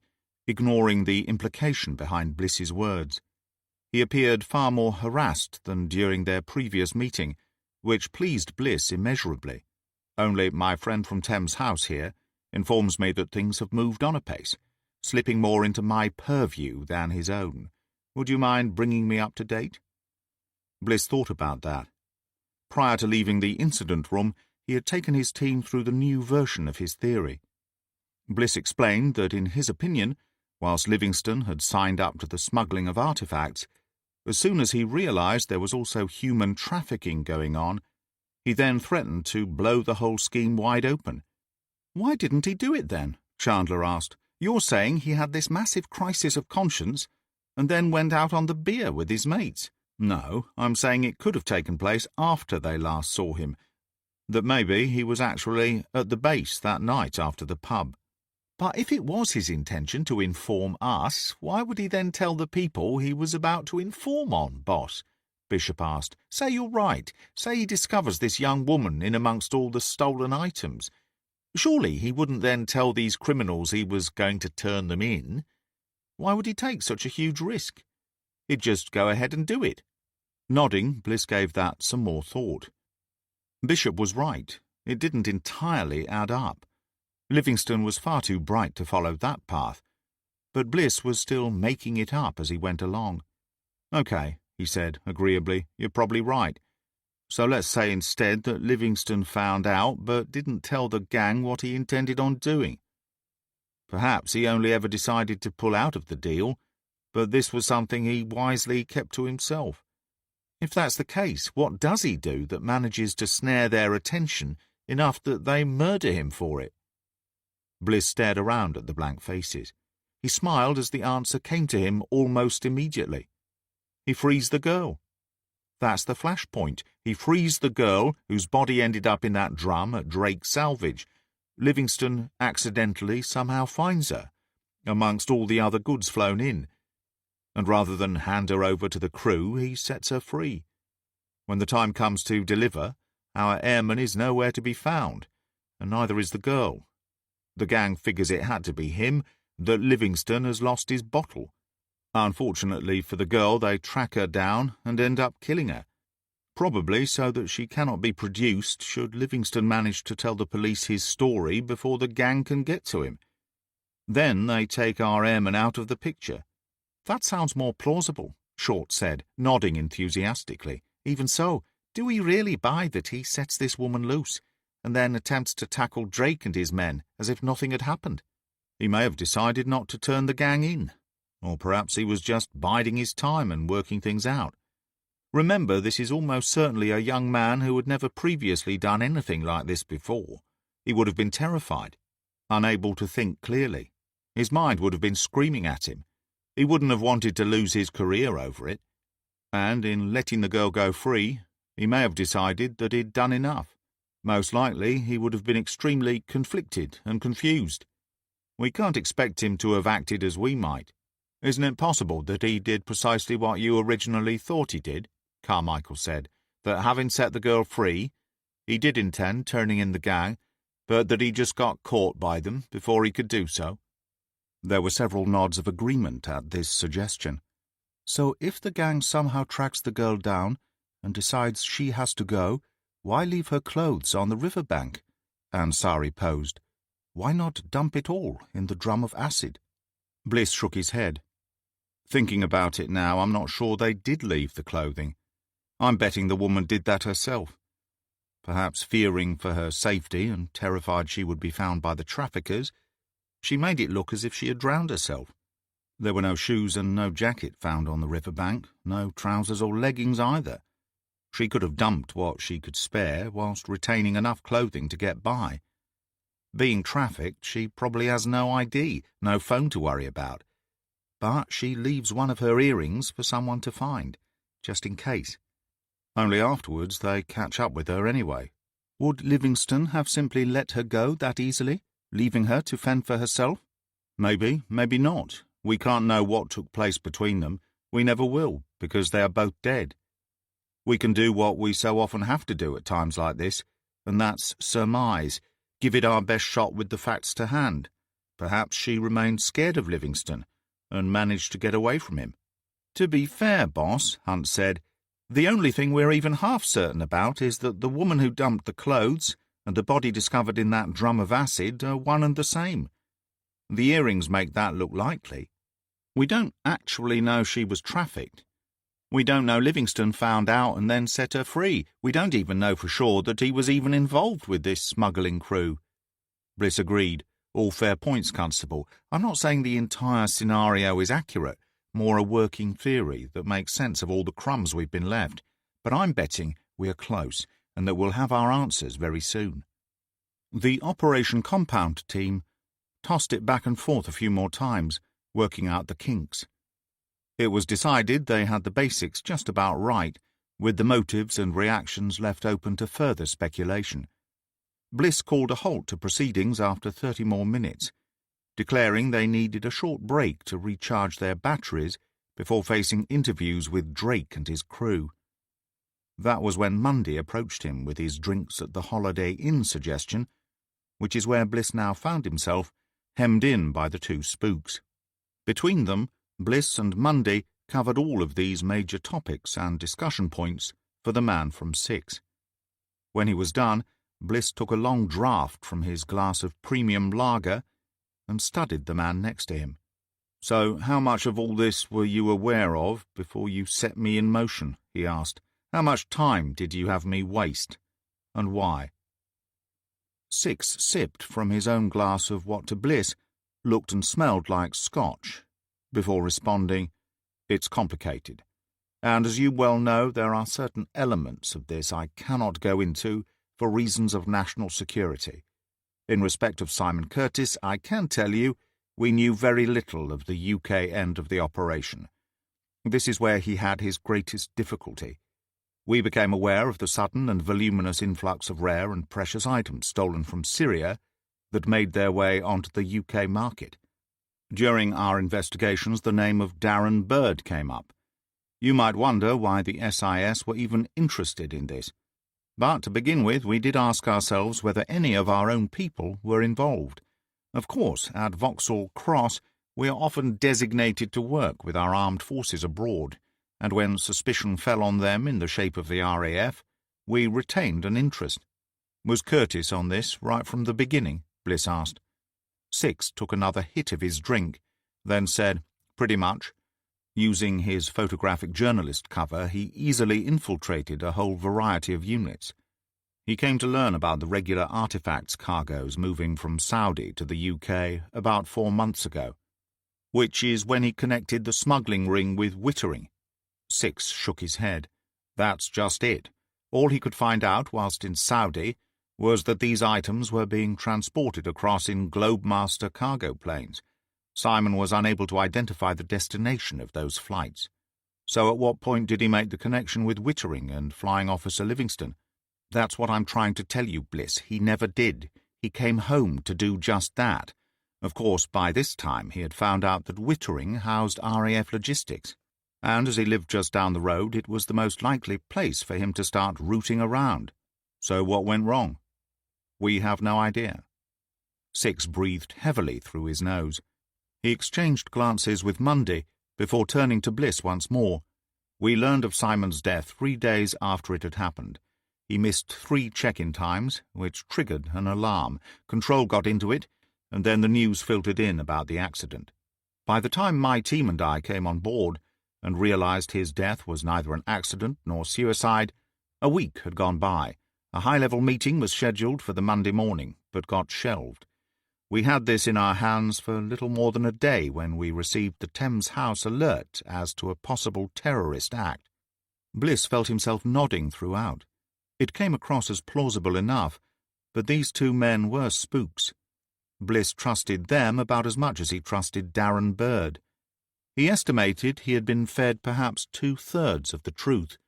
It was the missing third that bothered him, because it was almost certainly the slice he needed most. He said, "So you put the strands together on that first day when my bosses flagged up the attack. Why did you not just cooperate back then and inform us directly? You could have prevented all those tedious meetings." He turned then to the man from MI5. "How about you, Mundy? When were you up to speed on this?" Mundy took a breath. "I was the one who briefed our friends from Legoland." "I see. So when you arrived here in the city, you already knew this was not an act of terror?" Bliss was both incredulous and livid. The time they had wasted, the manpower, the fear created in the city and on the Air Force base, all of it preventable. But Mundy was shaking his head. "Remember who you're dealing with here, Bliss. At the time we were informed by your superintendent of the possible terrorist attack. We were not aware of any investigation into RAF Wittering itself. Our friends at Vauxhall Cross don't believe in sharing all of their secrets with us mere mortals at Thames House, let alone with you lot, so when I first came to you, no, I was not aware of the connection." "So at what point did Six deign to inform you?" "Within 36 hours. At which point you came to us and told us we were right to ignore the terror angle and to plough on with my own part of the investigation." Bliss clicked his fingers. "Oh, that's right. You didn't do any of that. Instead, you carried on as if you still knew nothing." Mundy ran a hand through his neatly clipped moustache. "I think you're missing the point, Bliss." "Which is?"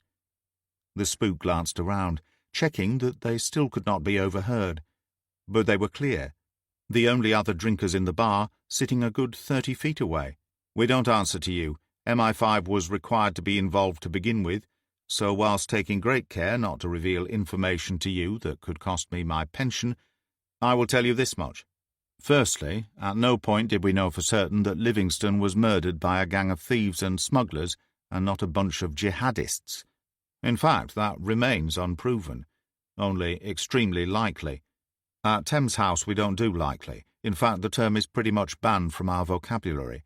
We deal in facts, certainties. We have to. So there's that. Secondly, we had a local target who was acting suspiciously. Our surveillance teams had him noted as experiencing major changes in pattern and behaviour. Our intel suggested something had either happened or was about to. That seemed rather coincidental. So I remained here, running those teams, and hoping to understand what was going on. Finally, even if we agree with and support the likelihood that Flying Officer Livingston was the victim, not of a terrorist hit but of a gangland one, then we did not want to spook them either. Remember, beyond the murder itself, is a major smuggling ring which is being serviced by staff from the RAF. And we wanted to nail the buggers. Quite reasonably, Six also wanted to bag those responsible for killing their agent. Bliss finished his drink, thought about what he'd been told. He glanced across at Six once more. "So when you gave me the Essex connection, where had that come from?" "Simon. The two things he had good intel on were the RAF cargo flights and the main distributors. He did not have a name for those who were stealing the items. He did not have a name for the UK Air Force connections. He did not have a name for the middleman, the one who operated between supply and demand. Darren Bird was a constant and solid lead, however. He was the end supplier to those with the cash, no question about that. The RAF were the physical exporters and importers, if you will, the mules. We needed their names, and we needed the name of the dealer, the one who organised the smuggling and took initial delivery of the cargo. So you used me to find out more?" "I did, and I was right to. Simon was gone. I had no time to detail another agent and slip them into the mix. You did what I needed you to do, and got a lot in a very short space of time. And I might have got more, had I known what I was looking for." He made his point with some venom. Mundy and Six took it in their stride. "Even if I'd had more to give you, I might not have been able to," Six told him, one hand toying with his now empty glass. "Bird was our best way in, but we knew we had to come at him indirectly. Our working theory was that Livingston had been taken out by someone involved with the smuggling. But I repeat the fact that we did not know for certain. Mundy could not assume we were correct, so it was absolutely right that he should pursue the potential link with terrorists, although I perhaps did so with rather less zeal than usual," Mundy remarked. "You must understand, Detective, that I could not simply come to you and tell you any of this. We had to see it through until the bigger picture became clearer to us. These waters we swim in are murky." Bliss heaved a sigh. He was punching above his weight with these two. When it came to a battle between the police and the security services, there was only ever going to be one winner. Bliss might not like it. Indeed, he hated the thought of it, but it was how things were done. He had to overcome the emotions connected with the case and find a way to move it on. That would come about naturally as part of the ongoing operation. Right now, Bliss had another emotion in mind. "You remain firm about Emily Curtis being kept in the dark, I take it," he said to Six. The man from the SIS fixed him with a sharp glare. "That will never change, Bliss, never. And I do not appreciate it when you go behind my back with a journalist." Bliss blinked. "You're monitoring the phone lines at our local newspaper." Six laughed. "No, Bliss, we're monitoring your phones. You want to fill in the blanks for me?" Bliss had to think quickly. The idea he had had was to use the stories as leverage so that he could compel Six to re-engage in a dialogue about Emily. But that was a ploy to be used in his own good time. The bugging of his phone ensured this could no longer run according to plan. He shook his head. "Not really." "I see. Very well. This time I won't ask. I will instruct. Fill the blanks in for me. Now." The man from MI6 remained in complete control of both his voice and his composure. There was an edge to his tone, but no sign in his face that his emotions had changed one iota. Bliss took note, but ducked his head closer. "Not a chance. When this is over, I want one final conversation with you before you disappear from my life, hopefully for good. Those stories are part of that conversation. Do you really want to mess with me, Bliss?" "No, not by choice. But I don't see that you've given me any option. I want one last crack at persuading you to allow me to tell Emily Curtis all about her husband. You think I was bluffing when I told you how far we were prepared to go? No. You think I would not extend that to include you? No. So you believe the mere threat of these stories being exposed is enough, that it gives you the edge. Only, so far you've sent Miss Bannister the 2 files, but not the password that will allow her to bypass the encryption. That leaves you somewhat exposed, Inspector." Bliss swallowed, nodded. "I agree. Or at least it would have left me exposed, were it not for the fact that before Mundy and I left the station, I sent a text to Bannister containing the passwords, informing her that should anything happen to me or Emily Curtis, she was to open and use both files with my permission." The man from 6 did not respond immediately. He swirled ice around in his glass, eyes distant, contemplative. Finally he shook his head and gave a short, empty laugh.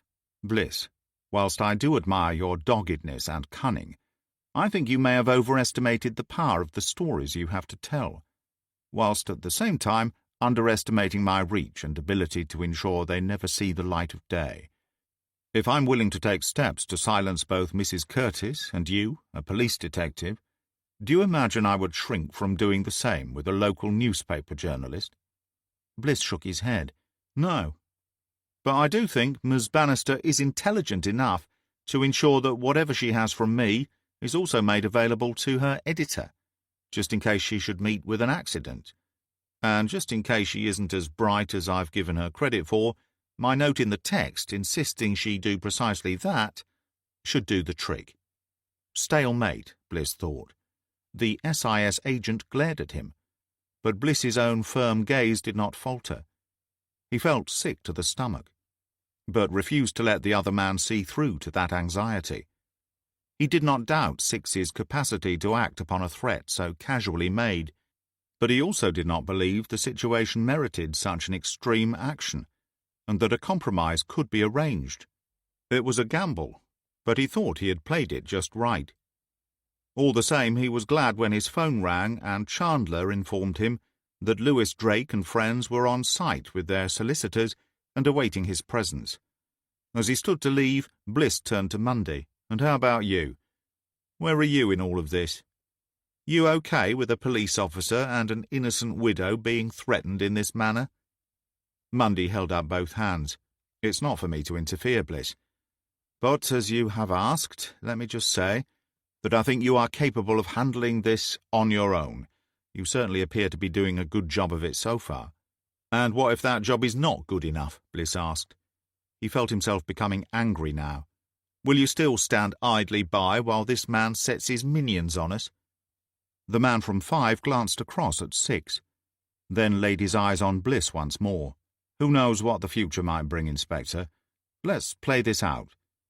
You may be better at this game than you think.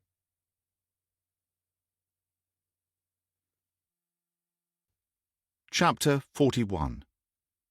Lewis Drake was dragged kicking, scratching and biting from his office above a betting shop in the centre of Peterborough. In a joint raid, 5 of his closest associates were also arrested and taken to Thorpe Wood.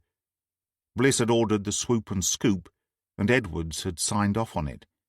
Bliss had gone to his boss, intending to ensure everything was above board and countenanced by at least one of his superiors. To his surprise, the DCI had readily agreed without any argument the moment he finished outlining the revised strategy. Bliss wondered what her angle was, but guessed that she had been reined in by Superintendent Fletcher and instructed to be more accommodating. This was not a time for petty politics or point-scoring, and he thought that maybe his boss had been warned off. Drake and his crew had arrived within minutes of one another, their solicitors' team not far behind. As usual, the interviewing detectives let their suspects stew for a while. Bliss interviewed Drake himself, bringing Chandler along for the ride. Although not an imposing figure, behind Drake's spectacles lay the eyes of a cold-hearted monster without any semblance of a conscience. Bliss spotted it the moment he sat down, aware of the man's close scrutiny. He had shared a room with such people many times before. The NCA file that Bliss had checked out whilst waiting had Drake in the frame for all manner of organised criminal activities, but they had never been able to charge him with anything. The solicitor in the chair next to Drake was on the man's speed dial, and had driven down from nearby Stamford, where his practice was one of the most respected among those who required the very best defence team money could buy. Bliss assumed this was the main reason Drake had evaded being prosecuted until now. The 4 spent 43 minutes together in the tiny room. Drake said nothing other than to repeat the same 2 words, "No comment." He neither smirked nor scowled, remaining impassive throughout. "I know you have the right to say nothing," Bliss said at one point, "but I thought an experienced bloke like you would be bright enough to know that it's all bullshit. You can talk without incriminating yourself, surely. Contrary to what is said and popular belief, refusing to answer our questions does not work in your best interests." When Drake said nothing, Bliss smiled and nodded. "Right, I didn't ask a question that time, did I? So let's change direction for a moment, Mr. Drake. You may have decided not to discuss your smuggling operation, and that's fine. But the drum of acid containing human remains, surely that's something you want to get ahead of." "No comment." "Really? See, it may just be my suspicious nature, but the usual response from an innocent man to a question like that would be something along the lines of, 'What drum of acid?' So I can't help but suspect that you know precisely what drum of acid I'm talking about, and whose remains are inside it. Do you know anything about it, Mr. Drake? No comment. Do you know everything about it? No comment." The man did not even appear to sweat. He remained impassive, staring straight ahead. It was as if he had switched himself off, and would remain so until he was breathing fresh air again. Bliss looked at Chandler. She shrugged. Lewis Drake was no Darren Bird, and there was no dumb wife out in the waiting room for them to work on. Bliss sniffed and completed the questions he had in front of him, those he would need on record if the case against Drake went forward. He ended the interview shortly afterwards. It had gone exactly as he had expected it would. He would have sent Hunt and Ansari in to ask the same questions and get the same result. But both Drake and the solicitor would have been expecting someone of Bliss's rank, and so that's precisely what they got. The arrest of Drake and his most senior men was essential, but Bliss had never once considered that he would get what he wanted from any of them. He was gambling everything on his next interviewee for that. "Hello again, Stu." Bliss said breezily as he entered the room. He nodded at the youngster's solicitor. We need to talk again, I'm afraid. Got nothing to say, Stu shot back immediately, his gaunt face pale and haunted. Well, then you can listen instead. Bliss sat down and casually tossed a blue folder onto the table. It was an inch thick, currently stuffed with paper Bliss had yanked from the closest printer. But neither Stu nor his solicitor were to know that.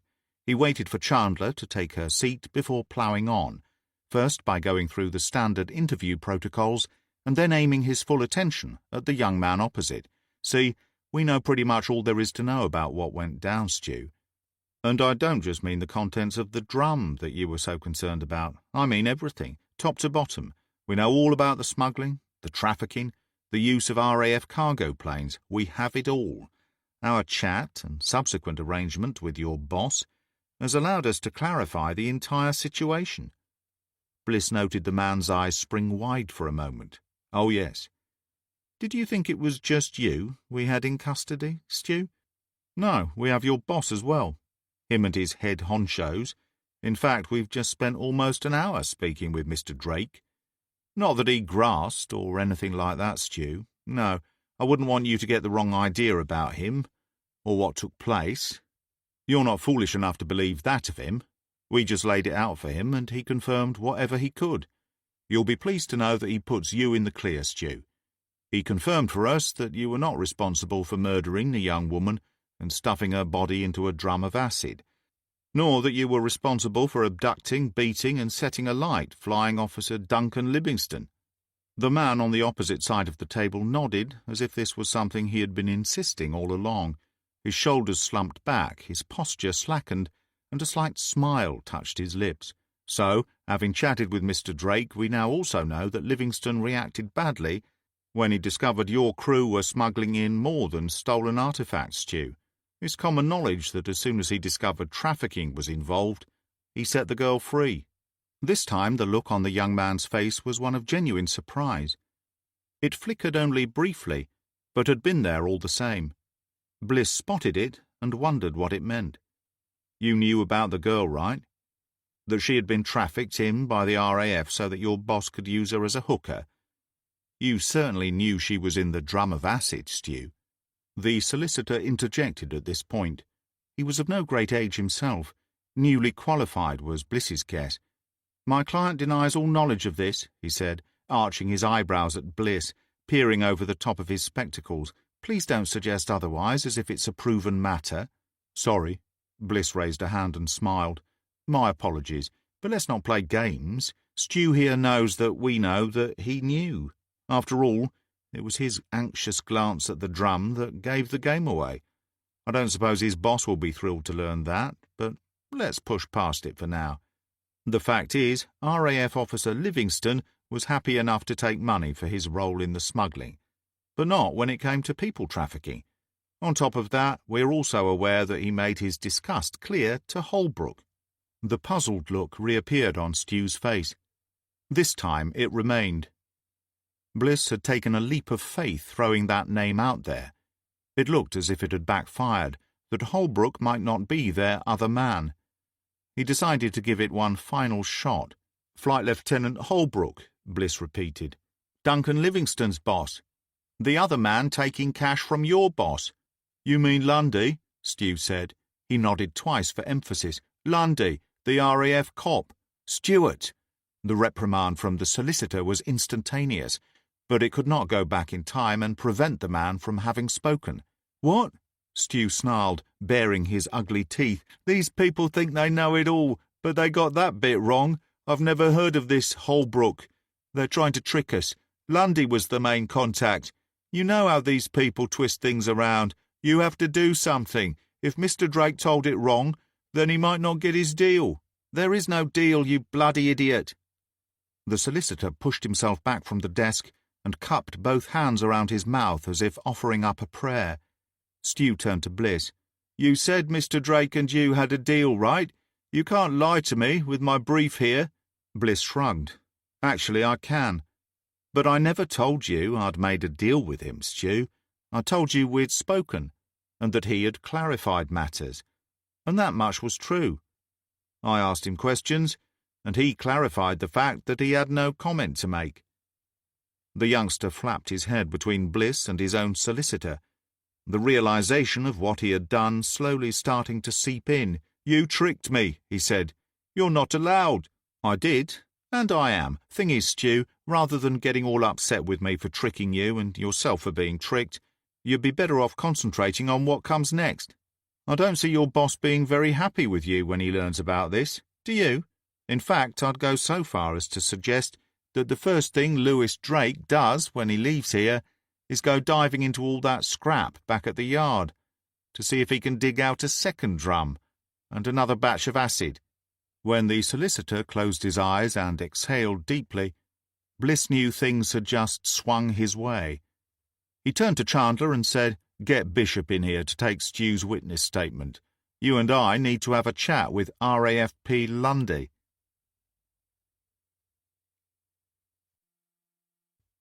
Chapter 42.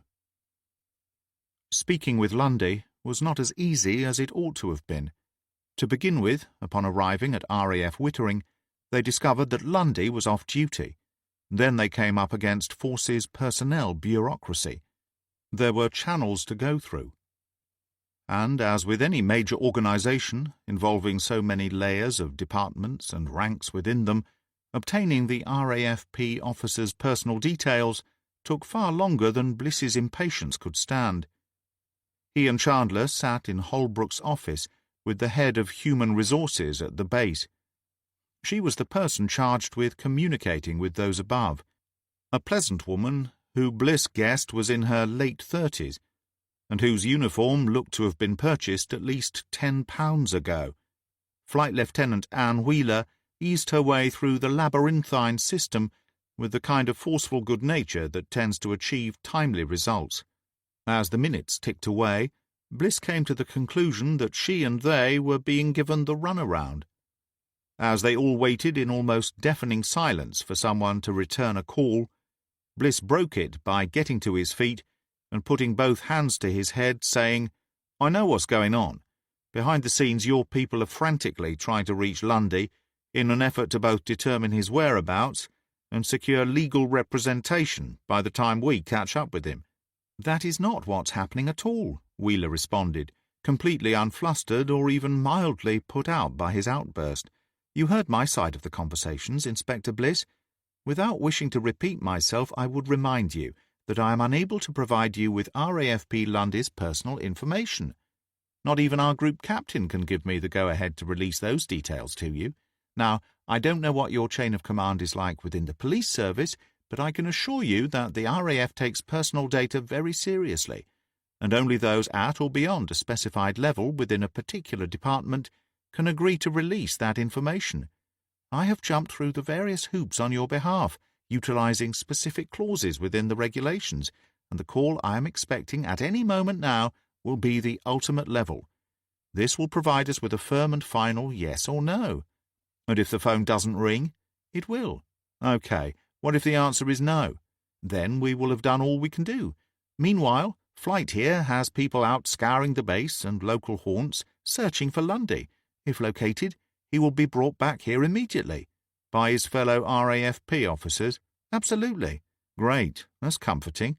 If you could tell us why you need to speak with Lundy so urgently, maybe we could help, Holbrook said. He smiled in that precise, appealing and pleasant way of his. I cannot do that until after I've interviewed Lundy, Bliss said. It is crucial that he has no idea why we are here to speak with him today, although we can all speculate that it has something to do with poor Duncan. You can speculate, yes. The call will come in, Inspector, Wheeler said softly. Despite what you may think of us, we don't deflect in order to delay. That may be your usual experience of large organizations, but that's not the way we handle things in the RAF. However, I would remind you that RAFP Officer Lundy is a member of the armed forces, and as such he will be respected, and he will also be provided with adequate support at the appropriate time. Bliss was about to argue when a phone rang. It was the office phone, which Holbrook answered. He spoke in a clipped, curt manner before replacing the handset in its slot. When he turned back to Bliss and Chandler, He wore a thin smile. "Detectives, you'll be pleased to know that Officer Lundy is now on base and currently waiting for you in an office just off the RAFP corridor. I'll be happy to show you the way." Glancing at Wheeler, Bliss gave a resigned nod and said, "Apologies, I'm a little overwrought. I meant no offence." "None taken, Inspector." The lack of a return smile suggested that might not be the case. "All the same, I should not have taken my frustrations out on you. Thank you for all your efforts." He and Chandler went with Holbrook, a 5-minute walk to a 2-story building which was long and narrow, its width just about enough for offices on only one side of a corridor that ran its entire length. RAFP was on the 2nd floor. The room Lundy was holed up in, located immediately after the stairway they took. As they entered, the officer was sitting at a desk that faced the door. At first glance, Bliss thought Lundy appeared perfectly relaxed. He found this disturbing, considering the officer must have been aware what this conversation was going to be about. As Holbrook turned to leave, Lundy said, "I want the flight lieutenant to remain. I'd like a witness to what follows." "You have a right to legal representation," Holbrook told him, "if that's going to be necessary." "That's entirely up to Officer Lundy," Chandler said. "He is not under arrest at this time, so he is free to leave, free to request representation or, as he just indicated, the presence of a fellow officer to act as a witness to the interview." "It's up to you, Lundy," Holbrook said. "I'll stay if you like.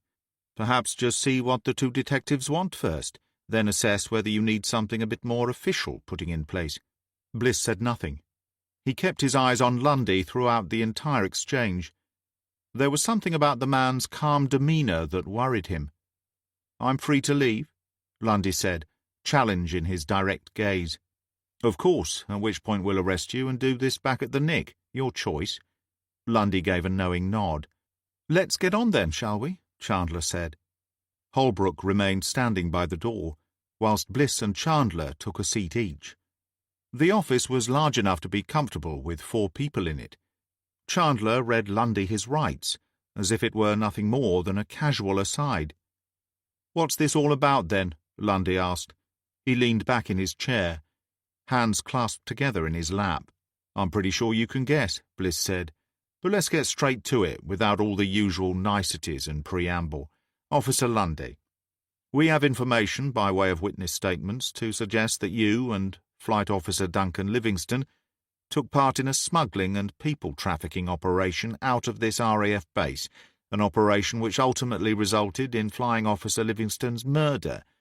Do you have anything to say to that, sir?" The gasp from Holbrook standing behind them was loud and unrestrained. Lundy nodded his head, his gaze unwavering. He took his time before replying. "Statements from—" "We have Lewis Drake and his crew down at Thorpewood Nick as we speak, sir. We're confident in the information they have provided us with." This time Lundy sighed. "All right, I won't string this out.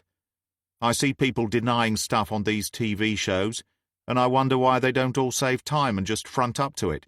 I'm guessing it was probably that dopey bastard Stewart who did the most damage. So, let's discuss a deal."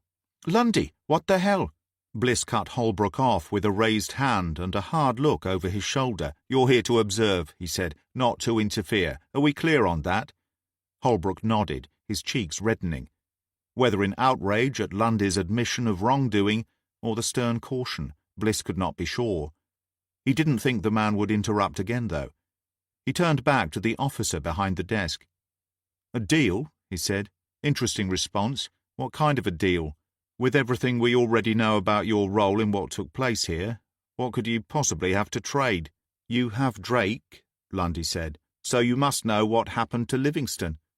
I assume you also know all about the supply chain, specifically that special part of the supply chain that comes in containers rather than packing crates and can end up in an old drum tucked away in a scrapyard.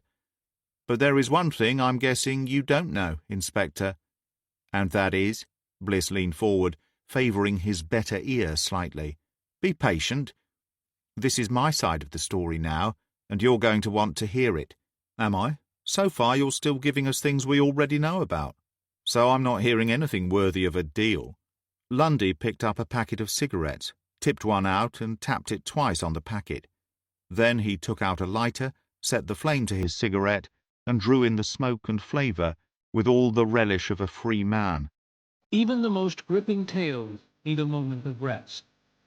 Let this pause refresh your senses.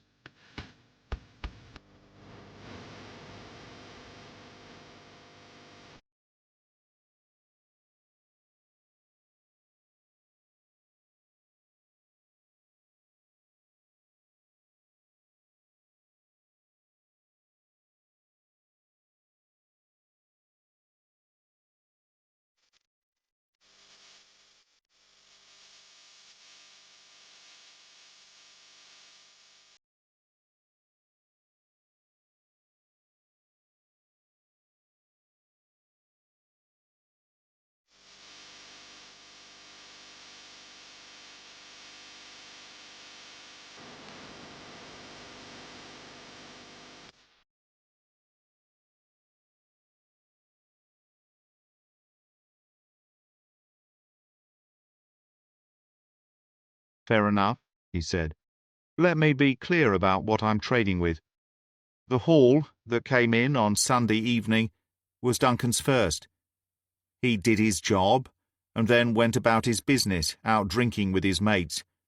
But on his way back to base, Dunk became nervy about the marked container he remembered hearing a noise coming out of. He called me, sounded pretty jumpy. I told him he was making a fuss over nothing, but he insisted on checking it out. Told me he didn't want to sign back onto base in case it raised any flags, so I went and collected him.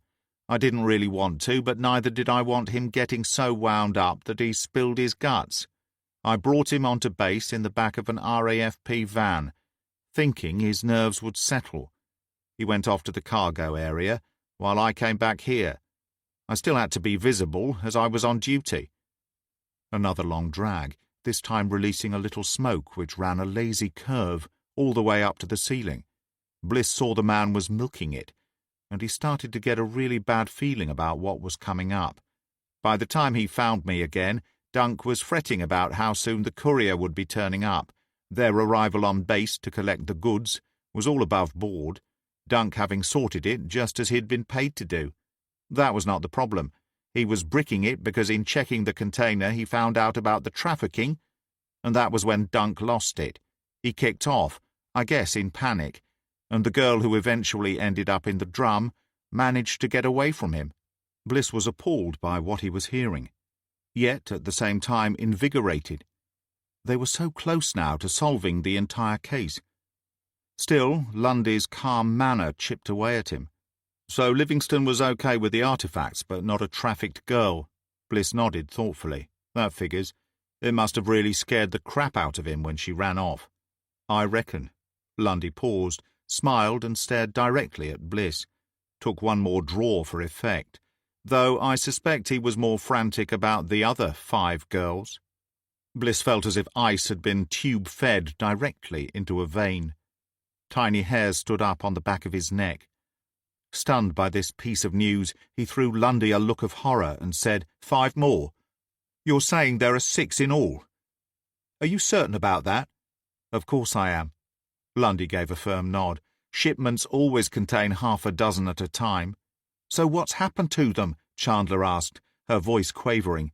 She stood up abruptly, sending her chair crashing over backwards. Lundy barely seemed to notice. In a panic, Duncan piled all 5 girls into an RAF van, which he then drove off base. He said he couldn't stand to see them in the hands of Drake's crew, but neither could he bring himself to drive them straight to the cop shop because of how involved he was. He figured he needed to buy some time to work out a deal somehow with Drake, because when he returned to base the first thing he did was attempt to sort things out with the man's crew, and, well, you know what happened there. So where did he take them, Lundy? Chandler demanded. Where did Livingston take those girls, and where are they now? I think this is where the deal comes in, Sergeant, Bliss said softly. He was finding it difficult to swallow. Lundy leaned forward, sneering as he looked between them. That's exactly right. This is where the deal comes in. The one who escaped. Well, she had to go as soon as she was found, which she was. The other 5 were still worth a lot of money, but Drake didn't give a fuck about the girls themselves and had no intention of striking a deal with Duncan. The order came down, and he was taken care of as well. The RAFP officer paused long enough to stub out his cigarette into an ashtray, flapping the last trail of smoke away from his face. Then he coughed into his clenched fist, folded his arms across his chest, and sealed the deal. So the thing is, Detective, by now those girls might already have run out of time. See, Dunk left them with some food and water, but he was expecting to be back with them inside a day, or at least to have told the police by then, if he decided to own up. 2 days at most, I reckon. By now they'll have run out of that food, and probably the water as well, given the journey they've had by road, sea and air stretching back several weeks overall. They would have been weak enough when Dunk found them, so I can't begin to imagine what sort of state they'll be in now, at death's door probably, maybe even across the threshold. But I know where Dunk took them, and if we can make that deal, I'll tell you where to find them.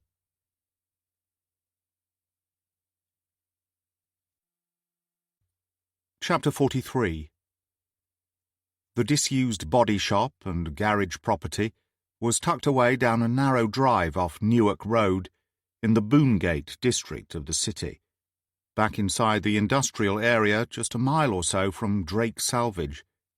Bliss and Chandler were at the head of the convoy speeding towards it on the Frank Perkins Parkway.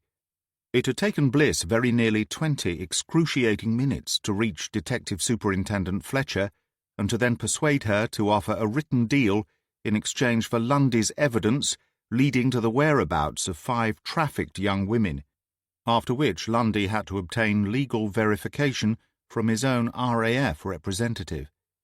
It was possibly the quickest deal ever struck by major crimes, and to their credit the RAF had thrown everything into a speedy resolution, but to Bliss it felt as if time had stopped. During that period, Lundy refused to budge until the deal was both authorized and verified. He would not give up the location until he had everything he asked for. Flashing blues and wailing twos made sure the vast bulk of traffic cleared a path for them as they slipped off the dual carriageway onto surface streets. But Bliss powered through junctions as if his own life depended on it. He feared the worst. If Duncan Livingston had secured the women with only enough food and water to last a couple of days, then they were going to be in trouble. Every minute counted, perhaps every second. While they waited for the deal to be confirmed, Lundy provided Bliss with whatever information he had direct knowledge of. He explained how Livingston had come to him in a mad panic, beside himself with fear and remorse. "You should have seen his eyes as he was telling me everything," Lundy said to Bliss. By this point, Chandler had stepped outside the room to make and receive a series of phone calls. Clearly sickened by what he had heard, Holbrook joined her. Like fucking saucers they were. He was as white as a sheet, gibbering and stuttering, almost pissing himself, I reckon. He told me what he'd discovered inside the container, and that as he'd stood there by the door, one of the girls made a break for it. Lundy started chuckling at this point, which set Bliss's teeth on edge. The man had no compassion, and Bliss wanted to lay into him with everything he had. Instead, he bit down on it. "Go on," he urged the officer. "What then?" Dunk said he slammed the doors shut again to make sure the other 5 stayed put. But then they started shouting and squealing, and thinking he'd be found out if he didn't shut them up, he left the one who bolted and returned to the 5 who stayed. One of them spoke decent enough English, and Dunk managed to calm them down. He told them he was going to save them, but that he had to remove them from the base there and then. Told them he'd squirreled them away until things had been settled between him and the men who were after them. And then the following day he'd take them to the police. But he was never able to make it back to them, Bliss said. No, unfortunately for him. I like Duncan, and I wish he'd never got involved. But he was the most logical choice when we needed someone to step up. When Drake wants someone involved, they get involved, one way or another. When his crew drove off with Dunk, I had no idea what they were going to do to him. But you know who the three men were? Lundy nodded. Sure, I'll throw their names in as part of the deal. No. The deal is your freedom from prosecution regarding the smuggling in exchange for evidence leading to the rescue of those girls, provided you were not involved with the murder of Flying Officer Livingston. I had no part in that. No way. All right. I'll give you the names of the three blokes who were involved, as a goodwill gesture on my part. Lundy reeled off the names, which Bliss made a note of. Two of the three were currently being detained and questioned at Thorpe Wood. Then he said, You had no idea what those men intended to do when they drove off with Duncan, correct? That's right, no idea. Rough him up a bit, sure. Maybe something a bit more permanent. I certainly didn't imagine they would kill him, though. They not only wanted to know where the girls were, they also needed him in place for the next cargo delivery. Bliss suspected that was not entirely true, but he ignored it and pursued the next stage instead. So how about afterwards? As soon as he was reported missing, you must have had an idea that something bad had happened to him. Not really, not that. I assumed Drake's men still had hold of him, maybe trying to get information from him. I didn't imagine they would let him go so's he could free the other 5 girls. That's why they murdered him, wasn't it? Bliss said. Duncan refused to tell them where he'd stashed the girls. Lundy nodded. That'd be my guess. The 3 who took him off base were the same 3 who killed him, I assume. Another nod. How do you suppose they arrived at the decision to murder him that way? It was a bit more complex than I'd expect from a 2-bob gangster. That would have been Drake's idea, and believe me, he's no 2-bob gangster, as you put it. He's the real deal. A real brainiac and one scary bastard. As I understand it, he knew about the security cameras down there from a guard who patrols that area. Bristow or Cogger, Bliss thought. Perhaps even both. He'd known there was something about those 2. Drake was fond of reminding us all what a hard case he was, Lundy went on. Kept warning us to keep our heads, stay quiet, earn the money and everything would be cool. But he talked about having no hesitation in offing us if we stepped out of line, said he'd do it in such a way that everyone would be so focused on how we died that they wouldn't spend too much time thinking about us as individuals. He told us he had it all planned out in advance should any of us let him down. That was all we needed to stay on side, believe me. That fucker is sick enough to do anything. As Bliss threw his car around a tight bend, he thought back to that conversation. Lundy had coughed to the lot. Drake had not decided on Livingston's disposal in a moment of inspiration. It had been his strategy all along to fake a terrorist act if any of the RAF officers on his payroll had to be taken out. As Bliss had suspected, it was a way of throwing the investigating team off the scent, away from the victim and his job, and into the more politicized arena of terrorism. What had first appeared to be an overly complex and extreme plan, and therefore implausible, now seemed to Bliss to be the work of a mind every bit as clever as it was deranged. Rather than concentrating all their efforts on discovering a motive, the splintered major crimes team would have been convinced by the terrorism angle and subsequently acted as little more than bag carriers for both MI5 and the CTU. It was a slick, diversionary tactic, a sleight-of-hand manoeuvre, and it had very nearly worked. As he closed in on the abandoned site, Bliss hoped that Livingston's sacrifice had not been in vain, and that the 5 trafficked young women he had rescued were still alive. Hammering along Story's Bar Road, Bliss's mind was in turmoil. Whilst for the most part he was focused on finding the 5 young women, he also had the overwhelming sense that he had missed something significant during those final few exchanges with Lundy. But as usual, the more he thought about it, the less clear it became. Whatever it was, Bliss could only hope it would not prove critical, or worse still, deadly.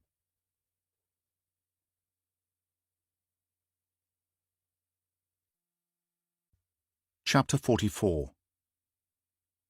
The insignia slewed sideways on the dirt and gravel surface as Bliss slammed on the brakes. He threw himself out of the car as the vehicles behind him did the same.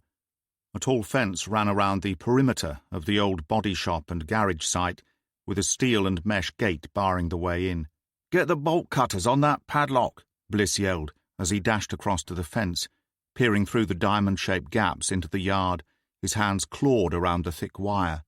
Lundy had told him that the place was closed down more than 18 months ago, but that Livingston had a key given to him by Dean Williams, the airman whose role he had taken up when Williams was posted out to Saudi. Evidently the yard had once been used as a transfer depot for the cargo, but Drake and his men were seemingly unaware that Livingston even knew about the place, let alone had access to it. From where Bliss stood, it reeked of spilled fuel and oil. Through the fence, Bliss could see a couple of trailers, a heap of partially burned scrap and rubbish, a number of wooden pallets either strewn across the ground or stacked leaning against the outer wall. 2 corrugated steel buildings dominated the site, one half the size of the other, the faded signs indicating which had been used as the body shop and which was once a garage.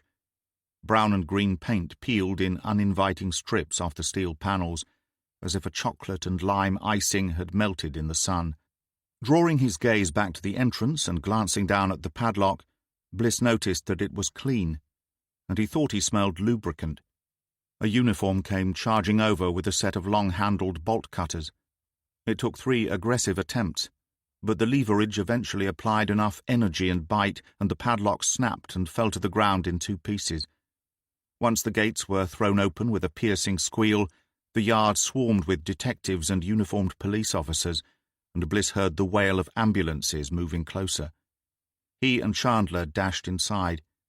Bliss headed around the exterior of the furthest building, figuring Livingston would have left the girls in a container stashed somewhere around the back, where it could not be seen from outside the entrance. Either that or they would be tucked away inside one of the 2 buildings. Bliss came to a juddering halt moments after turning the corner. There were no containers, just more rubbish and a rusting pile of discarded exhaust pipes. Bliss charged back to the garage, which was the larger of the 2 structures. A number of his colleagues were already inside, searching.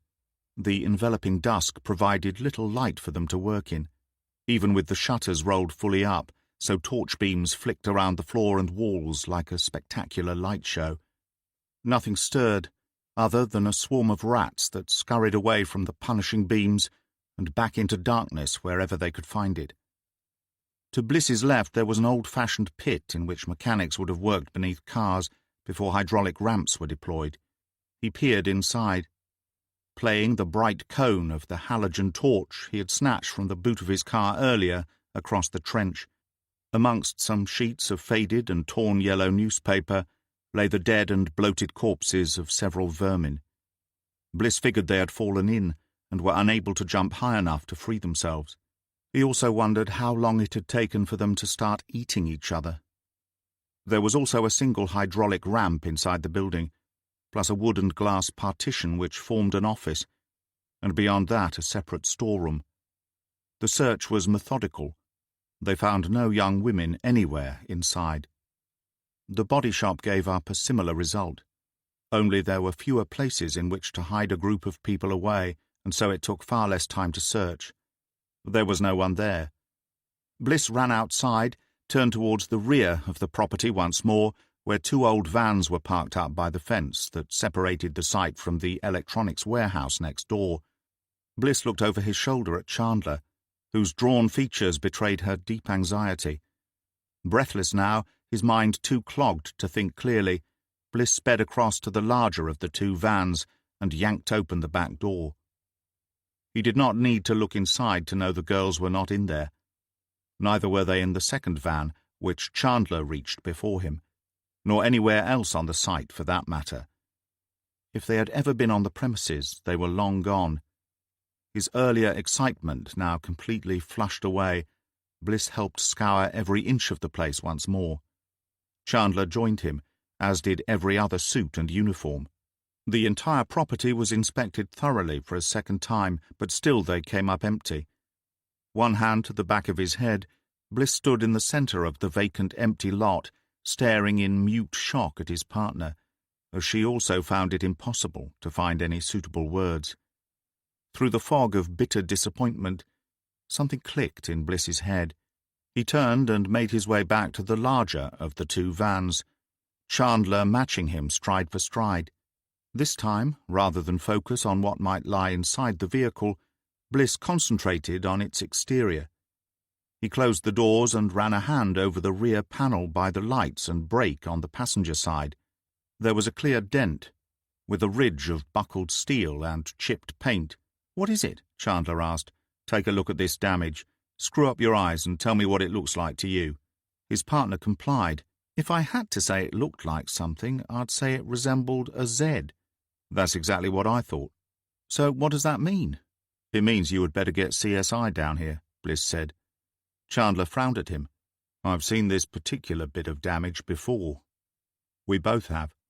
This time Chandler caught it. Bliss saw realization spread across her face as she pulled out her phone. They had both seen it before, on the CCTV footage taken the night of Duncan Livingston's necklacing. This was the van the three killers had used.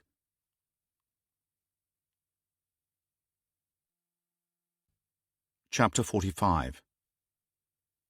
The woodman sat towards the front of the Thorpewood golf course, whose sprawling fairways and greens ran down to the very edge of the Nene River. The pub was the closest to the station, and it was in a corner opposite the bar that Chandler eventually found Bliss nursing a Guinness. His DS did not want to drink, so he remained seated with his head down and both hands wrapped around the pint glass. Bliss did not want to talk. There was little or nothing to say, but Chandler drew him out anyway.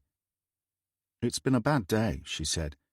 The motion of her shaking head caused her hair to bob unevenly. No denying it.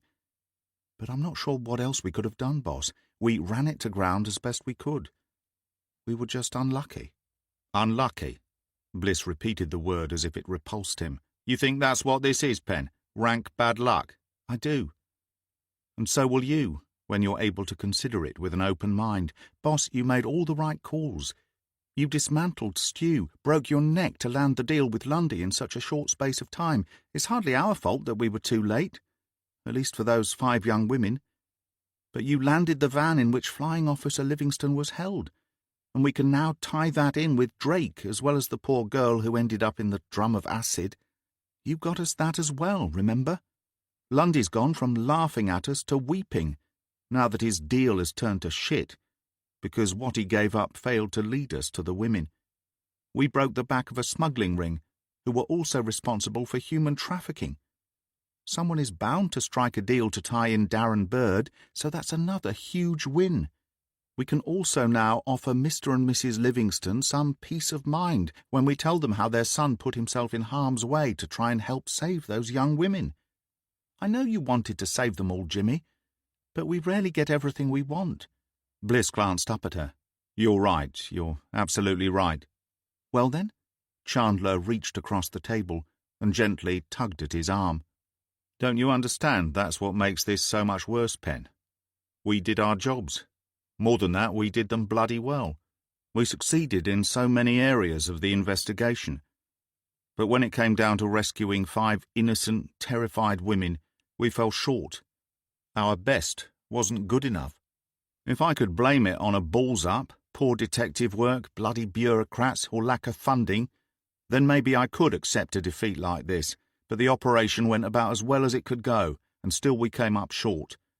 I was too slow in realizing certain things, and that can happen if you're only human. But there must still be something we missed, or rather, I must have missed something. I've had a nagging doubt about that ever since I spoke with Lundy earlier, but I can't put my finger on it. If I try to focus on it, I get nothing. If I try focusing on something else, still nothing." Chandler's fingers tightened their grip on his arm. "We can go back to him, boss.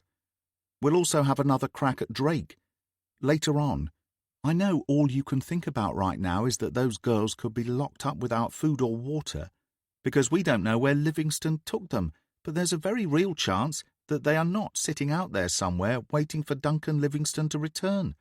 Maybe he left them exactly where Lundy told us he did. Maybe Drake's men already found them and now have them squared away in one of their knocking shops. I understand that's still a bloody depressing thought, but if it is the case, then we'll find them soon enough. And if it's not the case, if they are still stuffed inside a vehicle or container, having run out of food and water, For the third time Bliss lifted the glass to drink from it, only to set it down again untouched, each time heavier than the last, swamping the table with spilled ale. Chandler shook her head and shrugged. "I don't know what to say to that.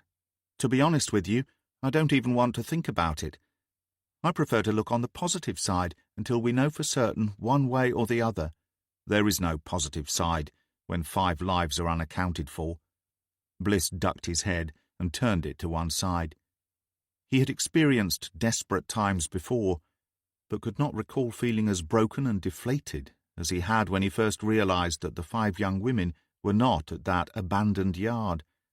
During the crazed rush over there, he had felt the weight of expectation and worry pressing down on him, but at no point did he believe they would not arrive in time to save the women. At that moment he had felt every bit as positive as Chandler seemed to think he ought to be now. But during that frantic drive, it never once occurred to him that they might not even be there. Lundy had ceased to cooperate the moment his deal was rescinded. As the time ticked by, Bliss began to think that the best he could wish for was that the airman had taken them exactly where Lundy believed he had, and that Drake and his men had figured out the hiding place. But Bliss was not as hopeful as Chandler. She was under the impression that the fate awaiting those 5 women amounted to being thrust into a whorehouse and forced to sleep with men, a fate from which they would be rescued if she had anything to do about it. Though he did not say so to anyone else, Bliss believed Drake would have other things in mind. Those young women had seen and heard too much, especially concerning Livingston. Drake was not the type to leave loose ends flapping in the breeze. Bliss ignored his drink, thinking hard as he stared vacantly at nothing in particular. "So I'm Duncan Livingston. I'm scared, but I know I have to help these 5 young women. I have nowhere to take them other than to the police. But if I do that, then my career is over. I'm going to do some time in prison, and worst of all, I'm going to break my parents' hearts. I can take the women to the disused yard, but do I trust Lundy? Even if I do, he's the type to fold easily under questioning. So what if it's Drake who gets around to asking those questions first, as his men will surely do when they turn up and find the women gone? Where can I take these women? Where do I know that's safe and secure? But that's the thing, isn't it? It can't be anywhere I know, because between them, Drake and Lundy will figure it out. It's not as if I have a safe house all prepared for this sort of thing, waiting in isolation. No, I have to find a place that none of my friends or family know about, have never heard of, or are even aware of. How can I do that?" Bliss looked up. He felt his eyes swivel from side to side as he ran it all through his head one more time. Perhaps his thinking was wrong.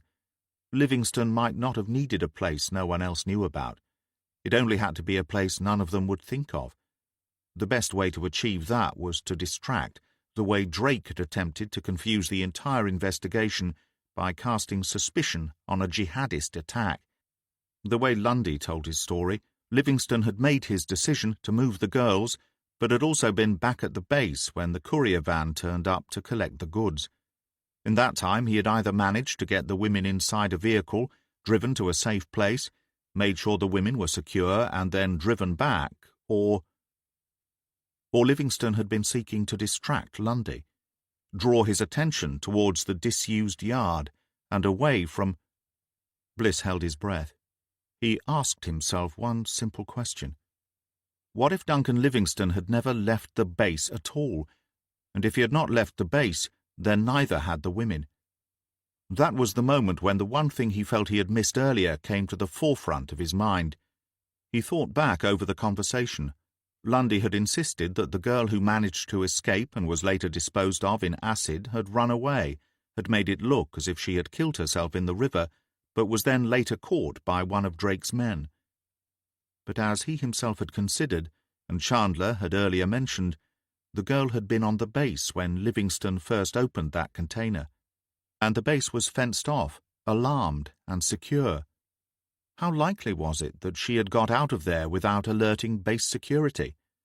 And if she had not managed to do so, the only way her clothes could have turned up on the riverbank was if someone from the base had driven her out and made it look as if she had escaped.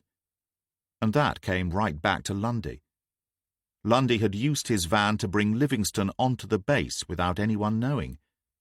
Bliss knew right then, as much as he knew anything at all, that Lundy had also used it going back the other way, only this time with the girl stuffed away somewhere in the back where Livingston had been earlier.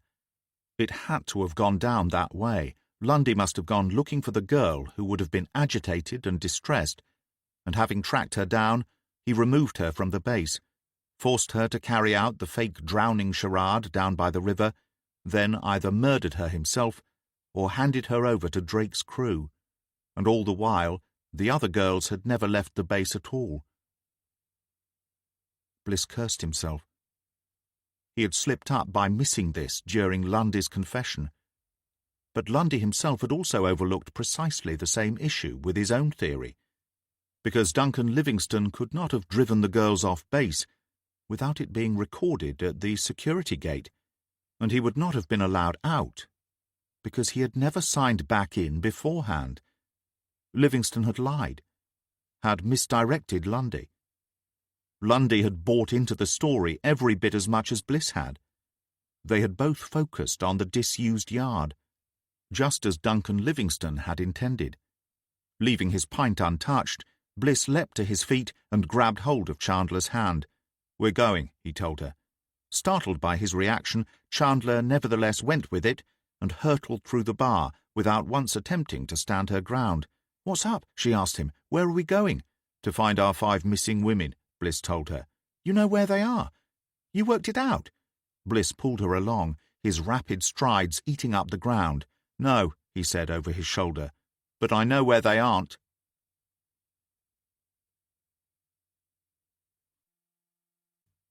Chapter 46. Bliss called ahead and had the custody sergeant move Lundy from his holding cell to an interview room. By the time he and Chandler arrived back at the station, the RAFP officer was waiting for them at the table in the center of the room. "You two can go fuck yourselves," Lundy said, an edge to his voice that was sharp enough to slice through steel. "You screwed me out of my deal, so go talk to someone who gives a damn." "I understand how you must feel," Bliss said, removing his jacket and folding it over the back of a chair. He remained standing, as did Chandler, who took his lead. "But your part of the deal was to provide us with the location of the trafficked women. It's hardly our fault that didn't happen." "Legal bollocks, and you know it. You had—" "Forget that, Lundy. Do yourself a favor and just listen to me now. You can turn this around. You can get the deal back on the table." Lundy shook his head and glared at Bliss. "Fool me once, shame on you. Fool me twice, shame on me. I don't trust a word. I said listen." Bliss leaned forward and slammed the side of his 2 fists down on the table, which made the whole thing vibrate. Lundy jerked backwards, as if fearful of being struck. "I don't have time for your self-pity. What's more, those innocent young women don't have time for it either. Now listen to me, you little prick. You say that Livingston had the key to that yard and intended on using it to secrete the 5 remaining women. But you didn't see him load them up and drive off the base with them, right?" "No, I didn't. I didn't want any part of it. Actually, you wouldn't have seen that anyway, because it never happened. I don't think Duncan trusted you, Lundy. I think he was panic-stricken at first and asked you for help without considering the consequences. But then I figure he pulled himself together and realized you would drop him in it the moment you were questioned by Drake's men. He also realized one significant factor that you missed, that there was no way he could leave the base without it being recorded at the security gates, and he was not even supposed to be there at the time. Well, I can't save it, Lundy. Just listen to what I have to say. So, like I mentioned, I was asking myself where on earth Duncan would take those women instead. And then I asked myself something I'd not considered before. What if he didn't take them anywhere? What if they're still on the base? That's when I came to the conclusion that I had to be right this time. It's taken me long enough, but I think I finally got there. So I need you to tell me if there is anywhere within the storage buildings, warehouses, hangars, anywhere at all where Duncan might have taken those women and secured them. And I get my deal back." Judging by the look on his face, Lundy was startled by what Bliss was suggesting, but his mind was quick enough to focus on self-preservation. Yes, you get your deal back. I need my rep here. Bliss walked around the table and stood over Lundy, staring down at him. We don't have time for all that. Those women could be dying out there right now as we speak. You do this now, you get your deal. You delay and those women die. I'll make sure you get banged up in the shittiest prison with the hardest bastards on the planet, and I'll pay them well to make your life a living hell. Lundy raised his hands. All right, let me think. Lundy was quiet for several long beats. Too long for Bliss, who prowled around the interview room like a man possessed. Okay, Lundy said, you're right. When Dunk prattled on about taking them to the disused yard, I didn't even think about him getting off base and back on again. There was too much else going on, too many other balls in the air to cope with. Technically, if you have a good relationship with the blokes on the gate, you can sometimes come and go without anything official being noted, so it's still possible that Dunk went off base. And that's why it never occurred to me to think otherwise, all the same. I think you're right.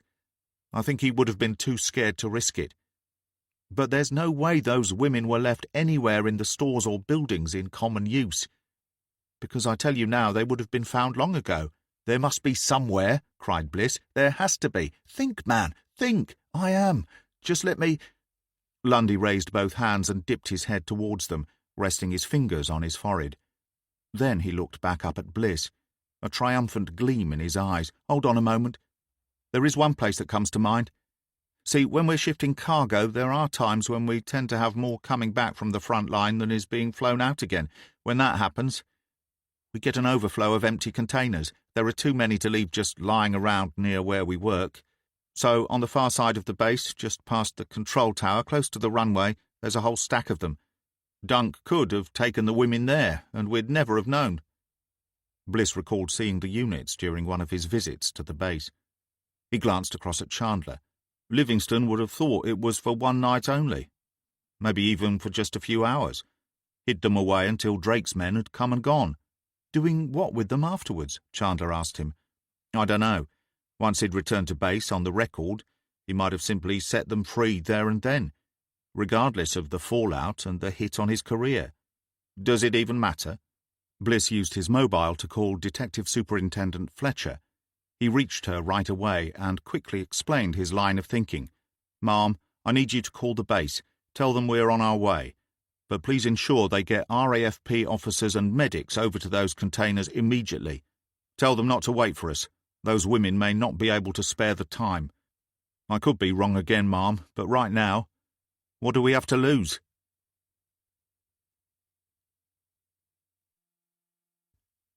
Chapter 47. They were on the third container. RAFP officer Brian MacDonald threw back the heavy deadbolt locking system, heard the grating clunk of the mechanism releasing. In the background behind him, he heard the steady approach of sirens, and blue lights painted the sky and airfield all around. MacDonald pulled out the lever handle, dug his heels into the dirt at his feet, and yanked hard. The container door swung slowly open, as if reluctant to give up its secrets, creaking and moaning as it finally yielded. The strobe lighting spilled inside, but MacDonald switched on his yellow safety torch and played the cone of light over the container floor. It touched upon a row of plastic buckets with sealed lids, a number of discarded empty packets and cartons strewn across the floor, empty bottles of water crushed and lying on their sides. MacDonald stepped inside the container and was immediately overwhelmed by the powerful and fetid stench of body odour and waste. He pulled a handkerchief from his pocket, bundled it up, and stuffed it over his nose and mouth as he advanced a couple of paces deeper into the steel box. The torchlight touched upon an arm, the slight swell of a breast, a face turned away, hair spilling out across the floor, a second body beyond, another close by, and another. Not a single one of them moved, each undisturbed by the rush of fresh air and the harsh intrusion of light. MacDonald saw no rise and fall of chests, drawing in precious oxygen. The RAF cop lowered his head and felt warm tears spill down both cheeks. The sirens grew louder, lights brighter. MacDonald became aware of someone else at his shoulder. "Get the medics in here," he said, voice breaking as his heart had moments earlier, and then beneath his breath, "Not that it matters now."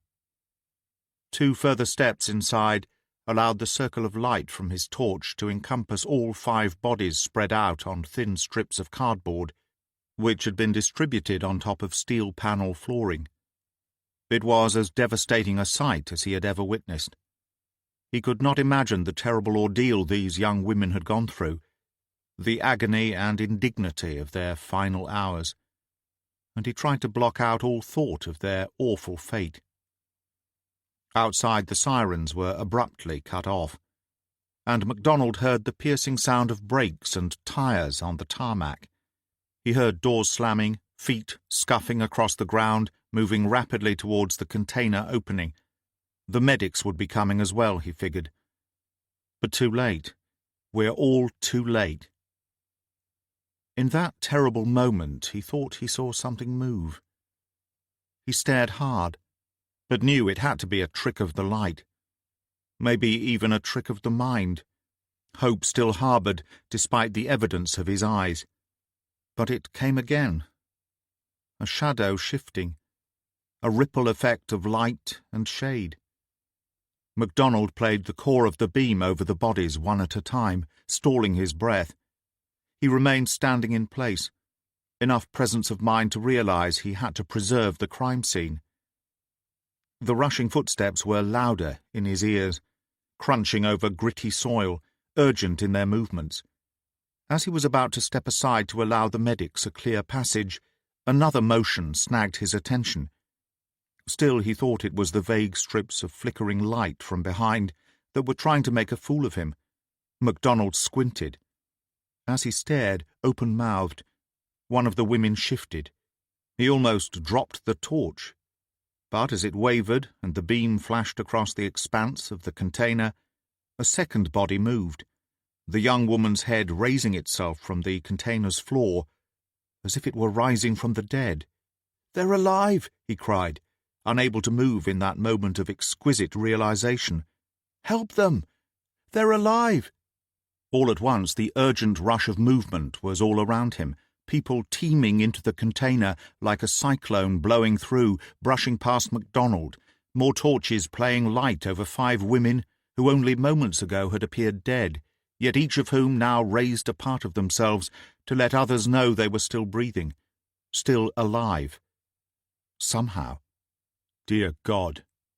MacDonald turned to face the stranger who had joined him, who stood framed in the container's doorway. The RAFP officer nodded maniacally, scarcely able to believe what he had seen. "I know," he whispered, throat hoarse and constricted. "They made it." He started laughing, and his voice grew louder. "They made it! They made it!" The newcomer began laughing as well. He reached out a hand, and the 2 men shook, but it seemed not to be enough, and the formal greeting became the embrace of strangers who together have witnessed something miraculous. Behind the man, another figure, a woman who stood to one side, peering in as if unable to comprehend what she was witnessing. "Are you MacDonald?" the man asked, pulling back now but still pumping his hand. "That's me, and you are?" "Bliss," the man said. "D.I. Bliss." "The one who figured all this out?" MacDonald said, as if in awe. Bliss raised both shoulders. "The man who should have figured it out hours ago." "To hell with that," MacDonald said. "Look at them, Bliss. Just take a long, hard look at them. You saved their lives, man. You saved their bloody lives." As the medics set about their work, MacDonald slumped back with a thump and a clatter against the side of the container, head now buried in his hands. He both laughed and sobbed at the same time, tears of joy streaming from his eyes. Beside him, Bliss and the woman fell to their knees and did the same.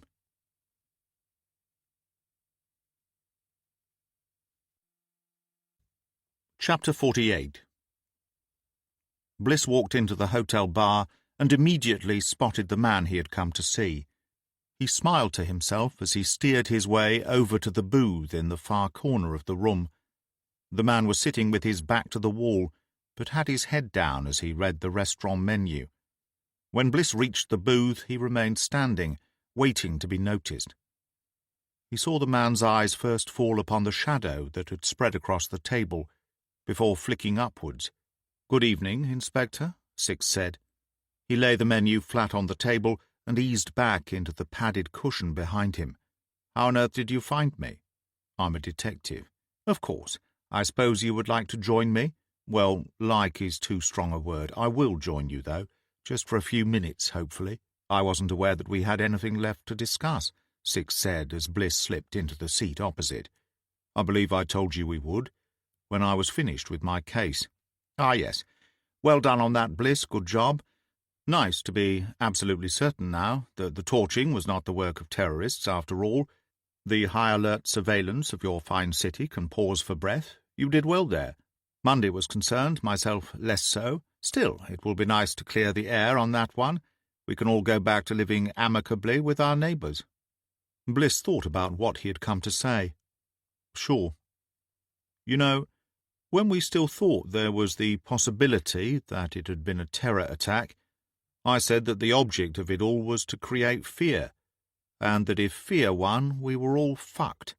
Six nodded. "I tend to agree with you. I suppose this means we can all rest easy in our beds again." Bliss snorted. "Except that it doesn't, of course. What does it really matter why Duncan Livingstone was tortured and burned alive? Isn't the fact that there are men capable of doing such a thing without a second thought reason enough to fear? I said we were all fucked if fear wins. But I have a feeling that the horrible truth, the truth no one dare speak, is that fear has already won." "That's certainly one way to subjugate the masses, I suppose," Six commented. "You would know." The MI6 agent laughed at that. Bliss sighed and got on with it. "So, cards on the table. Tomorrow I'm going to authorize publication of one of the two stories Ms. Bannister is holding on to. The first will describe the bulk of the investigation I've just closed, albeit that one is in need of an update in order for it to reflect the closure. I don't much like sharing such details with the media, but a promise is a promise. The second story will focus on how the SIS puts agents into cover so deep that those men and women end up getting married to non-agents and, with government-backed approval, continue lying to their spouses and using them to perpetuate the cover. Which of these two stories would you prefer to see splashed all over the internet and in next Sunday's newspapers, Mr. Six?" The agent regarded him with dull, lifeless eyes. The intelligence within them glistened like a cold flame. "You're not bluffing, are you?" "It was not a question. No, I'm not." "There is a slight fault in your reasoning, Bliss. Would you like me to illuminate you?" "Please do. Light me up." "Very well. The way I see it, whilst your second story certainly has the capacity to embarrass my service, you don't appear to have considered the embarrassment, or indeed pain, that it will cause Mrs. Curtis." Bliss shook his head. "On the contrary, I have considered it. In fact, I've given it an awful lot of thought. The thing is, I began this intending to protect her. Only the more I thought about it, the more I came to believe that what Emily Curtis actually deserves is the truth. Not a sugar-coated version, not the version you would like her to have, but the simple, unvarnished truth. She's been lied to for more years than I care to dwell upon, and I think it's time that came to an end." Six weighed him up. "Is that really your decision to make, Bliss?" "Perhaps not, but more so than it is yours. I think Emily is strong enough to fight her way through the hurt and realize that the fraudulent side of her husband was something he had no choice but to keep from her, that what they had together was the real thing. If he truly loved her, she will know it. Deep down where it counts, she will know it. And eventually she will understand and accept it for what it was. You know that's the exact opposite of the truth, don't you? The reality was his job, Bliss. The marriage was the fraud. Technically, you may be correct. Emotionally, I don't agree. What's more, I don't think Emily would agree. It's the emotional aspect that she will cling to." Six took a breath, shook his head, as he seemed to reach a decision. "You appear to have painted me into a corner, Bliss. I'm unused to that. Can't say I'm at all comfortable with it." Bliss laughed. "You'll live, I suppose. Which reminds me, you do realize we would never have harmed Mrs. Curtis, right? Nor you, for that matter. Now, I was bluffing. That's what I was counting on. Though I have to say, given what you are, what you do, and who you work for, I was never 100% confident. Careful. I may have to reconsider our options where you're concerned, Bliss. I'm no danger to you, Six. Neither is Emily. How do you know she won't make trouble for us? Once she knows the truth, she might well have a thirst for our blood. Not a chance. You're certain of that? How? Because she's far too classy an act. A better person than you, that's for sure. Me too, for that matter." Six nodded. "We appear to have reached an impasse." "We do indeed.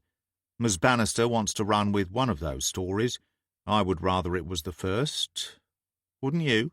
"I would. We would. So here we are, then. All in all, you've had a good day, Bliss." "Ain't that the truth? I've had worse, that's for sure. We nailed a violent and psychotic smuggler and people trafficker, and what's more, I was able to sit in a room afterwards, look him in the eye, and reveal all the reasons why he was going to rot in prison for the next 30 years. We also nailed his crew, plus another mob down in Essex, solved the ghastly murder of a young airman and a young woman trafficked here from Syria, and rescued 5 young women just like her. Yes, I'll take that. And as soon as that information finds its way upstairs to us, and we know for certain who was responsible for the murder of our man, I like to think we'll step in to play our part also. We at Vauxhall Cross have our own ideas about justice." Bliss nodded. "I can live with that. You're a formidable opponent, Bliss. Ever considered a role in the security services?" Bliss placed a hand on his chest. "I can honestly say I have not. Perhaps you should. We can always use another sneaky bugger." Bliss stood, stared down at the man from Six. "I don't think so. Before I go, I have something to ask of you."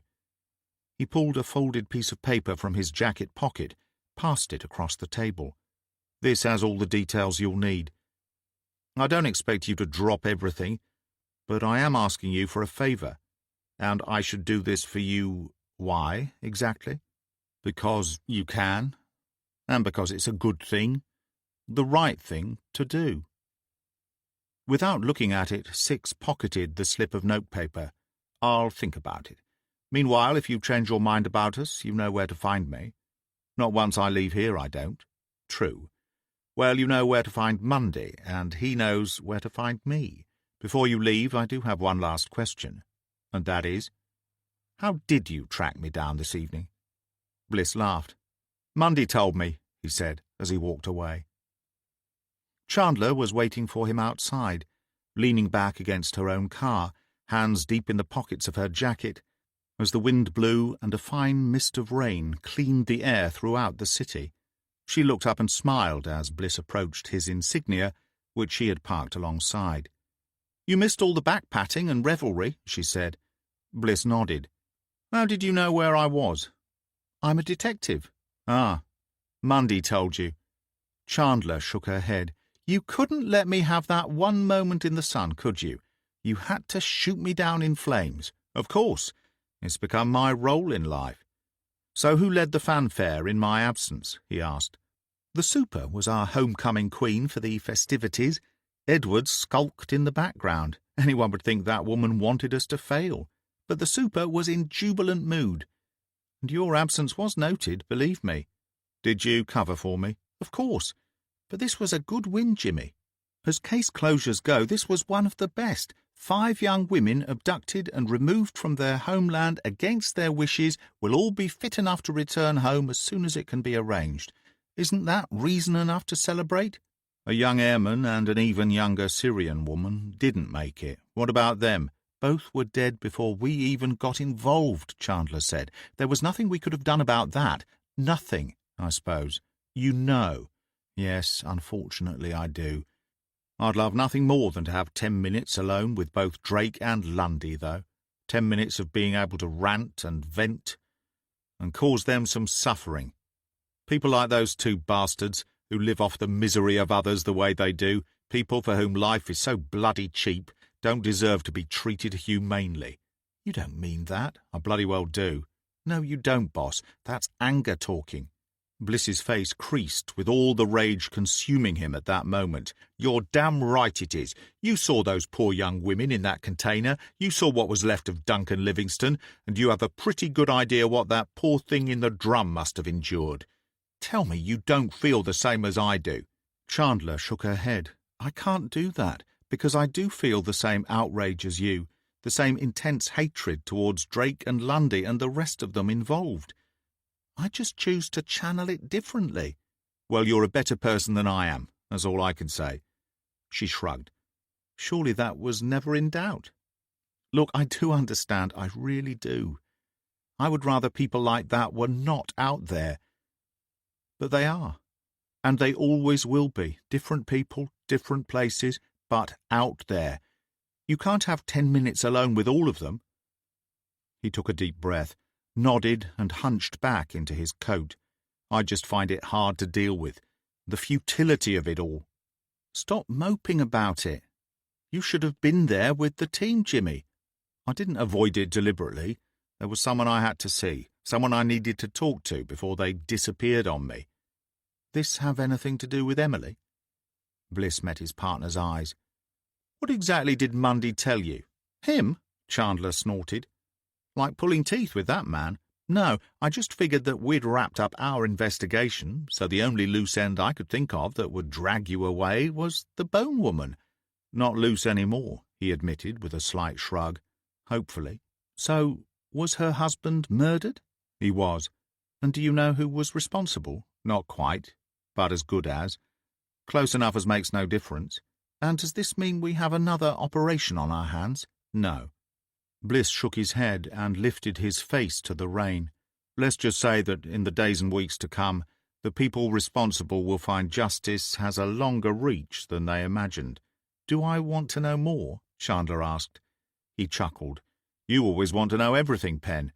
But in this particular case, let's just say that the less you know, the better it will be for everyone. Especially you. Chandler smiled, and for once appeared to take him at his word. As soon as the brass have cleared out, we're all headed down the Woodman for a drink or 5. You going to join us this time? Maybe, Bliss said. First of all, I have a grieving woman waiting to hear from me. Okay, boss. I just wanted you to know that you did really well on this one. You stood your ground. You believed in the logic of your own mind. I didn't always agree with you, and I apologize for getting a bit cranky with you at times. I pretty much held on to your wings throughout this entire op, feeling more than a little out of my depth. Thanks. But there's no need for an apology, and don't be hard on yourself. I lived and breathed organised crime for a number of years. Spent time working with people like Mundy. This was my speciality for a long time, remember. Plus, if you hadn't played such a blinder with Stacey Bird, we may never have confirmed the connection between the artefacts and Wittering.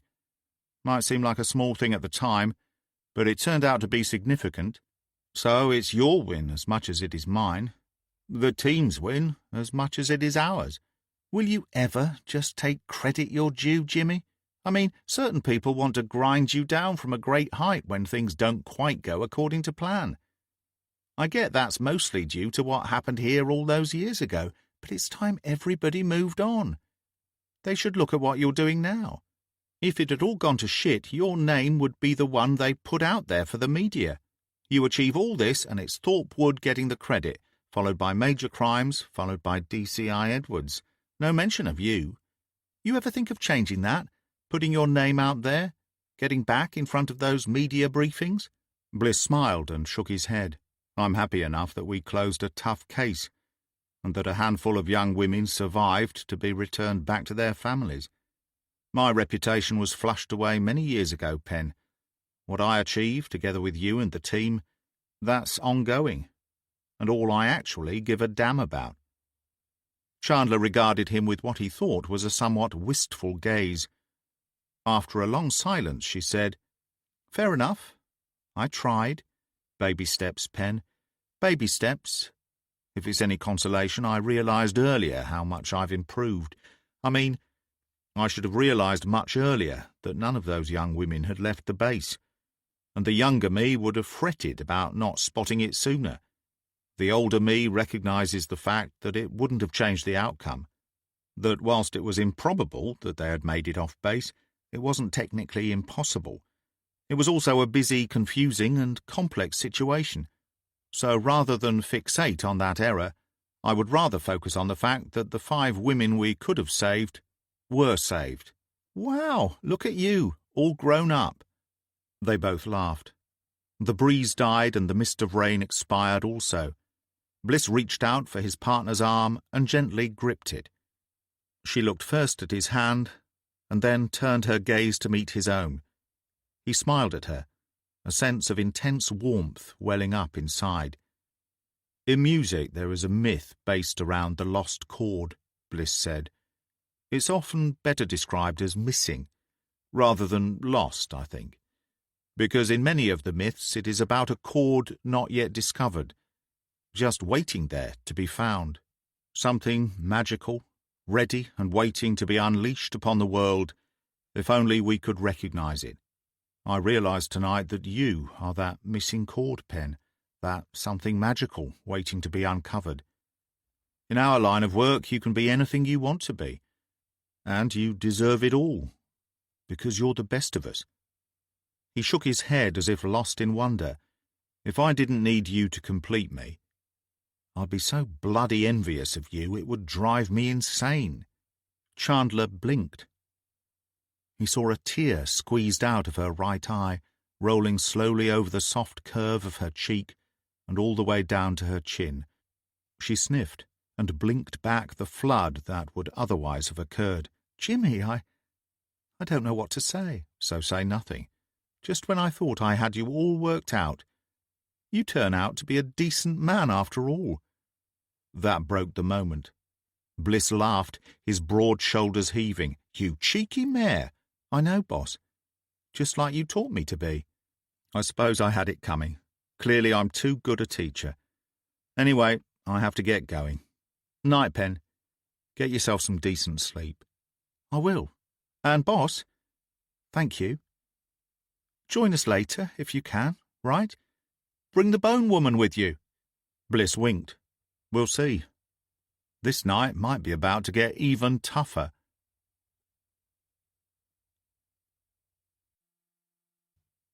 Chapter 49. Emily was curled up fast asleep in his lounger by the time he got home. Bliss crept around the house, trying not to wake her. She looked so peaceful and serene, at peace for the first time in 2 weeks. He went into the kitchen, pulled out his phone and made a call. Hedgehog, he said, relieved at hearing his friend answer. How are you doing? I'm good, Jimmy. Suspended, of course. I will be charged. I will lose my job, but I will not go to jail. That's something, I suppose. From what I hear, a certain friend and ex-colleague of mine went out on a limb to try and help me. That may be the only reason I'm not facing jail time. Yeah, well, don't believe everything you hear. Thank you, Jimmy, for whatever you did. It was nothing. Percy called me earlier. Yeah? Wanted to chew you out for what you did, I suppose? No, not at all. He told me he was sorry it had gone the way it had, that he had enjoyed working with me prior to that night. He wanted me to know that the murder of his man on the inside was nothing to do with me. That was confirmed by one of Bird's men. He also told me you got a result today. Bliss was impressed with Percy. He had spoken with the DI earlier, wanting the Essex detective to know that all their efforts were not in vain, and that there was every chance of Lewis Drake or one of his crew putting Darren Bird in the frame for his part in the smuggling ring. Neither had mentioned Hannah Yes, so Bliss thought it showed Percy in a different light, that he had taken it upon himself to ease Yes's fears. An unexpected touch of class. Yes, we got a result. A bloody good one, in the end. Bliss spent a few minutes telling her all about it. Listen, Yes, I've asked to be kept informed about your own situation. I want to speak up on your behalf, It's good that you won't do any time, and there's nothing I can do or say that will allow you to keep your job. But these people who will judge you need to know what kind of officer you are, and I want to be there to tell them. I know I won't be the only one." Yes was grateful, but after they ended their conversation, Bliss felt as if the gloss had been wiped from his day. A good friend had lost her career. A young RAF officer lost his life, having made one stupid mistake, and after doing his best to rectify it. And a young woman, snatched from her homeland thousands of miles away, had been murdered for simply daring to escape her confines. Bliss shook his head. It was such a brutal world at times. He wondered if he would ever make sense of it. He had switched his phone to vibrate only, and he felt it start to throb in his pocket. It was an unknown number, but curiosity got the better of him. "Hello, Inspector. I wanted to call to congratulate you on a fine job." "Thank you," he said to Mundy, surprised by the call. "I liked the cut of your jib, Bliss. It was a pleasure watching you work at times. Can't say I'd offer you a job, as I'm sure our man from Legoland did. I venture you're too much of a free spirit for the powers that be at humble Thames House. Thanks all the same. I don't think I'm cut out to be a spook at all. I would not rule out 6 entirely, if I were you, if ever a place mavericks were welcomed. Any rate, Bliss, I thought you deserved a little reward. In my regular meetings with your bosses, I couldn't help but notice how your DCI felt about you. Fletcher likes you well enough, though in an aside she did describe you as one of the last of a dying breed. But there's respect there, which is important. DCI Edwards, however, regards you as a thorn in her side. I wonder, Bliss, do you happen to know why that might be?" "Not really. She admitted that her guard was up because of the grenade I tossed into the whole sorry mess back in 2005. She doesn't like the way I go about things, says I have issues with authority. Do you know something I don't, Mundy?" The man from 5 laughed. "Dear boy, I know people. I make it my business to know about people I work with and people I'm about to work with. So I know something about DCI Edwards I feel certain you do not. She has worked hard to conceal it." Bliss wondered for a moment if he was being toyed with, but he could not think what Mundy had to gain from doing so. "Go on, please, I'm listening. Does the name Gascoigne mean anything to you?" "There was a uniform here by that name during my first stint. He worked very hard to get me in trouble at one point. Indeed, Gascoigne was one of many policemen who got swept up in the aftermath of your investigation into that young girl's murder, Bliss. He wasn't around at the time, of course. No direct involvement there, but a fine-toothed comb was used afterwards rather than a new broom. So anyone, even remotely on the take, or in thrall to the older officers who were caught up in the scandal, were either moved on or shipped out. Gascoigne was one of them." "Good, he was a prick. But what does that have to do with DCI Edwards?" "Gascoigne is her uncle. He's a man with a van these days, offering his services via cards in local shop windows and free local leaflets, that sort of thing. Seems he was never able to shake off the bad smell that came with him when he was kicked off the job." Bliss shook his head. "So it's as much personal as professional." "Now it makes sense, I suppose. Felt I should warn you, Bliss. Thought you deserved that much at least, whilst those who fought against you celebrate your victory." "Well, thank you. It's nice to know I still had a voice in the room, even if I wasn't aware of it at the time. You're welcome. Until next time, then. You think there will be a next time, Mundy?" But the line was dead, and he was talking to himself. He made a cup of tea and stood in the kitchen drinking it, with his backside pressed against the counter. It felt strange coming home to a house that was not empty. Bliss knew it would last no longer than perhaps the night to come, but for some reason he could not fathom why he felt comforted by Emily's presence. He wasn't sure what to do with himself whilst she slept.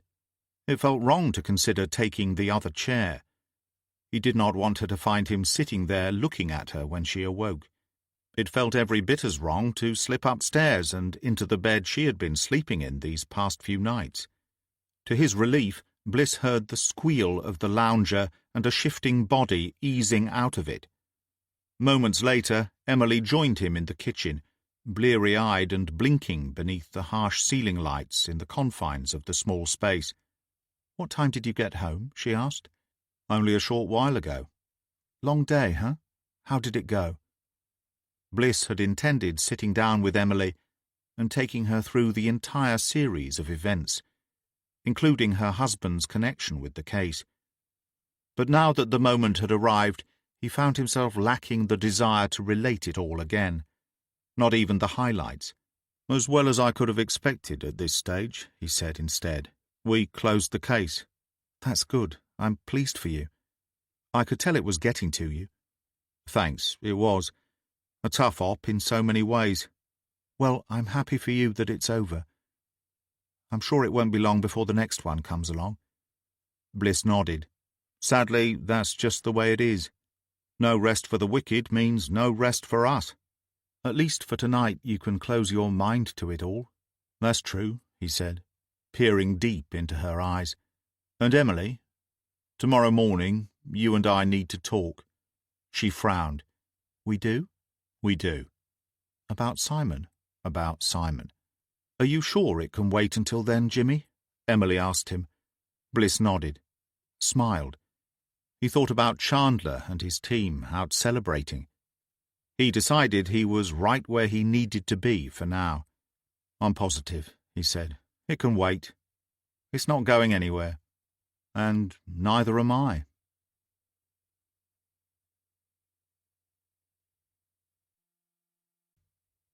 Acknowledgements. I can't believe this is book 5 already. In addition to everyone at Bloodhound Books and my family and friends, I would also like to thank the book community in its wider sense. The generosity and support of fellow authors continues to astound me. The hard work and dedication of book bloggers is to be applauded, and is very much appreciated by every author I know. And when it comes to readers, I have to say that their continued efforts in helping promote my work, allied to their invaluable support, is positively inspirational. When the time comes to hang up my quill, I will take with me the fondest of memories. For this book specifically, I would like to thank the Media Relations Office at RAF Wittering. Whilst I may have taken one or two liberties, their help was invaluable in resolving the more technical questions in terms of plot development. I've also taken a few liberties by giving new names to real places in and around Peterborough. Those who live locally will, I'm sure, recognise these places and may wonder why I have opted to give them different names. The truth is, sometimes when you are dealing with actual places, what occurs within them as part of your story, or what an author may write about them, is not always appreciated due to the specific subject matter. It should also be remembered that whilst the places may be real, the characters and the storylines are not, and so in no way should they be viewed literally. This has been an extremely eventful period in my life, with a new career, which has so far exceeded every one of my expectations. My only regret is that my father did not live long enough to see it happen. Another way of saying the exact same thing is that I should perhaps have listened to my heart much earlier in life, rather than allow my head to rule my entire existence. I cannot know if I would have achieved even this moderate level of success had I taken my writing seriously a few years ago. But the one thing I now know for sure is that I would have been a lot happier had I done so. If Fear Wins is, perhaps, a more procedural crime novel than my previous Bliss and Chandler offerings. But I hope that you enjoyed it and regarded it as one part of an overall journey. I never set out to write a series, but now that I am, I have to say that I am getting a thrill out of exploring the lives of these characters and the criminal world they inhabit. Thank you for being a major part of it. Tony Forder, May 2018.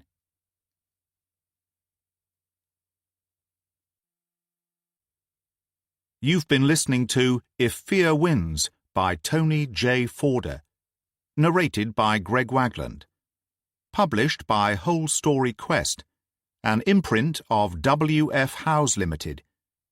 This work is copyrighted 2018 Tony J. Forder. This recording is copyrighted 2018 W.F. Howes Limited.